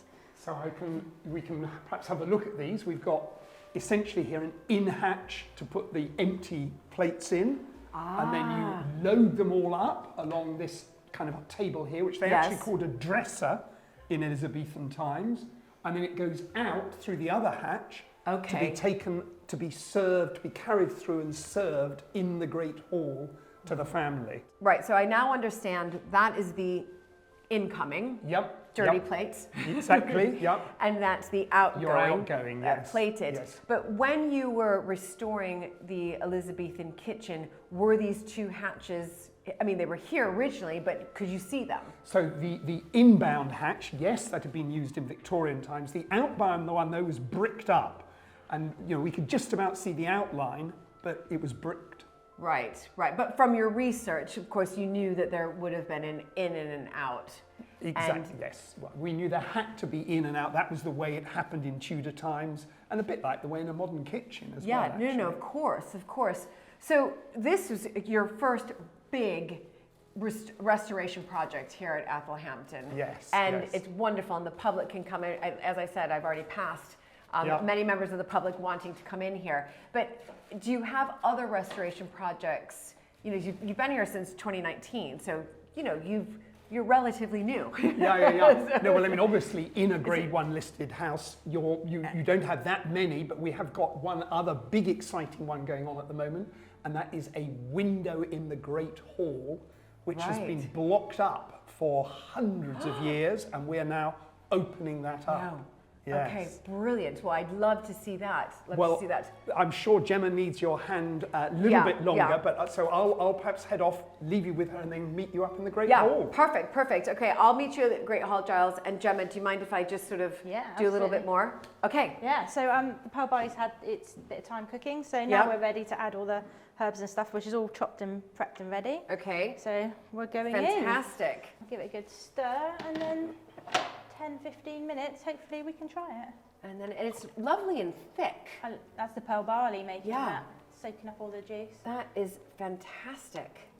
We'll give it a bit of a test and see if it needs any more.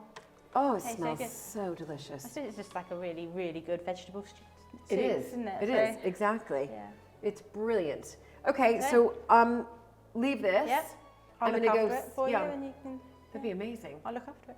Okay, I'm going to go see Giles in the Great Hall, but it smells incredible. Absolutely incredible. Excited. My belly's rumbling already. Yeah, exactly. And perfect on a very cold day, that's for sure.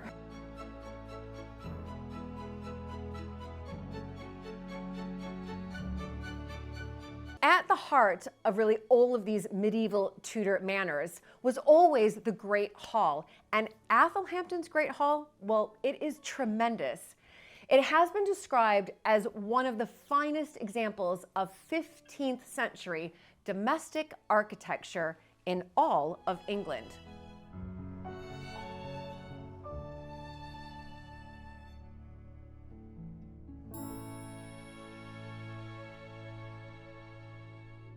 Oh my goodness.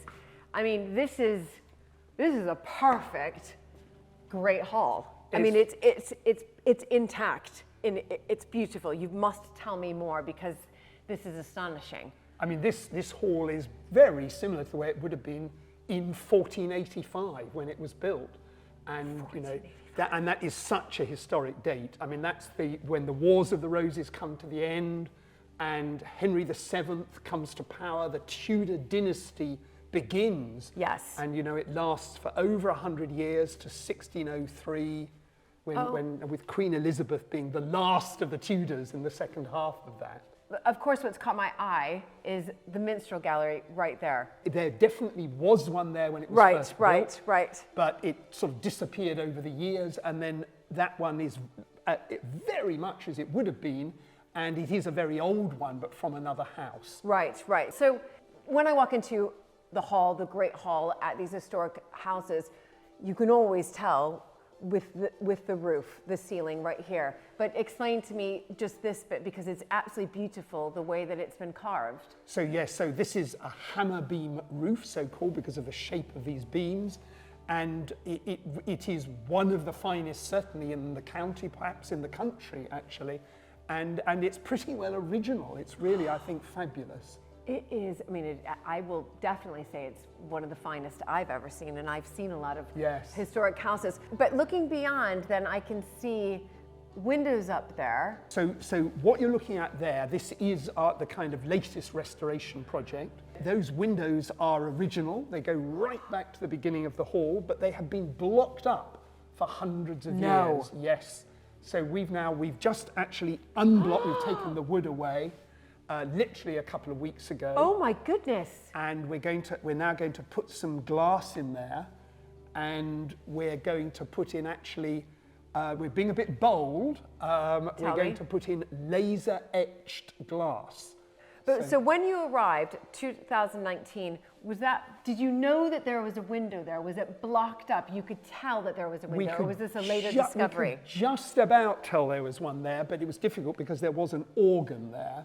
But the organ was removed along with the rest of the furniture. Parts of these buildings, fabrics of the buildings, when you come to them, so many of them have stained glass, and it's almost a lost art these days. But when you arrive at a historic house like yours and you see, here they are, still intact, and I see very much the stained glass. I have this slight obsession with coat of arms. I probably need to do a whole course on heraldry, I suspect.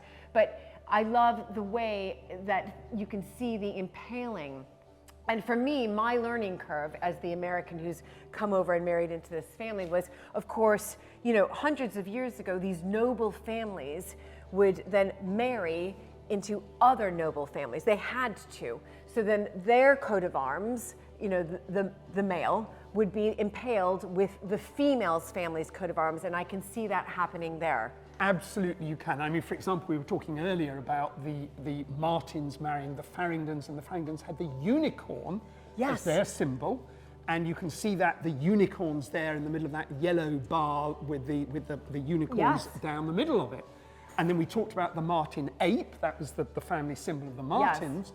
And if you look at each of those windows, there is the ape at the top of them. I mean, it's fascinating. What I do love about stained glasses is that they tell a story. Always, yes, I mean, I agree. That's what's so brilliant, and there's so many different elements to them. In each element, again, you can... The pottage is ready. Oh my goodness! Look, wonderful. I'll just go and get it. Ooh. Thank you. Wow. Julie, do take a seat, please. Yeah. This is, do you know, I don't think I've ever, I'm just trying to think. Of course I've had veggie stew before, but, you know.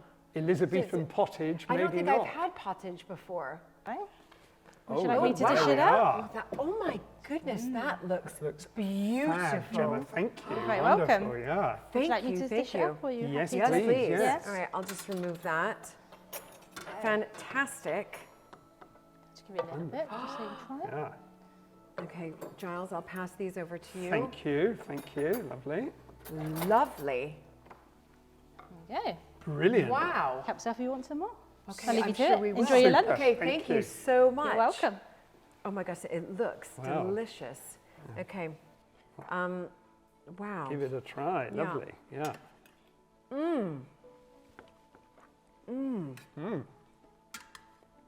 That's great. isn't That is brilliant. Perfect on a cold day, it? would It you is say? just perfect for it. It really is, yeah.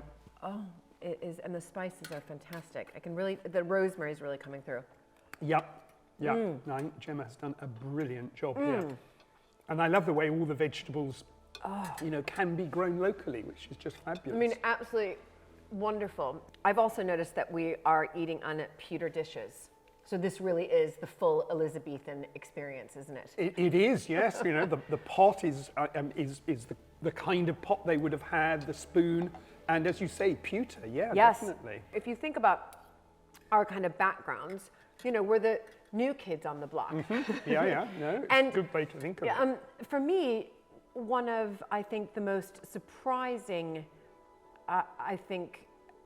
revelations is it is difficult to maintain and preserve these historic houses. And I think a lot of times people have this false narrative that we're living like they did in the Downton Abbey age, but yet what we're trying to do is we're not only preserving, you know, this part of England's heritage, but we're also wanting to put our own mark on it. Do you find that as well? I think that's very important. And I mean, by putting your own mark, we don't mean putting up a glass extension, you know, of course not, but it's sympathetic and harmonic with the building, and I think that's very important, but yet using modern technology where that's relevant. Well, that's exactly where that's relevant, and that's what's so, I think, wonderful when we were just talking about what you're doing with the, you know, the newfound window, which is of course, which blocked up for hundreds of years, but putting the laser cut glass on it. Yeah.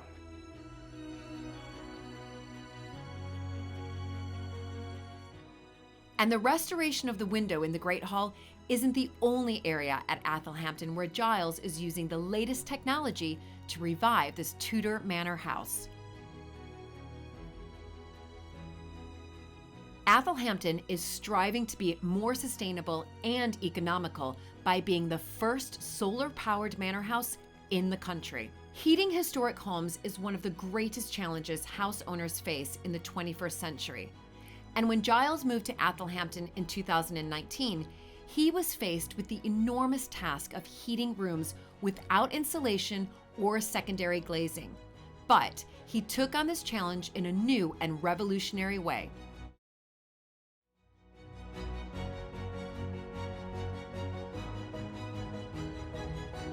Giles, this is beautiful. And I can see we're coming into the gardens. How many acres? You know, I always have to speak in acres as the American.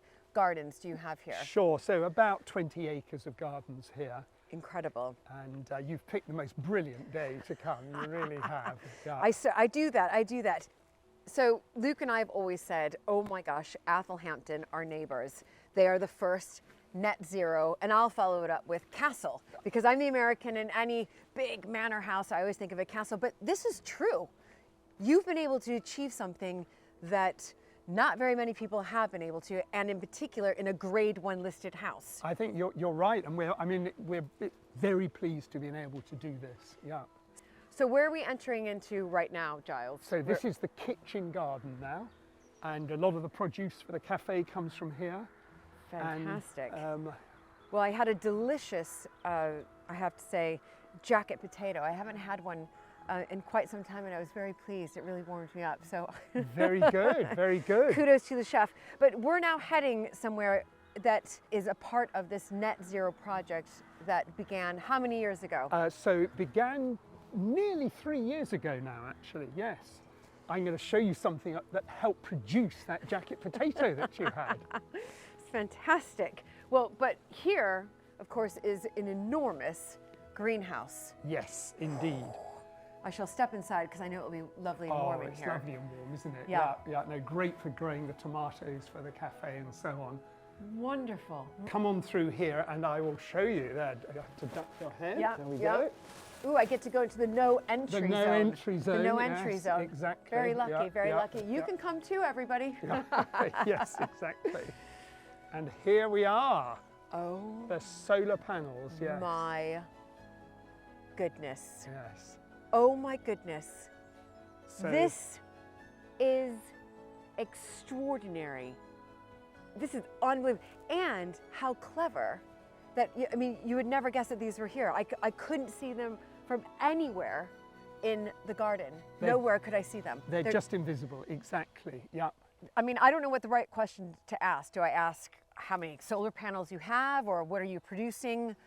Tell me. So these, combined with some that we have in the field around the corner, produce at maximum 130 kilowatts in the middle of the day. Yes. And across the year as a whole, we're producing nearly 140 megawatt hours of electricity. That is a serious amount of electricity, yes. Is that, and that, okay, how close can you get to these? We can come up absolutely, you can come and touch them if you want. Okay. Yeah. And oh, can I? Well, okay, great. We have to do that occasionally anyway, just if they, I mean, normally they're okay, but occasionally they just get a bit dirty, so. Oh my goodness. Yes, yeah. Look and they're warm. Yeah, of course well, they are. Of course they are, yeah, yeah. Lovely and warm. This is magical. Okay, Giles, I have so many questions, and I think many people watching this program will have questions as well. First and foremost, you know, you came to Athelhampton in 2019, so not that long ago. Yes. It was, presumably it was heated how? And electricity was the normal way, is that right? So what we had gas tanks, yes. LPG tanks. Yep. And that was by far the biggest source of power for and we had lots of gas boilers, which needed a lot of maintenance. And then there was a small oil-fired Aga. Yes, yes, we still have that. Yeah, and then we had for emergencies, we had a diesel generator. Okay. A great sort of big beast of a thing. Okay. And so all of that has gone. All of that has gone. All of it has gone, yeah. Oh my goodness. And what was your inspiration for this project? And taking this here, and especially in a grade 1 listed house. I mean, did you know coming in, you thought, right, this is something I want to do? You had an idea around that? Or was it once you lived here for a bit, you thought, hold on, this is not sustainable. I'm going to get ahead of the curve. It did not make sense to be burning all that fossil fuel and just really, you know, having a kind of rather old, inefficient system. Yes. And why not put in something brand new that actually uses the new technologies and is zero emissions? And that 140 megawatt hours is enough across the year to cover everything we need at Athelhampton. Everything, which is the heating, the cooking in the commercial kitchen, lighting, even charging the occasional car. So no, it is great. That is incredible. So, okay, I'm just going to, I know that this is a silly question, but I am going to ask it because I know what the answer is, but I just want to hear it from Giles. So you do not receive any electricity bills or gas bills? So for the Athelhampton House and the gardens and the cafe, we get a bill in the middle of winter, and then we get money back in the summertime. Okay. Net, in carbon terms, we actually are genuinely neutral, because the what we're drawing down in the middle of winter is a little bit technical, but it comes in the middle of the night, when the grid is very low carbon. Yes, yes. In terms of actual money, we pay a tiny bit, because unfortunately what they don't give us as much back for each unit that we put back in as we buy from them. I see. Which, you know, I can grumble about, but at the end of the day, it's tiny. It's tiny compared to what we are in now, the electricity and the gas prices. It's tiny. And also you're heating and lighting electricity, a grade 1 listed house, a very big manor house, and you've got your cafe. Yes. So, you know, without this, that bill would be enormous. It would be horrendous. And then, I mean, as I'm sure you know, then of course what you end up, you have to, is you turn the thermostats right down or off. Yes. And then that's not so good for the fabric of the poor building. No. Nor for the fabric of the poor people, but that's another matter. But, yes, no, that is, oh my goodness, it's incredible. But this, my understanding is this is just one, I'm seeing just one part of the project that you implemented. Is that right? That's right, yes. So the solar, this is all drawing it in from this beautiful sun. Exactly, yep. And then what happens? So this then is going to go to the heat pumps, which is what creates the heat and the hot water to actually keep the house warm. Okay, should we head there and Let's look go at those? and have a look at Okay, those. let's look at those. Let's head off.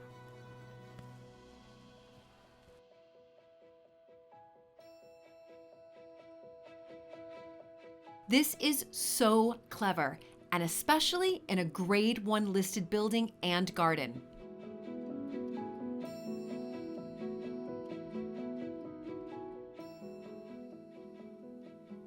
So now we're going to look at the heat pumps. And the heat pumps here are being powered by the solar power that we've just seen. I see. So you've got solar power where we were just in the kitchen garden. Yes, exactly. Coming all the way underground. Underground, of course. Right, yes, underground, up through here. Yes. Now explain to me their purpose so I can get my head around So this. these This is incredible. machines, and you may be able to feel it, they're a bit like an inverse air conditioner. Yes. And so what they're doing is they are yes, this one is going, you can feel it pumping out air. Oh, yes. So this draws in air at one temperature and it pumps it out at a lower temperature. Okay. And it extracts the heat from the air. Okay, so these two are working in tandem. Yes, well, the system, the kind of computer turns on and off as many as it needs at any given moment. Oh my goodness. Yes, so they're using the solar power to extract, in effect, heat from the air, which is rather clever. Oh my goodness. This is some serious technology here. It's good, isn't it? This is Yes. very good. Yes, And you so have, yes. it looks like you've got sort of, what is this, 10? We've got 10 here, yes, Oh, and then there's another bank over the other side. And you're very, very clever, Giles, because they're hidden away from view. Well, that is essential. And I mean, obviously you can see we're very close to even the Elizabethan part, the Tudor part of the house, but they really are tucked away in this kind of, you know, grotty area where we would just had dustbins or something Right, you would have had, before. exactly. So nobody can see them, but here they are nice and close to warm up the house. Nice and, wow. Okay, so this now is heating, taking what would be discarded usually, recycling it, if you like, heating, and then there's another step, isn't there? Right. So yes, so this goes through one more kind of thing that looks a bit like a boiler, and then of course it has to come into the house. Yes. And in a kind of old-fashioned, say, a gas boiler, you'd be heating the house through radiators. Yes. And we are doing that to some extent, but we're also making a lot of use of underfloor heating, and we've even repurposed some of the old grills that were put in the Victorian era. So I'd love to see inside then, now sort of the end product, if you like. Yes. It coming up through the grills and this heat that I've just seen that's being extracted and pumped in at no cost. Let's come and look. Let's come and look.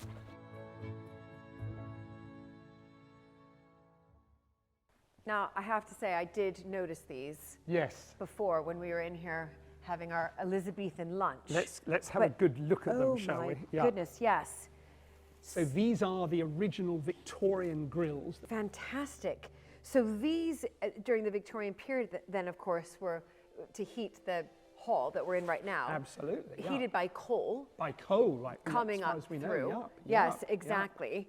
And then when you came in, was this being used at all as a heat source? They'd kind of modernized it, I don't know, 30 years ago with a very clunky old system. Right. And so barely working, I would say. Yeah. Right. And so that now you're piping it up through and the heat's coming up. Exactly. So what is coming up from here is actually the heat that's being produced by those air source pumps that we were just looking at. Yeah. Fantastic. So as far as the sort of architectural design of all of this and where the pipe was coming through, that was already, the infrastructure was already there. It was, in one sense, it was replacing, is that right? That is absolutely true here in the Great Hall. Okay. But as you went through the rest of the house, in some places, maybe there were old radiators, which we could use one or two, but mainly had to upgrade. But also, we decided on another solution in some places, which was to remanufacture these grills and put them in other rooms. Ah, okay. Instead of having the wall radiators. Exactly. Much prettier. Much prettier. Yeah.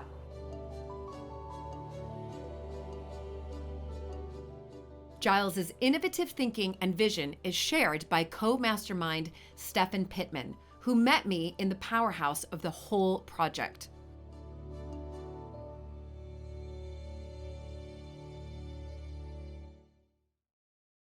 So I walked through, a lot of this project that you and Giles did together. I've seen the solar panels. I've seen I call them air conditioners, but they're not. Yeah. But heat pumps. Yeah. Heat pumps. But now we're here, and so. Just remind everybody who's watching again, it's almost as if tell me if I'm wrong, but it's almost as if you're almost like your own electric company? Well, grid? yes, so we're generating electricity from the solar panels, okay? Now, obviously that's only at a certain peak of time. Yes. And that changes throughout the year. Yes. And your demand changes throughout the year as well. So in the summer, for example, it's generating more energy than it usually would use. Right. And rather than that just be sent back to the grid, it's storing it in these. I see. And then when that generation declines, as that decline becomes to a level that the estate needs more, the batteries start trickling in. Oh my goodness. And that's how it balances it out. And that, I see. The first 12 months of this system up and running, it's used, it drew 9.5 megawatts of electricity from the grid, but sent back 7 megawatts. Right. So that's a difference of 2.5 megawatts, Right. which is smaller than most 3-bed semis. Right, right. And beforehand, that was just massive, way beyond any of those numbers. So ultimately, these batteries are offering that balance. Yeah, they're offering the balance. It's a 12-bed, significant Tudor manor house, largely single glazed, etc. I understand Giles has gone through all the upgrades we did inside the house. We've got the coach house, which is grade 2-star thatch building. Other than the thatch, there's no insulation there. Right, right. There's River Cottage, which is similar. There's outbuildings and sort of all the grounds and estate needs there. And within all of that, the energy usage from the grid is less than a 3-bed semi-detached house. Unbelievable. So, unbelievable. That is incredible. Yeah. Right there. It's quite impressive. It is really impressive. Yeah, yeah. And all those, sort of aspects you just said, single glazed, there's not double glazed on it. You're talking about no insulation, a 500-year-old house. And same goes for the coach house, the thatched restaurants now. The cost to heat those buildings right now without this would be astronomical. Oh, absolutely. You'd be looking at 6 figures easy. Yep, 6 figures. That's exactly right. Yeah. Well, thanks, Stefan. This is fantastic. So Not at all. thank you for taking the time. Nice to meet you. What a brilliant project. So nice to meet you. How amazing to think that until 2020, 100 tons of carbon were emitted annually at Athelhampton, and the aim of this project is to cut carbon emissions to zero. Giles has, of course, made a massive investment, but what is so inspiring and also rewarding is the long-term benefit to the environment.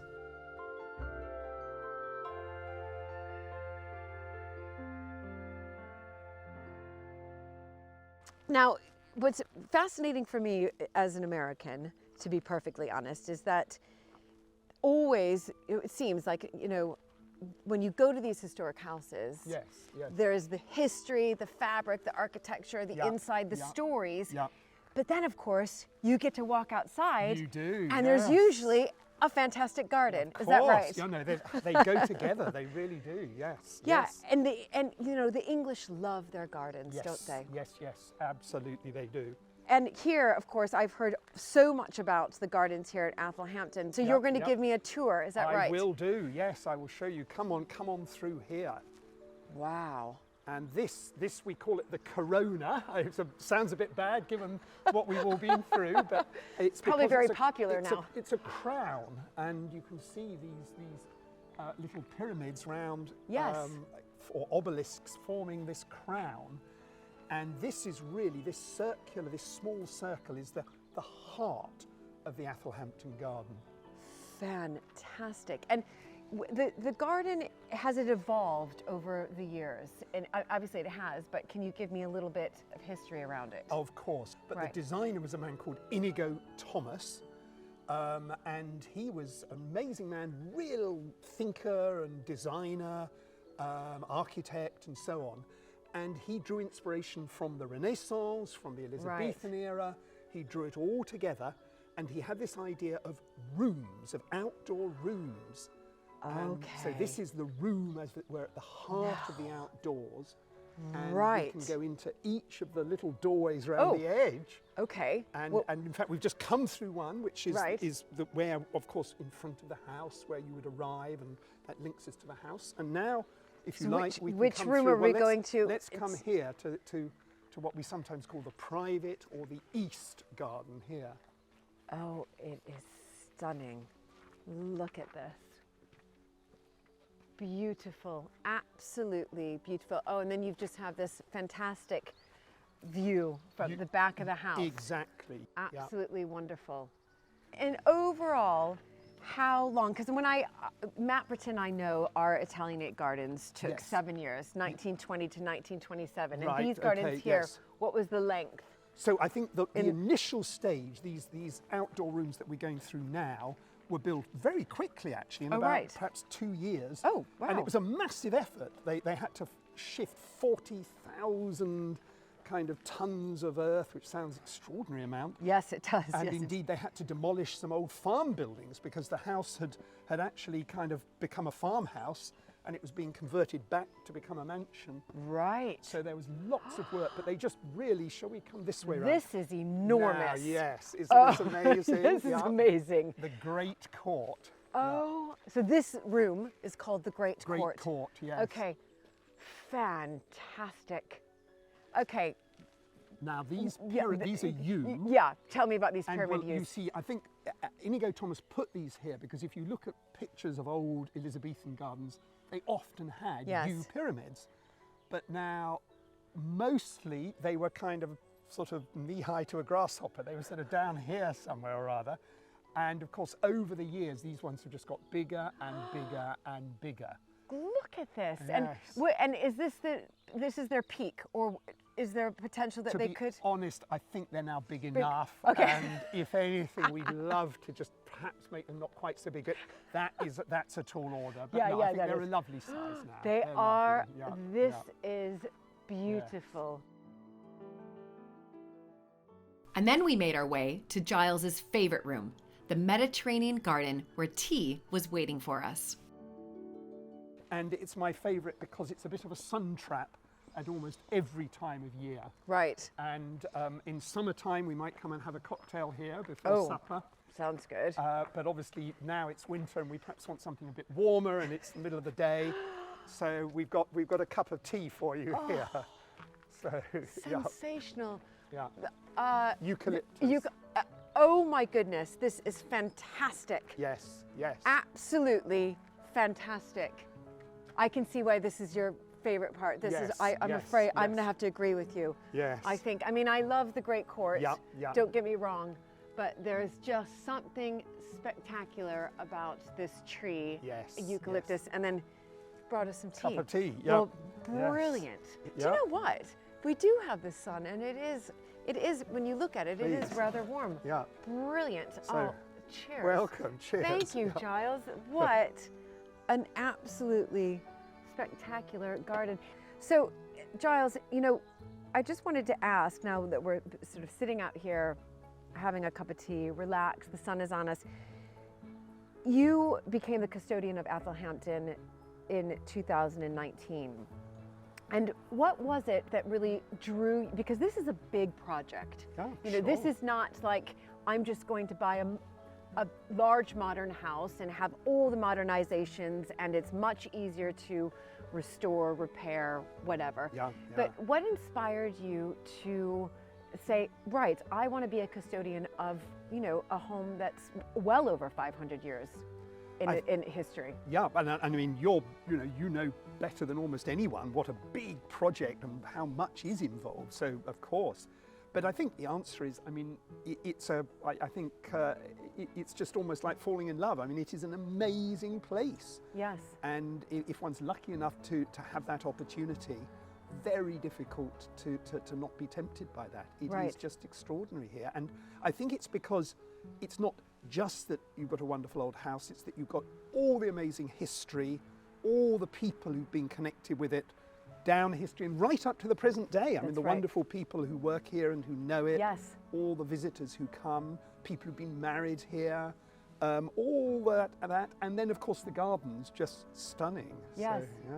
No, and you've put it so eloquently, because that's exactly how I feel. It's about the stories past, but also the stories present, and the community that these houses still retain, but in a different way. Yes. So, you know, when we look back 100, 150, 200 years ago, and of course in Athelhampton's case, well over 500 years ago, the community was very much tied in. Yes. But we as custodians now, our community is a much wider reach because it's the public. We're saying, come and enjoy what we want to share with you. Yes. And it's sort of making sure that those invisible walls that were once up hundreds of years ago are completely down, and it's that shared history and story.